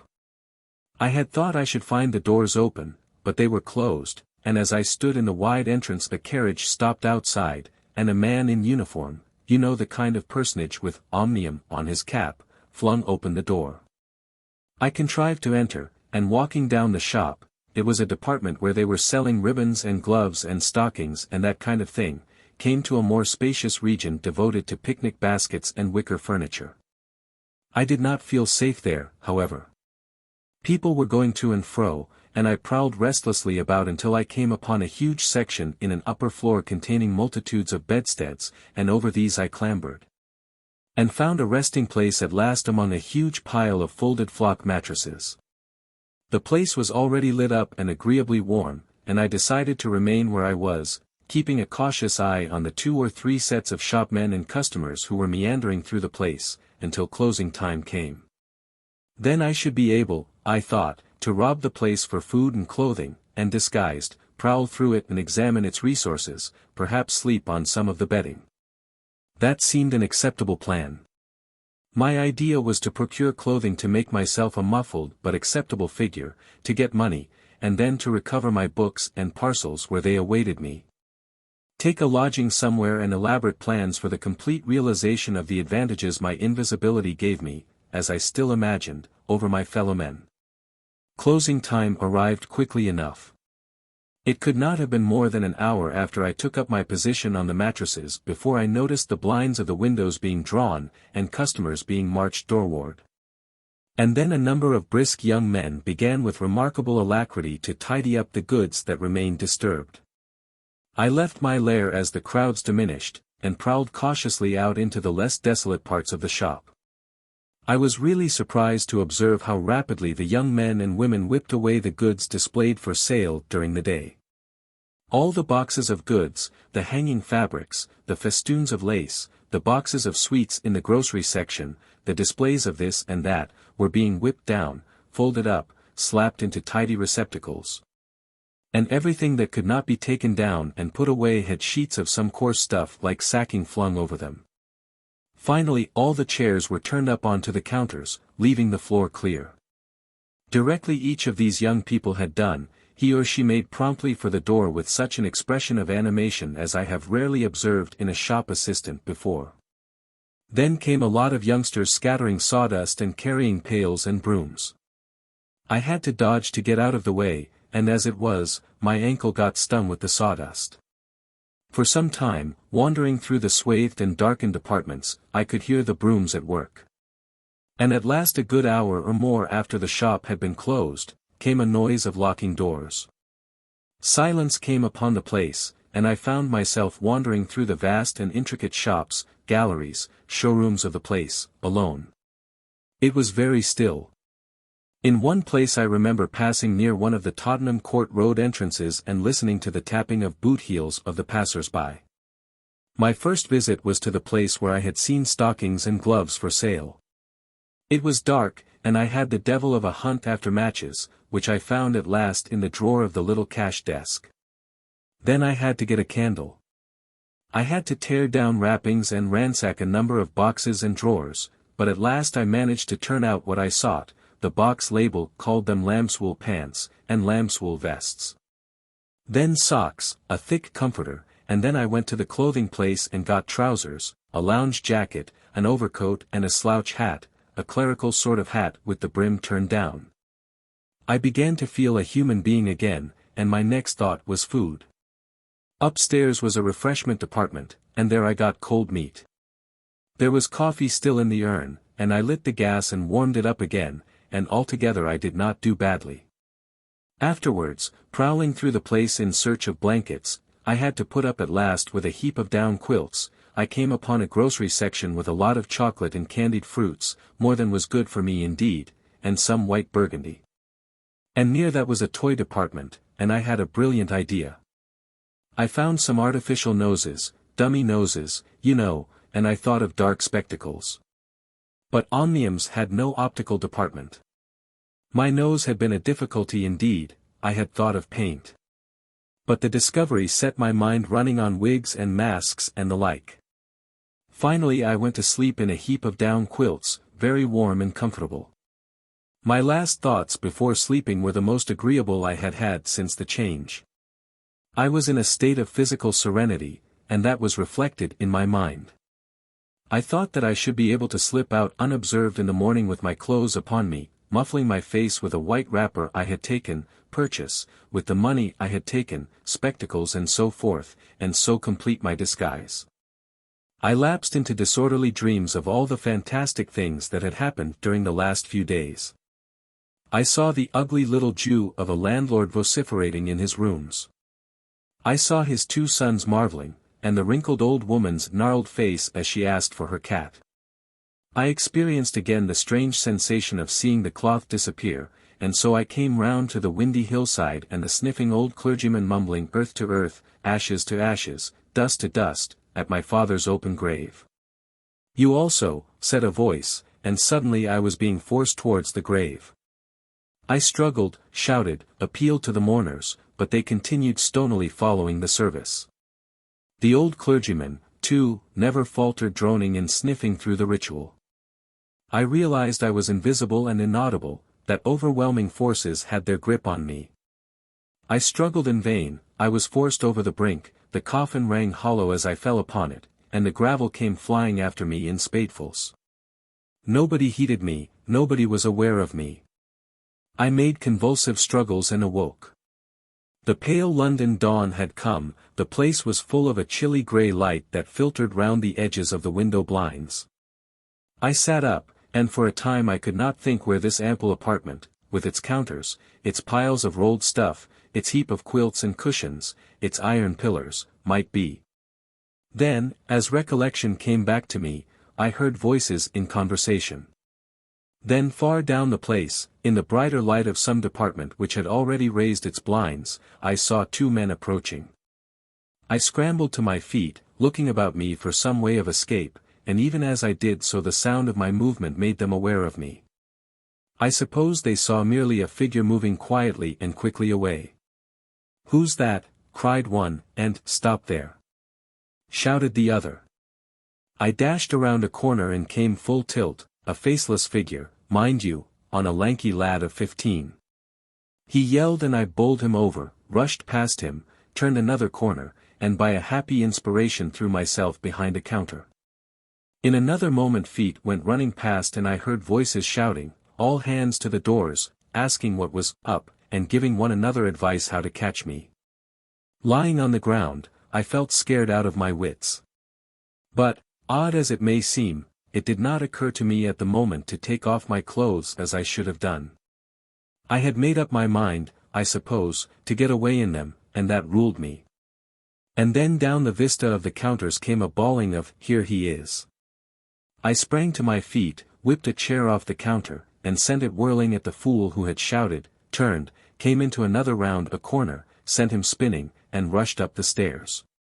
He kept his footing, gave a view hello, and came up the staircase hot after me.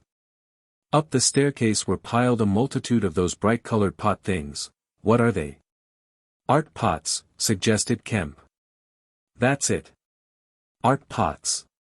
Well, I turned at the top step and swung round, plucked one out of a pile and smashed it on his silly head as he came at me.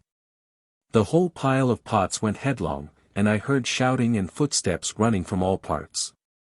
I made a mad rush for the refreshment place, and there was a man in white like a man cook, who took up the chase. I made one last desperate turn and found myself among lamps and ironmongery. I went behind the counter of this, and waited for my cook, and as he bolted in at the head of the chase, I doubled him up with a lamp. Down he went, and I crouched down behind the counter and began whipping off my clothes as fast as I could. Coat, jacket, trousers, shoes were all right, but a lambswool vest fits a man like a skin. I heard more men coming, my cook was lying quiet on the other side of the counter, stunned or scared speechless, and I had to make another dash for it, like a rabbit hunted out of a woodpile. "This way, policeman!" I heard someone shouting. I found myself in my bedstead storeroom again, and at the end of a wilderness of wardrobes. I rushed among them, went flat, got rid of my vest after infinite wriggling, and stood a free man again, panting and scared, as the policeman and 3 of the shopmen came round the corner. They made a rush for the vest and pants, and collared the trousers. "He's dropping his plunder," said one of the young men. "He must be somewhere here."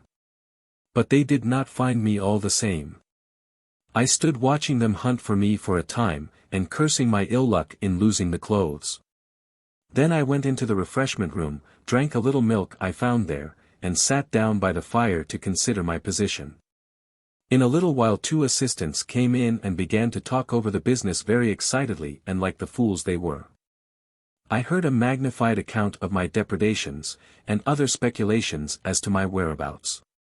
Then I fell to scheming again. The insurmountable difficulty of the place, especially now it was alarmed, was to get any plunder out of it. I went down into the warehouse to see if there was any chance of packing and addressing a parcel, but I could not understand the system of checking. About 11 o'clock, the snow having thawed as it fell, and the day being finer and a little warmer than the previous one, I decided that the Emporium was hopeless, and went out again, exasperated at my want of success. With only the vaguest plans of action in my mind. Chapter 23. In Drury Lane. "But you begin now to realize," said the invisible man, "the full disadvantage of my condition. I had no shelter, no covering, to get clothing was to forego all my advantage, to make myself a strange and terrible thing. I was fasting, for to eat, to fill myself with unassimilated matter, would be to become grotesquely visible again. I never thought of that, said Kemp. Nor had I. And the snow had warned me of other dangers. I could not go abroad in snow, it would settle on me and expose me. Rain, too, would make me a watery outline, a glistening surface of a man, a bubble. And fog, I should be like a fainter bubble in a fog, a surface, a greasy glimmer of humanity. Moreover, as I went abroad, in the London air, I gathered dirt about my ankles, floating smuts and dust upon my skin. I did not know how long it would be before I should become visible from that cause also. But I saw clearly it could not be for long. Not in London at any rate. I went into the slums towards Great Portland Street, and found myself at the end of the street in which I had lodged. I did not go that way, because of the crowd halfway down it opposite to the still smoking ruins of the house I had fired. My most immediate problem was to get clothing. What to do with my face puzzled me. Then I saw in one of those little miscellaneous shops, news, sweets, toys, stationery, belated Christmas tomfoolery, and so forth, an array of masks and noses. I realized that problem was solved. In a flash I saw my course. I turned about, no longer aimless, and went, circuitously in order to avoid the busy ways, towards the back streets north of the Strand, for I remembered, though not very distinctly where, that some theatrical costumiers had shops in that district. The day was cold, with a nipping wind down the northward running streets. I walked fast to avoid being overtaken. Every crossing was a danger, every passenger a thing to watch alertly. One man, as I was about to pass him at the top of Bedford Street, turned upon me abruptly and came into me, sending me into the road and almost under the wheel of a passing hansom. The verdict of the cab rank was that he had had some sort of stroke. I was so unnerved by this encounter that I went into Covent Garden Market and sat down for some time in a quiet corner by a stall of violets, panting and trembling. I found I had caught a fresh cold, and had to turn out after a time lest my sneezes should attract attention.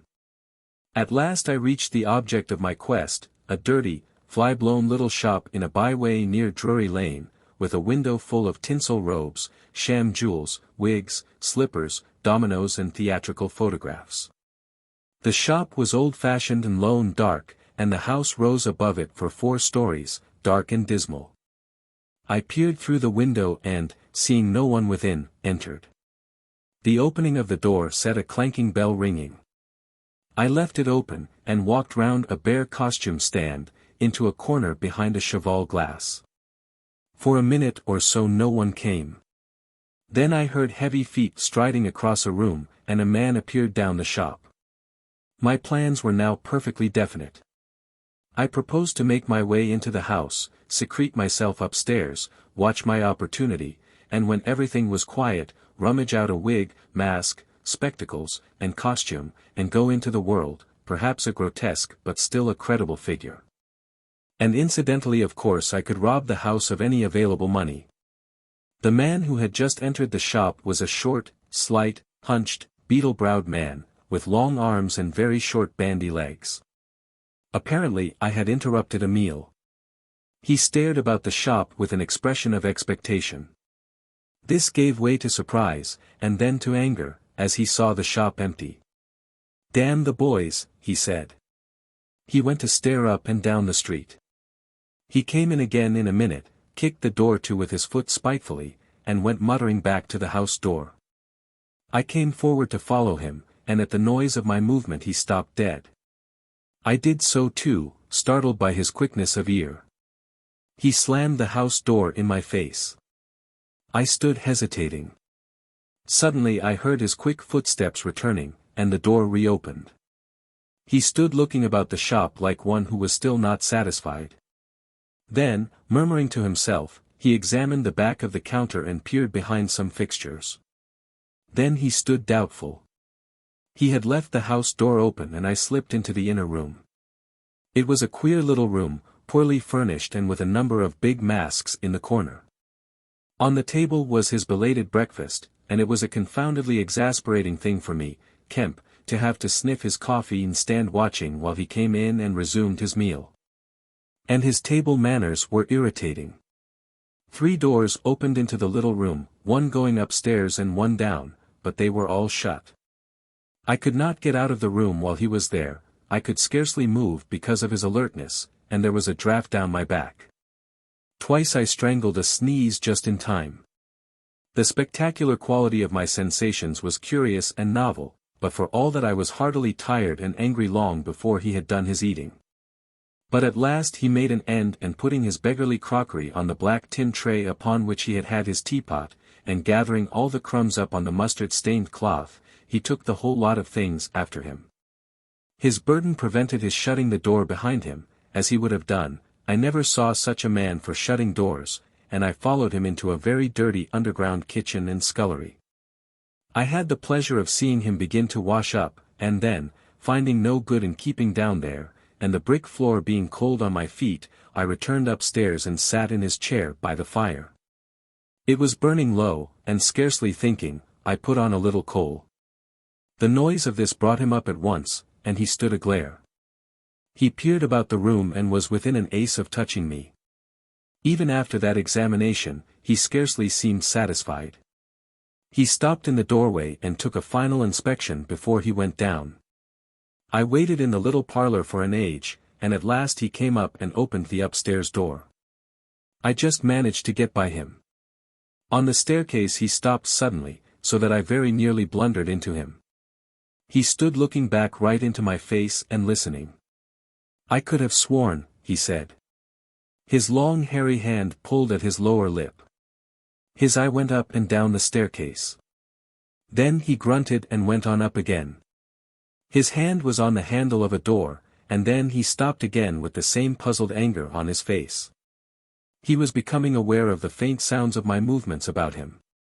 The man must have had diabolically acute hearing. He suddenly flashed into rage. "If there's anyone in this house," he cried with an oath, and left the threat unfinished. He put his hand in his pocket, failed to find what he wanted, and rushing past me went blundering noisily and pugnaciously downstairs. But I did not follow him. I sat on the head of the staircase until his return. Presently he came up again, still muttering. He opened the door of the room, and before I could enter, slammed it in my face. I resolved to explore the house, and spent some time in doing so as noiselessly as possible. The house was very old and tumble down, damp so that the paper in the attics was peeling from the walls, and rat-infested. Some of the door handles were stiff and I was afraid to turn them. Several rooms I did inspect were unfurnished, and others were littered with theatrical lumber, bought second-hand, I judged, from its appearance. In one room next to his I found a lot of old clothes. I began routing among these, and in my eagerness forgot again the evident sharpness of his ears. I heard a stealthy footstep and, looking up just in time, saw him peering in at the tumbled heap and holding an old-fashioned revolver in his hand. I stood perfectly still while he stared about open-mouthed and suspicious. "It must have been her," he said slowly. "Damn her." He shut the door quietly, and immediately I heard the key turn in the lock. Then his footsteps retreated. I realized abruptly that I was locked in. For a minute I did not know what to do. I walked from door to window and back, and stood perplexed. A gust of anger came upon me. But I decided to inspect the clothes before I did anything further, and my first attempt brought down a pile from an upper shelf. This brought him back, more sinister than ever. That time he actually touched me, jumped back with amazement and stood astonished in the middle of the room. Presently he calmed a little. "Rats," he said in an undertone, fingers on lips. He was evidently a little scared. I edged quietly out of the room, but a plank creaked. Then the infernal little brute started going all over the house, revolver in hand and locking door after door and pocketing the keys. When I realized what he was up to I had a fit of rage. I could hardly control myself sufficiently to watch my opportunity. By this time I knew he was alone in the house, and so I made no more ado, but knocked him on the head. "Knocked him on the head," exclaimed Kemp. "Yes, stunned him, as he was going downstairs. Hit him from behind with a stool that stood on the landing. He went downstairs like a bag of old boots. But, I say, the common conventions of humanity are all very well for common people. But the point was, Kemp, that I had to get out of that house in a disguise without his seeing me. I couldn't think of any other way of doing it. And then I gagged him with a Louis Quatorze vest and tied him up in a sheet. Tied him up in a sheet. Made a sort of bag of it. It was rather a good idea to keep the idiot scared and quiet, and a devilish hard thing to get out of, head away from the string. My dear Kemp, it's no good your sitting glaring as though I was a murderer. It had to be done. He had his revolver. If once he saw me he would be able to describe me. But still, said Kemp, in England, today. And the man was in his own house, and you were, well, robbing. Robbing. Confound it. You'll call me a thief next. Surely, Kemp, you're not fool enough to dance on the old strings. Can't you see my position? And his too, said Kemp. The invisible man stood up sharply. What do you mean to say? Kemp's face grew a trifle hard. He was about to speak and checked himself. I suppose, after all, he said with a sudden change of manner, the thing had to be done. You were in a fix. But still. Of course I was in a fix, an infernal fix. And he made me wild too, hunting me about the house, fooling about with his revolver, locking and unlocking doors. He was simply exasperating. You don't blame me, do you? You don't blame me? I never blame anyone, said Kemp. It's quite out of fashion. What did you do next? I was hungry. Downstairs I found a loaf and some rank cheese, more than sufficient to satisfy my hunger. I took some brandy and water, and then went up past my impromptu bag, he was lying quite still, to the room containing the old clothes. This looked out upon the street, two lace curtains brown with dirt guarding the window. I went and peered out through their interstices.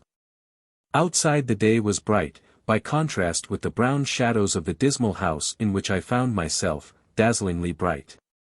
A brisk traffic was going by, fruit carts, a hansom, a four-wheeler with a pile of boxes, a fishmonger's cart. I turned with spots of color swimming before my eyes to the shadowy fixtures behind me. My excitement was giving place to a clear apprehension of my position again. The room was full of a faint scent of benzoline, used, I suppose, in cleaning the garments. I began a systematic search of the place. I should judge the hunchback had been alone in the house for some time. He was a curious person. Everything that could possibly be of service to me I collected in the clothes storeroom, and then I made a deliberate selection. I found a handbag I thought a suitable possession, and some powder, rouge, and sticking plaster. I had thought of painting and powdering my face and all that there was to show of me, in order to render myself visible. But the disadvantage of this lay in the fact that I should require turpentine and other appliances and a considerable amount of time before I could vanish again. Finally I chose a mask of the better type, slightly grotesque but not more so than many human beings, dark glasses, grayish whiskers, and a wig. I could find no underclothing, but that I could buy subsequently, and for the time I swathed myself in calico dominoes and some white cashmere scarfs. I could find no socks, but the hunchback's boots were rather a loose fit and sufficed. In a desk in the shop were 3 sovereigns and about 30 shillings worth of silver, and in a locked cupboard I burst in the inner room were £8 in gold. I could go forth into the world again, equipped. Then came a curious hesitation. Was my appearance really credible? I tried myself with a little bedroom looking-glass, inspecting myself from every point of view to discover any forgotten chink, but it all seemed sound. I was grotesque to the theatrical pitch, a stage miser, but I was certainly not a physical impossibility. Gathering confidence, I took my looking-glass down into the shop, pulled down the shop blinds, and surveyed myself from every point of view with the help of the cheval glass in the corner. I spent some minutes screwing up my courage and then unlocked the shop door and marched out into the street, leaving the little man to get out of his sheet again when he liked. In 5 minutes a dozen turnings intervened between me and the costumier's shop. No one appeared to notice me very pointedly. My last difficulty seemed overcome. He stopped again. "And you troubled no more about the hunchback," said Kemp. "No," said the invisible man, "nor have I heard what became of him. I suppose he untied himself or kicked himself out. The knots were pretty tight." He became silent and went to the window and stared out. "What happened when you went out into the Strand?" "Oh, disillusionment again. I thought my troubles were over. Practically I thought I had impunity to do whatever I chose, everything, save to give away my secret. So I thought. Whatever I did, whatever the consequences might be, was nothing to me. I had merely to fling aside my garments and vanish. No person could hold me. I could take my money where I found it. I decided to treat myself to a sumptuous feast, and then put up at a good hotel, and accumulate a new outfit of property. I felt amazingly confident. It's not particularly pleasant recalling that I was an ass. I went into a place and was already ordering lunch, when it occurred to me that I could not eat unless I exposed my invisible face. I finished ordering the lunch, told the man I should be back in 10 minutes, and went out exasperated. I don't know if you have ever been disappointed in your appetite. "Not quite so badly," said Kemp, "but I can imagine it. I could have smashed the silly devils." At last, faint with the desire for tasteful food, I went into another place and demanded a private room. "I am disfigured," I said. "Badly." They looked at me curiously, but of course it was not their affair, and so at last I got my lunch.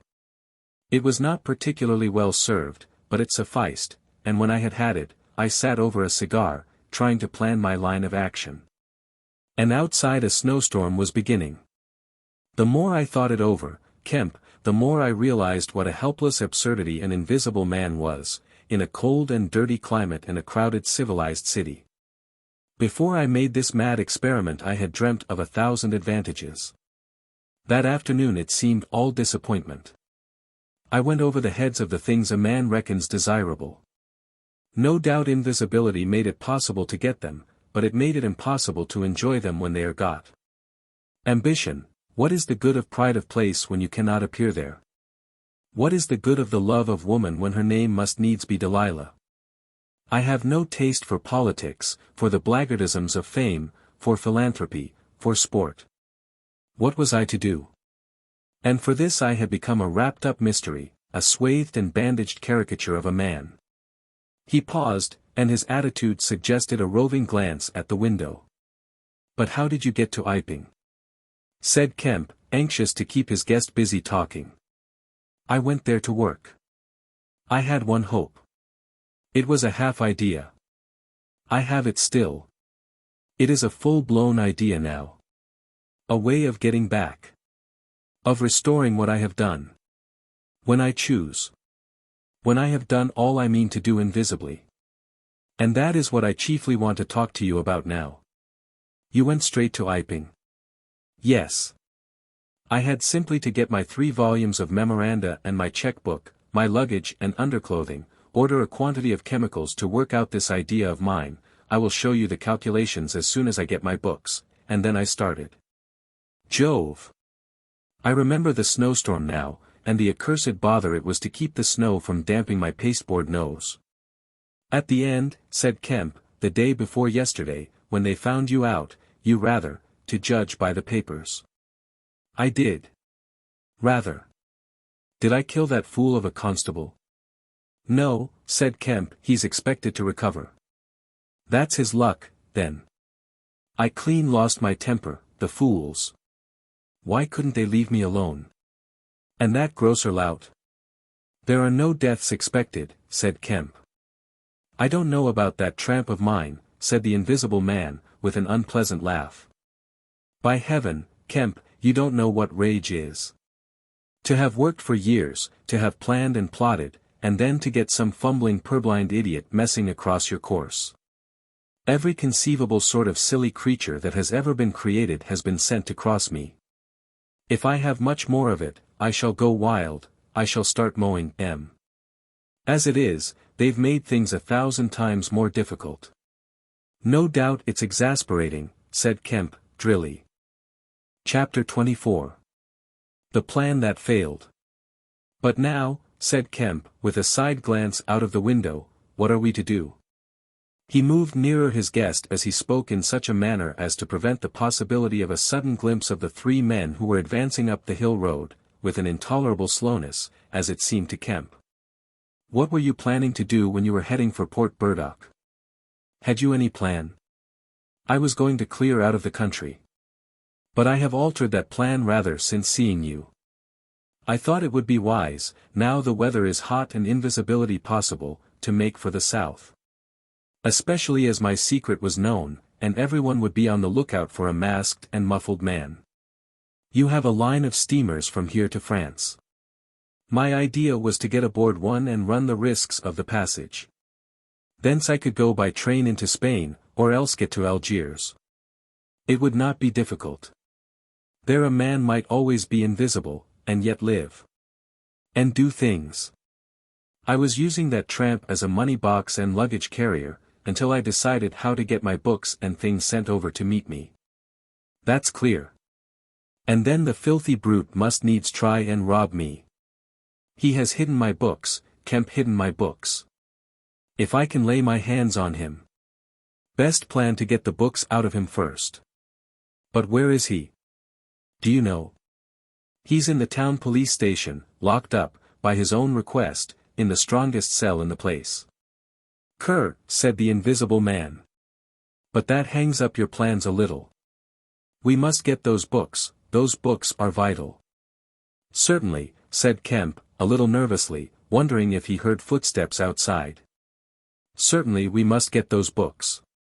But that won't be difficult, if he doesn't know they're for you. No, said the invisible man, and thought.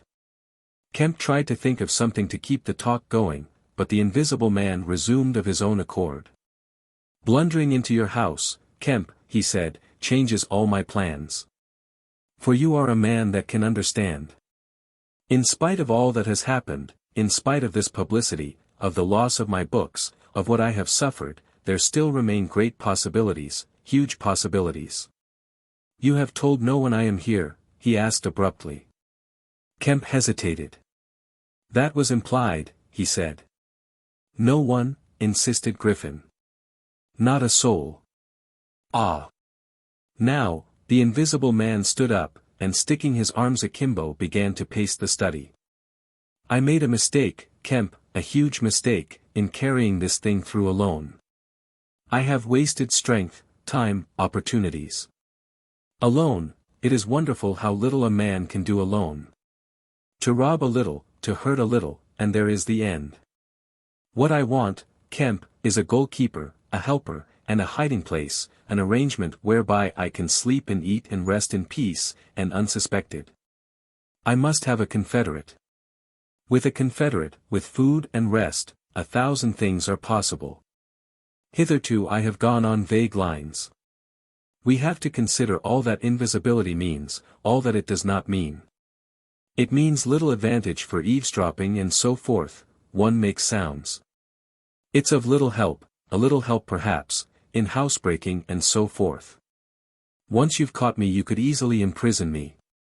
But on the other hand I am hard to catch.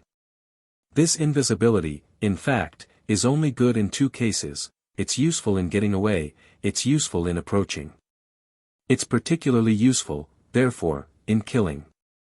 I can walk round a man, whatever weapon he has, choose my point, strike as I like. Dodge as I like. Escape as I like. Kemp's hand went to his mustache. Was that a movement downstairs? And it is killing we must do, Kemp. It is killing we must do, repeated Kemp. I'm listening to your plan, Griffin, but I'm not agreeing, mind. Why killing? Not wanton killing, but a judicious slaying. The point is, they know there is an invisible man, as well as we know there is an invisible man. And that invisible man, Kemp, must now establish a reign of terror. Yes, no doubt it's startling. But I mean it. A reign of terror. He must take some town like your Burdock and terrify and dominate it. He must issue his orders. He can do that in 1,000 ways, scraps of paper thrust under doors would suffice. And all who disobey his orders he must kill, and kill all who would defend them. Humph! Said Kemp, no longer listening to Griffin but to the sound of his front door opening and closing. It seems to me, Griffin, he said, to cover his wandering attention, that your Confederate would be in a difficult position. No one would know he was a Confederate, said the Invisible Man, eagerly. And then suddenly, hush! What's that downstairs? Nothing, said Kemp, and suddenly began to speak loud and fast. I don't agree to this, Griffin, he said. Understand me, I don't agree to this. Why dream of playing a game against the race? How can you hope to gain happiness? Don't be a lone wolf. Publish your results, take the world, take the nation at least, into your confidence. Think what you might do with 1,000,000 helpers. The Invisible Man interrupted, arm extended. There are footsteps coming upstairs, he said in a low voice. Nonsense, said Kemp. Let me see, said the Invisible Man, and advanced, arm extended, to the door. And then things happened very swiftly. Kemp hesitated for a second and then moved to intercept him. The Invisible Man started and stood still. Traitor! Cried the voice, and suddenly the dressing gown opened, and sitting down the unseen began to disrobe. Kemp made 3 swift steps to the door, and forthwith the Invisible Man, his legs had vanished, sprang to his feet with a shout. Kemp flung the door open. As it opened, there came a sound of hurrying feet downstairs and voices. With a quick movement Kemp thrust the Invisible Man back, sprang aside, and slammed the door. The key was outside and ready. In another moment Griffin would have been alone in the Belvedere study, a prisoner. Save for one little thing. The key had been slipped in hastily that morning. As Kemp slammed the door it fell noisily upon the carpet. Kemp's face became white. He tried to grip the door handle with both hands. For a moment he stood lugging. Then the door gave 6 inches. But he got it closed again. The second time it was jerked a foot wide, and the dressing gown came wedging itself into the opening. His throat was gripped by invisible fingers, and he left his hold on the handle to defend himself. He was forced back, tripped and pitched heavily into the corner of the landing. The empty dressing gown was flung on the top of him. Halfway up the staircase was Colonel Addy, the recipient of Kemp's letter, the chief of the Burdock police. He was staring aghast at the sudden appearance of Kemp, followed by the extraordinary sight of clothing tossing empty in the air. He saw Kemp felled, and struggling to his feet. He saw him rush forward, and go down again, felled like an ox. Then suddenly he was struck violently. By nothing. A vast weight, it seemed, leapt upon him, and he was hurled headlong down the staircase, with a grip on his throat and a knee in his groin. An invisible foot trod on his back, a ghostly patter passed downstairs, he heard the 2 police officers in the hall shout and run, and the front door of the house slammed violently. He rolled over and sat up staring. He saw, staggering down the staircase, Kemp, dusty and disheveled, one side of his face white from a blow, his lip bleeding, and a pink dressing gown and some underclothing held in his arms. My God, cried Kemp, the game's up. He's gone. Chapter 25. The Hunting of the Invisible Man. For a space Kemp was too inarticulate to make Addy understand the swift things that had just happened. They stood on the landing, Kemp speaking swiftly, the grotesque swathings of Griffin still on his arm. But presently Addy began to grasp something of the situation. He is mad, said Kemp, inhuman. He is pure selfishness. He thinks of nothing but his own advantage, his own safety. I have listened to such a story this morning of brutal self-seeking. He has wounded men. He will kill them unless we can prevent him. He will create a panic. Nothing can stop him. He is going out now, furious. He must be caught, said Addie. That is certain. But how? Cried Kemp, and suddenly became full of ideas. You must begin at once. You must set every available man to work. You must prevent his leaving this district. Once he gets away, he may go through the countryside as he wills, killing and maiming. He dreams of a reign of terror. A reign of terror, I tell you. You must set a watch on trains and roads and shipping. The garrison must help. You must wire for help. The only thing that may keep him here is the thought of recovering some books of notes he counts of value. I will tell you of that. There is a man in your police station, Marvel. I know, said Addie, I know. Those books, yes. But the tramp. Says he hasn't them. But he thinks the tramp has. And you must prevent him from eating or sleeping, day and night the country must be astir for him. Food must be locked up and secured, all food, so that he will have to break his way to it. The houses everywhere must be barred against him. Heaven send us cold nights and rain. The whole countryside must begin hunting and keep hunting. I tell you, Addie, he is a danger, a disaster, unless he is pinned and secured. It is frightful to think of the things that may happen. What else can we do? Said Addie. I must go down at once and begin organizing. But why not come? Yes, you come too. Come, and we must hold a sort of council of war, get Hops to help, and the railway managers. By Jove! It's urgent. Come along, tell me as we go. What else is there we can do? Put that stuff down. In another moment Addie was leading the way downstairs. They found the front door open and the policeman standing outside staring at empty air. He's got away, sir, said one. We must go to the central station at once, said Addie. One of you go on down and get a cab to come up and meet us, quickly. And now, Kemp, what else? Dogs, said Kemp, get dogs. They don't see him, but they wind him. Get dogs. Good, said Addie.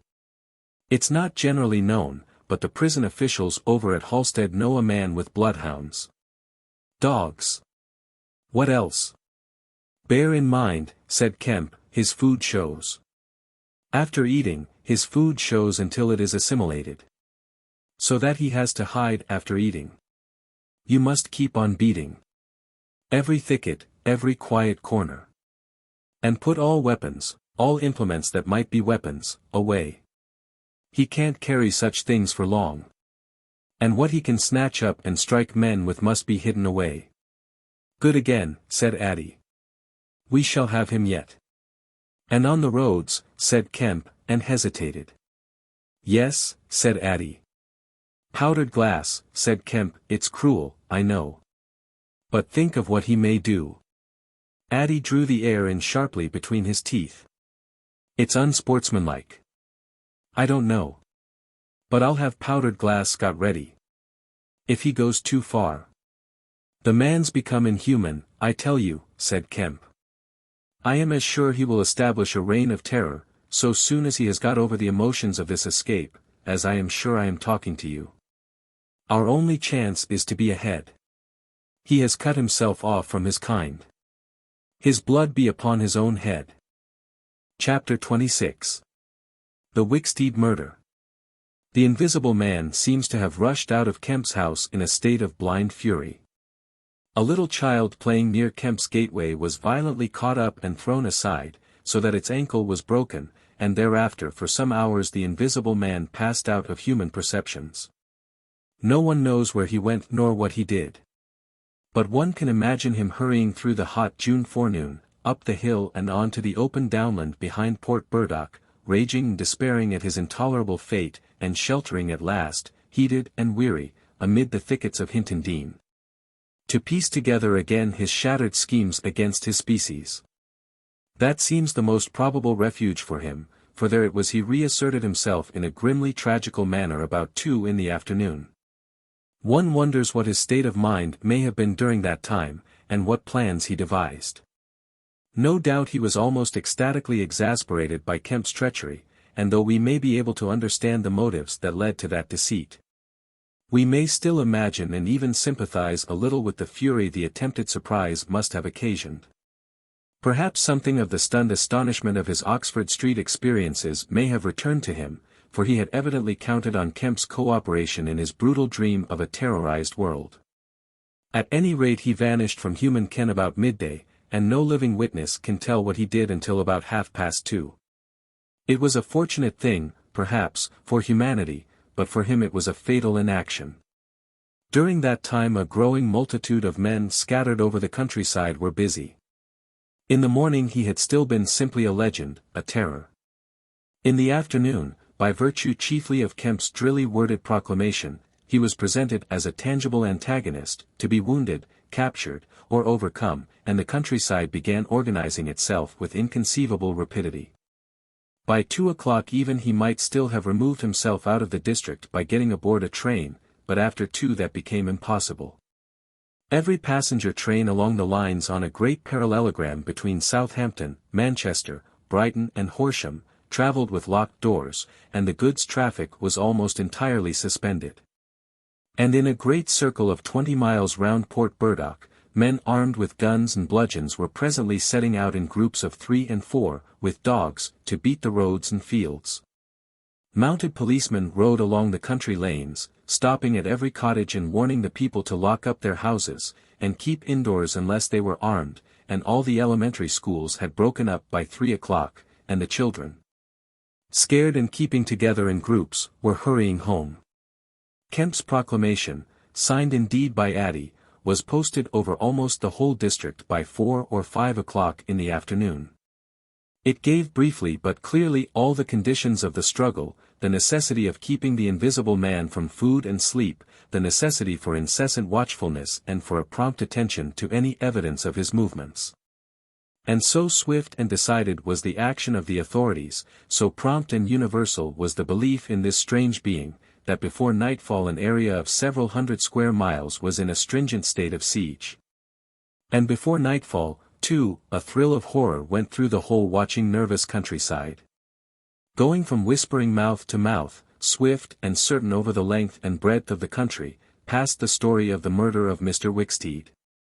If our supposition that the invisible man's refuge was the Hintendine thickets, then we must suppose that in the early afternoon he sallied out again bent upon some project that involved the use of a weapon. We cannot know what the project was, but the evidence that he had the iron rod in hand before he met Wicksteed is to me at least overwhelming. Of course we can know nothing of the details of that encounter. It occurred on the edge of a gravel pit, not 200 yards from Lord Burdock's lodge gate. Everything points to a desperate struggle, the trampled ground, the numerous wounds Mr. Wicksteed received, his splintered walking stick. But why the attack was made, save in a murderous frenzy, it is impossible to imagine. Indeed, the theory of madness is almost unavoidable. Mr. Wicksteed was a man of 45 or 46, steward to Lord Burdock, of inoffensive habits and appearance, the very last person in the world to provoke such a terrible antagonist. Against him it would seem the invisible man used an iron rod dragged from a broken piece of fence. He stopped this quiet man, going quietly home to his midday meal, attacked him, beat down his feeble defenses, broke his arm, felled him, and smashed his head to a jelly. Of course, he must have dragged this rod out of the fencing before he met his victim, he must have been carrying it ready in his hand. Only 2 details beyond what has already been stated seem to bear on the matter. One is the circumstance that the gravel pit was not in Mr. Wicksteed's direct path home, but nearly a couple of 100 yards out of his way. The other is the assertion of a little girl to the effect that, going to her afternoon school, she saw the murdered man, trotting, in a peculiar manner across a field towards the gravel pit. Her pantomime of his action suggests a man pursuing something on the ground before him and striking at it ever and again with his walking stick. She was the last person to see him alive. He passed out of her sight to his death, the struggle being hidden from her only by a clump of beech trees and a slight depression in the ground. Now this, to the present writer's mind at least, lifts the murder out of the realm of the absolutely wanton. We may imagine that Griffin had taken the rod as a weapon indeed, but without any deliberate intention of using it in murder. Wicksteed may then have come by and noticed this rod inexplicably moving through the air. Without any thought of the invisible man, for Port Burdock is 10 miles away, he may have pursued it. It is quite conceivable that he may not even have heard of the invisible man. One can then imagine the invisible man making off, quietly in order to avoid discovering his presence in the neighborhood, and Wicksteed, excited and curious, pursuing this unaccountably locomotive object, finally striking at it. No doubt the invisible man could easily have distanced his middle-aged pursuer under ordinary circumstances. But the position in which Wicksteed's body was found suggests that he had the ill luck to drive his quarry into a corner between a drift of stinging nettles and the gravel pit. To those who appreciate the extraordinary irascibility of the invisible man, the rest of the encounter will be easy to imagine. But this is pure hypothesis. The only undeniable facts, for stories of children are often unreliable, are the discovery of Wicksteed's body, done to death, and of the blood-stained iron rod flung among the nettles. The abandonment of the rod by Griffin suggests that in the emotional excitement of the affair, the purpose for which he took it, if he had a purpose, was abandoned. He was certainly an intensely egotistical and unfeeling man, but the sight of his victim, his first victim, bloody and pitiful at his feet, may have released some long-pent fountain of remorse which for a time may have flooded whatever scheme of action he had contrived. After the murder of Mr. Wicksteed, he would seem to have struck across the country towards the downland. There is a story of a voice heard about sunset by a couple of men in a field near Fern Bottom. It was wailing and laughing, sobbing and groaning, and ever and again it shouted. It must have been queer hearing. It drove up across the middle of a clover field and died away towards the hills. That afternoon the invisible man must have learnt something of the rapid use Kemp had made of his confidences. He must have found houses locked and secured. He may have loitered about railway stations and prowled about inns, and no doubt he read the proclamations and realized something of the nature of the campaign against him. And as the evening advanced, the fields became dotted here and there with groups of 3 or 4 men, and noisy with the yelping of dogs. These men-hunters had particular instructions in the case of an encounter as to the way they should support one another. But he avoided them all. We may understand something of his exasperation, and it could have been none the less because he himself had supplied the information that was being used so remorselessly against him. For that day at least he lost heart. For nearly 24 hours, save when he turned on Wicksteed, he was a hunted man. In the night, he must have eaten and slept. For in the morning he was himself again, active, powerful, angry, and malignant, prepared for his last great struggle against the world. Chapter 27. The Siege of Kemp's House. Kemp read a strange missive, written in pencil on a greasy sheet of paper. "You have been amazingly energetic and clever," this letter ran, "though what you stand to gain by it I cannot imagine. You are against me. For a whole day you have chased me, you have tried to rob me of a night's rest. But I have had food in spite of you, I have slept in spite of you, and the game is only beginning. The game is only beginning. There is nothing for it, but to start the terror. This announces the first day of the terror. Port Burdock is no longer under the Queen, tell your Colonel of Police, and the rest of them, it is under me, the terror. This is day 1 of year 1 of the new epoch, the epoch of the invisible man. I am invisible man the first. To begin with the rule will be easy. The first day there will be one execution for the sake of example, a man named Kemp. Death starts for him today. He may lock himself away, hide himself away, get guards about him, put on armor if he likes. Death, the unseen death, is coming. Let him take precautions, it will impress my people. Death starts from the pillar box by midday. The letter will fall in as the postman comes along, then off. The game begins. Death starts. Help him not, my people, lest death fall upon you also. Today Kemp is to die. Kemp read this letter twice. It's no hoax, he said.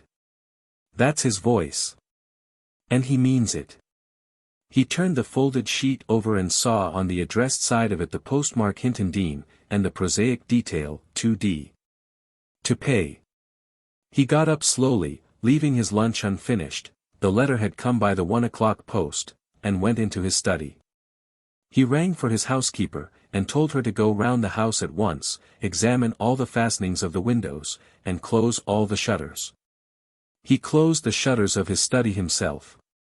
From a locked drawer in his bedroom he took a little revolver, examined it carefully, and put it into the pocket of his lounge jacket.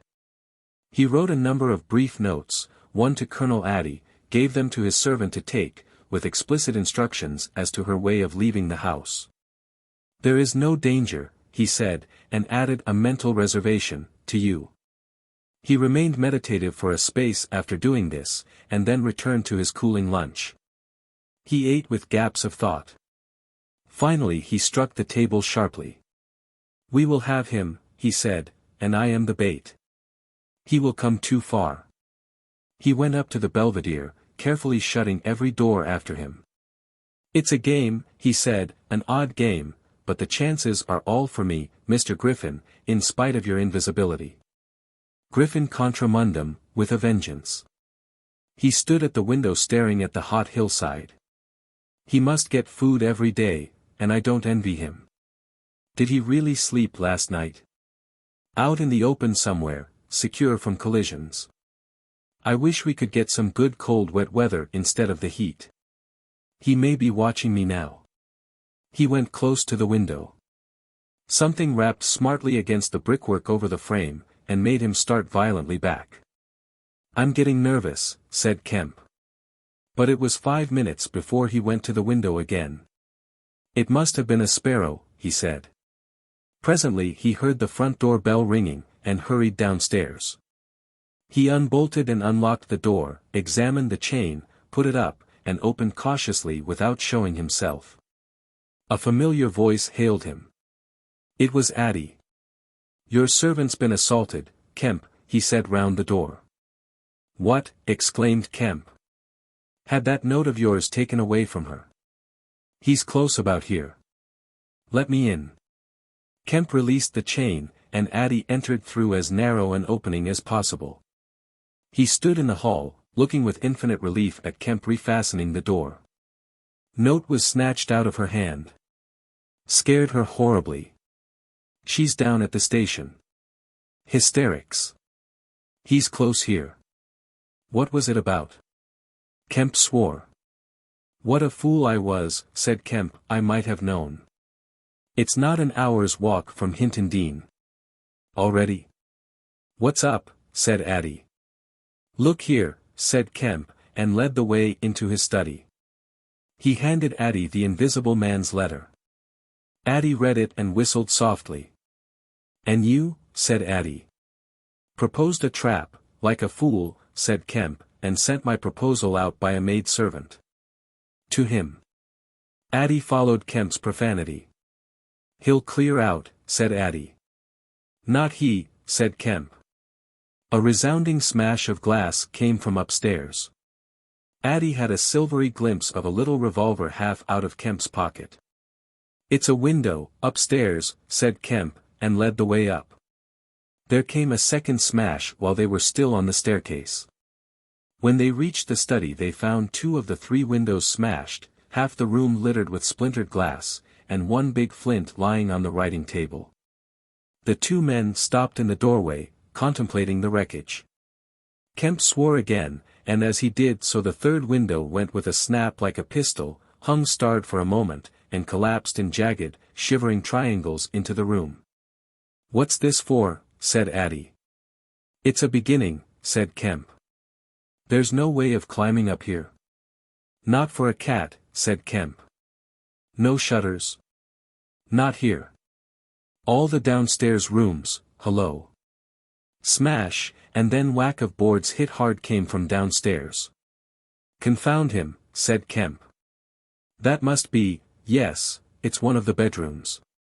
He's going to do all the house. But he's a fool. The shutters are up, and the glass will fall outside. He'll cut his feet. Another window proclaimed its destruction. The two men stood on the landing perplexed. "I have it," said Addie. "Let me have a stick or something, and I'll go down to the station and get the bloodhounds put on. That ought to settle him.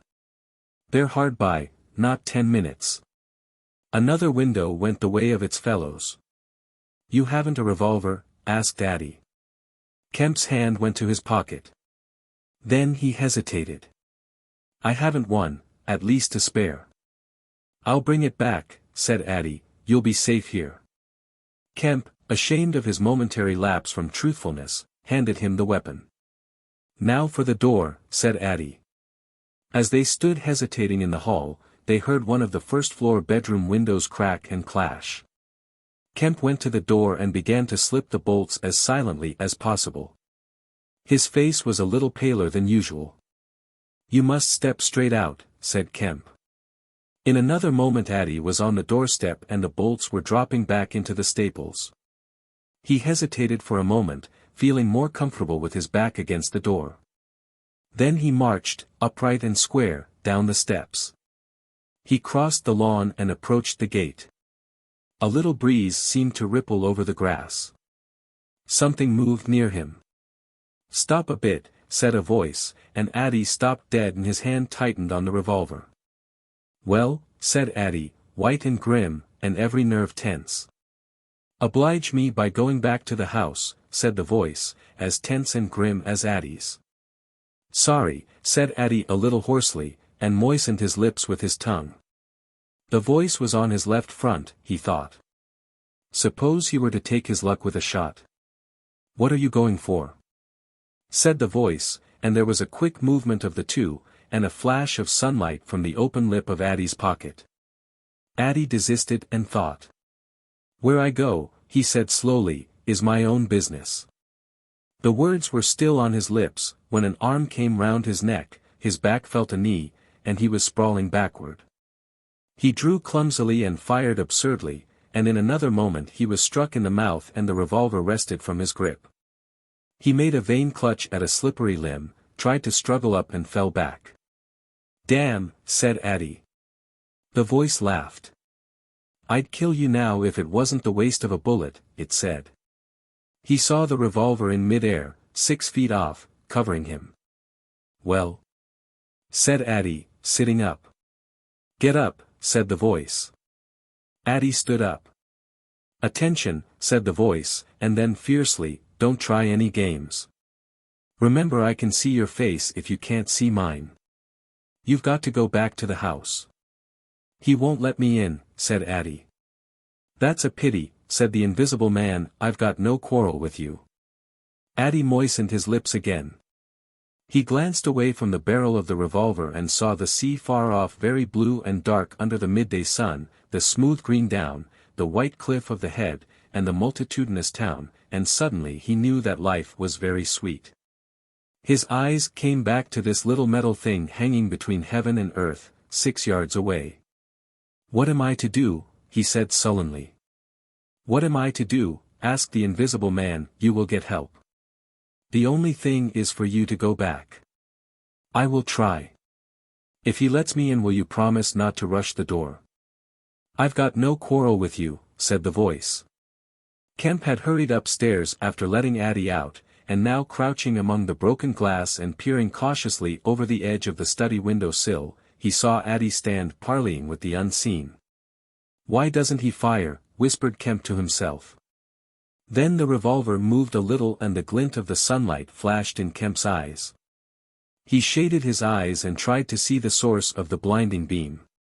"Surely," he said, "Addie has given up the revolver." "Promise not to rush the door," Addie was saying. "Don't push a winning game too far. Give a man a chance. You go back to the house.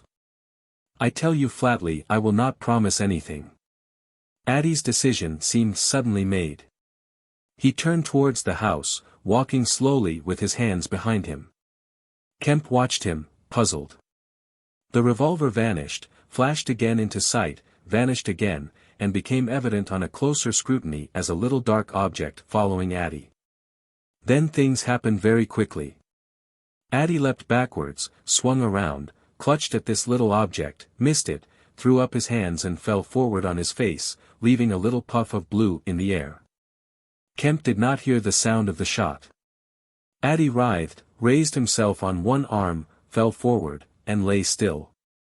For a space Kemp remained staring at the quiet carelessness of Addie's attitude. The afternoon was very hot and still, nothing seemed stirring in all the world save a couple of yellow butterflies chasing each other through the shrubbery between the house and the road gate. Addie lay on the lawn near the gate. The blinds of all the villas down the hill road were drawn, but in one little green summer house was a white figure, apparently an old man asleep. Kemp scrutinized the surroundings of the house for a glimpse of the revolver, but it had vanished. His eyes came back to Addie. The game was opening well. Then came a ringing and knocking at the front door, that grew at last tumultuous, but pursuant to Kemp's instructions the servants had locked themselves into their rooms. This was followed by a silence. Kemp sat listening and then began peering cautiously out of the 3 windows, one after another. He went to the staircase head and stood listening uneasily. He armed himself with his bedroom poker, and went to examine the interior fastenings of the ground floor windows again. Everything was safe and quiet. He returned to the belvedere. Addie lay motionless over the edge of the gravel just as he had fallen. Coming along the road by the villas were the housemaid and 2 policemen. Everything was deadly still. The 3 people seemed very slow in approaching. He wondered what his antagonist was doing. He started. There was a smash from below. He hesitated and went downstairs again. Suddenly the house resounded with heavy blows and the splintering of wood. He heard a smash and the destructive clang of the iron fastenings of the shutters. He turned the key and opened the kitchen door. As he did so, the shutters, split and splintering, came flying inward. He stood aghast. The window frame, save for one crossbar, was still intact, but only little teeth of glass remained in the frame. The shutters had been driven in with an axe, and now the axe was descending in sweeping blows upon the window frame and the iron bars defending it. Then suddenly it leapt aside and vanished. He saw the revolver lying on the path outside, and then the little weapon sprang into the air. He dodged back. The revolver cracked just too late, and a splinter from the edge of the closing door flashed over his head. He slammed and locked the door, and as he stood outside he heard Griffin shouting and laughing. Then the blows of the axe with its splitting and smashing consequences, were resumed. Kemp stood in the passage trying to think. In a moment the invisible man would be in the kitchen. This door would not keep him a moment, and then a ringing came at the front door again. It would be the policeman. He ran into the hall, put up the chain, and drew the bolts. He made the girl speak before he dropped the chain, and the 3 people blundered into the house in a heap, and Kemp slammed the door again. The invisible man, said Kemp, he has a revolver, with 2 shots, left. He's killed Addie. Shot him anyhow. Didn't you see him on the lawn? He's lying there. Who? Said one of the policemen. Addie, said Kemp. We came in the back way, said the girl. What's that smashing? Asked one of the policemen. He's in the kitchen, or will be. He has found an axe. Suddenly the house was full of the invisible man's resounding blows on the kitchen door. The girl stared towards the kitchen, shuddered, and retreated into the dining room. Kemp tried to explain in broken sentences. They heard the kitchen door give.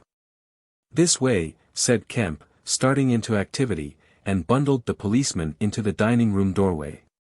Poker, said Kemp, and rushed to the fender. He handed the poker he had carried to the policeman and the dining room one to the other. He suddenly flung himself backward. Whoop, said one policeman, ducked, and caught the axe on his poker. The pistol snapped its penultimate shot and ripped a valuable Sidney Cooper. The second policeman brought his poker down on the little weapon, as one might knock down a wasp, and sent it rattling to the floor. At the first clash the girl screamed, stood screaming for a moment by the fireplace, and then ran to open the shutters, possibly with an idea of escaping by the shattered window. The axe receded into the passage, and fell to a position about 2 feet from the ground. They could hear the invisible man breathing. "Stand away, you two," he said. "I want that man Kemp." "We want you," said the first policeman, making a quick step forward and wiping with his poker at the voice. The invisible man must have started back, and he blundered into the umbrella stand. Then, as the policeman staggered with the swing of the blow he had aimed, the invisible man countered with the axe, the helmet crumpled like paper, and the blow sent the man spinning to the floor at the head of the kitchen stairs. But the second policeman, aiming behind the axe with his poker, hit something soft that snapped. There was a sharp exclamation of pain, and then the axe fell to the ground. The policeman wiped again at vacancy and hit nothing. He put his foot on the axe, and struck again. Then he stood, poker clubbed, listening intent for the slightest movement. He heard the dining room window open, and a quick rush of feet within. His companion rolled over and sat up, with the blood running down between his eye and ear. "Where is he?" asked the man on the floor. "Don't know. I've hit him. He's standing somewhere in the hall. Unless he's slipped past you." "Dr. Kemp, sir." Pause. "Dr. Kemp," cried the policeman again. The second policeman began struggling to his feet. He stood up. Suddenly the faint pad of bare feet on the kitchen stairs could be heard. "Yap!" cried the first policeman, and incontinently flung his poker. It smashed a little gas bracket. He made as if he would pursue the invisible man downstairs. Then he thought better of it and stepped into the dining room. "Dr. Kemp," he began, and stopped short. "Dr. Kemp's a hero," he said, as his companion looked over his shoulder. The dining room window was wide open, and neither housemaid nor Kemp was to be seen. The second policeman's opinion of Kemp was terse and vivid. Chapter 28. The hunter hunted. Mr. Helas, Mr. Kemp's nearest neighbor among the villa holders, was asleep in his summer house when the siege of Kemp's house began. Mr. Helas was one of the sturdy minority who refused to believe in all this nonsense about an invisible man. His wife, however, as he was subsequently to be reminded, did. He insisted upon walking about his garden just as if nothing was the matter, and he went to sleep in the afternoon in accordance with the custom of years. He slept through the smashing of the windows, and then woke up suddenly with a curious persuasion of something wrong. He looked across at Kemp's house, rubbed his eyes and looked again. Then he put his feet to the ground, and sat listening. He said he was damned, but still the strange thing was visible. The house looked as though it had been deserted for weeks, after a violent riot. Every window was broken, and every window, save those of the Belvedere study, was blinded by the internal shutters. "I could have sworn it was all right," he looked at his watch, 20 minutes ago. He became aware of a measured concussion and the clash of glass, far away in the distance. And then, as he sat open-mouthed, came a still more wonderful thing. The shutters of the drawing-room window were flung open violently, and the housemaid in her outdoor hat and garments, appeared struggling in a frantic manner to throw up the sash. Suddenly a man appeared beside her, helping her, Dr. Kemp. In another moment the window was open, and the housemaid was struggling out. She pitched forward and vanished among the shrubs. Mr. Helas stood up, exclaiming vaguely and vehemently at all these wonderful things. He saw Kemp stand on the sill, spring from the window, and reappear almost instantaneously running along a path in the shrubbery and stooping as he ran, like a man who evades observation. He vanished behind a laburnum, and appeared again clambering over a fence that abutted on the open down. In a second he had tumbled over and was running at a tremendous pace down the slope towards Mr. Helas. "Lord," cried Mr. Helas, struck with an idea, "it's that invisible man brute. It's right, after all." With Mr. Helas to think things like that was to act, and his cook watching him from the top window was amazed to see him come pelting towards the house at a good 9 miles an hour. There was a slamming of doors, a ringing of bells, and the voice of Mr. Helas bellowing like a bull. "Shut the doors, shut the windows, shut everything, the invisible man is coming." Instantly the house was full of screams and directions, and scurrying feet. He ran himself to shut the French windows that opened on the veranda. As he did so Kemp's head and shoulders and knee appeared over the edge of the garden fence. In another moment Kemp had ploughed through the asparagus, and was running across the tennis lawn to the house. "You can't come in," said Mr. Helas, shutting the bolts. "I'm very sorry if he's after you, but you can't come in." Kemp appeared with a face of terror close to the glass, rapping and then shaking frantically at the French window. Then, seeing his efforts were useless, he ran along the veranda, vaulted the end, and went to hammer at the side door. Then he ran round by the side gate to the front of the house, and so into the hill road. And Mr. Helas, staring from his window, a face of horror, had scarcely witnessed Kemp vanish, ere the asparagus was being trampled this way and that by feet unseen. At that Mr. Helas fled precipitately upstairs, and the rest of the chase is beyond his purview.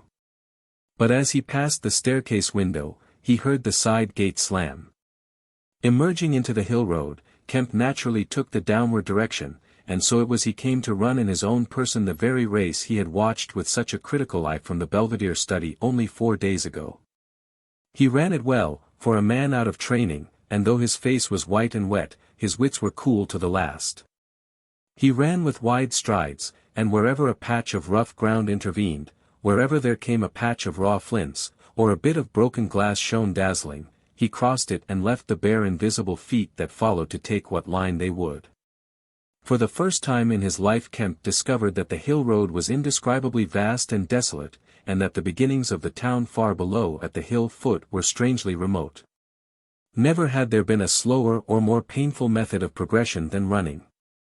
All the gaunt villas, sleeping in the afternoon sun, looked locked and barred. No doubt they were locked and barred, by his own orders. But at any rate they might have kept a lookout for an eventuality like this. The town was rising up now, the sea had dropped out of sight behind it, and people down below were stirring. A tram was just arriving at the hill foot. Beyond that was the police station. Was that footsteps he heard behind him? Spurt. The people below were staring at him, one or two were running, and his breath was beginning to saw in his throat. The tram was quite near now, and the "Jolly Cricketers" was noisily barring its doors. Beyond the tram were posts and heaps of gravel, the drainage works. He had a transitory idea of jumping into the tram and slamming the doors, and then he resolved to go for the police station.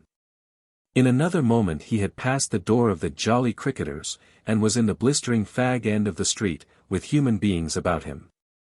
The tram driver and his helper, arrested by the sight of his furious haste, stood staring with the tram horses unhitched. Further on the astonished features of navvies appeared above the mounds of gravel. His pace broke a little, and then he heard the swift pad of his pursuer, and leapt forward again. The invisible man! He cried to the navvies, with a vague indicative gesture, and by an inspiration leapt the excavation and placed a burly group between him and the chase. Then abandoning the idea of the police station he turned into a little side street, rushed by a greengrocer's cart, hesitated for the 10th of a second at the door of a sweetstuff shop. And then made for the mouth of an alley that ran back into the main hill street again. 2 or 3 little children were playing here, and shrieked and scattered at his apparition, and forthwith doors and windows opened and excited mothers revealed their hearts. Out he shot into Hill Street again, 300 yards from the tramline end, and immediately he became aware of a tumultuous vociferation and running people. He glanced up the street towards the hill. Hardly a dozen yards off ran a huge navvy, cursing in fragments and slashing viciously with a spade, and hard behind him came the tram conductor with his fists clenched. Up the street others followed these two, striking and shouting. Down towards the town, men and women were running, and he noticed clearly one man coming out of a shop door with a stick in his hand. "Spread out! Spread out!" cried someone. Kemp suddenly grasped the altered condition of the chase. He stopped, and looked round, panting. "He's close here," he cried. "Form a line across." He was hit hard under the ear, and went reeling, trying to face round towards his unseen antagonist. He just managed to keep his feet, and he struck a vain counter in the air. Then he was hit again under the jaw, and sprawled headlong on the ground. In another moment a knee compressed his diaphragm, and a couple of eager hands gripped his throat, but the grip of one was weaker than the other. He grasped the wrists, heard a cry of pain from his assailant, and then the spade of the navvy came whirling through the air above him, and struck something with a dull thud. He felt a drop of moisture on his face. The grip at his throat suddenly relaxed, and with a convulsive effort, Kemp loosed himself, grasped a limp shoulder, and rolled uppermost. He gripped the unseen elbows near the ground. "I've got him," screamed Kemp. "Help! Help, hold! He's down! Hold his feet!" In another second there was a simultaneous rush upon the struggle, and a stranger coming into the road suddenly might have thought an exceptionally savage game of rugby football was in progress. And there was no shouting after Kemp's cry, only a sound of blows and feet and heavy breathing. Then came a mighty effort, and the invisible man threw off a couple of his antagonists and rose to his knees. Kemp clung to him in front like a hound to a stag, and a dozen hands gripped, clutched, and tore at the unseen. The tram conductor suddenly got the neck and shoulders and lugged him back. Down went the heap of struggling men again and rolled over. There was, I am afraid, some savage kicking. Then suddenly a wild scream of "Mercy! Mercy!" that died down swiftly to a sound like choking. "Get back, you fools!" cried the muffled voice of Kemp, and there was a vigorous shoving back of stalwart forms. "He's hurt, I tell you. Stand back." There was a brief struggle to clear a space, and then the circle of eager faces saw the doctor kneeling, as it seemed, 15 inches in the air, and holding invisible arms to the ground. Behind him a constable gripped invisible ankles. "Don't you leave go of N," cried the big navvy, holding a blood-stained spade, "he's shamming." "He's not shamming," said the doctor, cautiously raising his knee, "and I'll hold him." His face was bruised and already going red. He spoke thickly because of a bleeding lip. He released one hand and seemed to be feeling at the face. "The mouth's all wet," he said. And then, good God! He stood up abruptly and then knelt down on the ground by the side of the thing unseen. There was a pushing and shuffling, a sound of heavy feet as fresh people turned up to increase the pressure of the crowd. People now were coming out of the houses. The doors of the "Jolly Cricketers" stood suddenly wide open. Very little was said. Kemp felt about, his hand seeming to pass through empty air. "He's not breathing," he said, and then, "I can't feel his heart." His side, ugh. Suddenly an old woman, peering under the arm of the big navvy, screamed sharply. "Looky there," she said, and thrust out a wrinkled finger. And looking where she pointed, everyone saw, faint and transparent as though it was made of glass, so that veins and arteries and bones and nerves could be distinguished, the outline of a hand limp and prone. It grew clouded and opaque even as they stared. "Hullo," cried the constable. "Here's his feet showing." And so, slowly, beginning at his hands and feet and creeping along his limbs to the vital centers of his body, that strange change continued. It was like the slow spreading of a poison. First came the little white nerves, a hazy gray sketch of a limb, then the glassy bones and intricate arteries, then the flesh and skin, first a faint fogginess, and then growing rapidly dense and opaque. Presently they could see his crushed chest and his shoulders, and the dim outline of his drawn and battered features. When at last the crowd made way for Kemp to stand erect, there lay, naked and pitiful on the ground, the bruised and broken body of a young man about 30. His hair and brow were white, not grey with age, but white with the whiteness of albinism, and his eyes were like garnets. His hands were clenched, his eyes wide open, and his expression was one of anger and dismay. "Cover his face," said a man. For God's sake, cover that face," and 3 little children, pushing forward through the crowd, were suddenly twisted round and sent packing off again. Someone brought a sheet from the "Jolly Cricketers," and having covered him, they carried him into that house. And there it was, on a shabby bed in a tawdry, ill-lighted bedroom, surrounded by a crowd of ignorant and excited people, broken and wounded, betrayed and unpitied, that Griffin, the first of all men to make himself invisible, Griffin, the most gifted physicist the world has ever seen, ended in infinite disaster his strange and terrible career. The Epilogue. So ends the story of the strange and evil experiments of the Invisible Man. And if you would learn more of him, you must go to a little inn near Port Stowe and talk to the landlord. The sign of the inn is an empty board save for a hat and boots, and the name is the title of this story. The landlord is a short and corpulent little man with a nose of cylindrical proportions, wiry hair, and a sporadic rosiness of visage. Drink generously, and he will tell you generously of all the things that happened to him after that time, and of how the lawyers tried to do him out of the treasure found upon him. When they found they couldn't prove whose money was which, "I'm blessed," he says, "if they didn't try to make me out a blooming treasure trove. Do I look like a treasure trove? And then a gentleman gave me a guinea a night to tell the story at the Empire Music Hall, just to tell in my own words, barring one.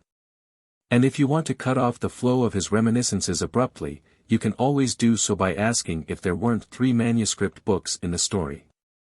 He admits there were and proceeds to explain, with asseverations that everybody thinks he has But bless you, he hasn't. The Invisible Man, it was took off to hide when I cut and ran for Port Stowe. It's that Mr. Kemp put people on with the idea of my having And then he subsides into a pensive state, watches you furtively, bustles nervously with glasses, and presently leaves the bar. He is a bachelor man, his tastes were ever bachelor, and there are no women folk in the house. Outwardly he buttons, it is expected of him, but in his more vital privacies, in the matter of braces for example, he still turns to string. He conducts his house without enterprise, but with eminent decorum. His movements are slow, and he is a great thinker. But he has a reputation for wisdom and for a respectable parsimony in the village, and his knowledge of the roads of the south of England would beat Cobbett. And on Sunday mornings, every Sunday morning, all the year round, while he is closed to the outer world, and every night after 10, he goes into his bar parlor, bearing a glass of gin faintly tinged with water, and having placed this down, he locks the door and examines the blinds, and even looks under the table. And then, being satisfied of his solitude, he unlocks the cupboard and a box in the cupboard and a drawer in that box, and produces 3 volumes bound in brown leather, and places them solemnly in the middle of the table. The covers are weather-worn and tinged with an algal green, for once they sojourned in a ditch and some of the pages have been washed blank by dirty water. The landlord sits down in an armchair, fills a long clay pipe slowly, gloating over the books the while. Then he pulls one towards him and opens it, and begins to study it, turning over the leaves backwards and forwards. His brows are knit and his lips move painfully. Hex, little 2 up in the air, cross and a fiddle-de-dee. Lord! What a one he was for intellect! Presently he relaxes and leans back, and blinks through his smoke across the room at things invisible to other eyes. Full of secrets, he says. Wonderful secrets. Once I get the haul of them, Lord. I wouldn't do what he did, I'd just, well. He pulls at his pipe. So he lapses into a dream, the undying wonderful dream of his life.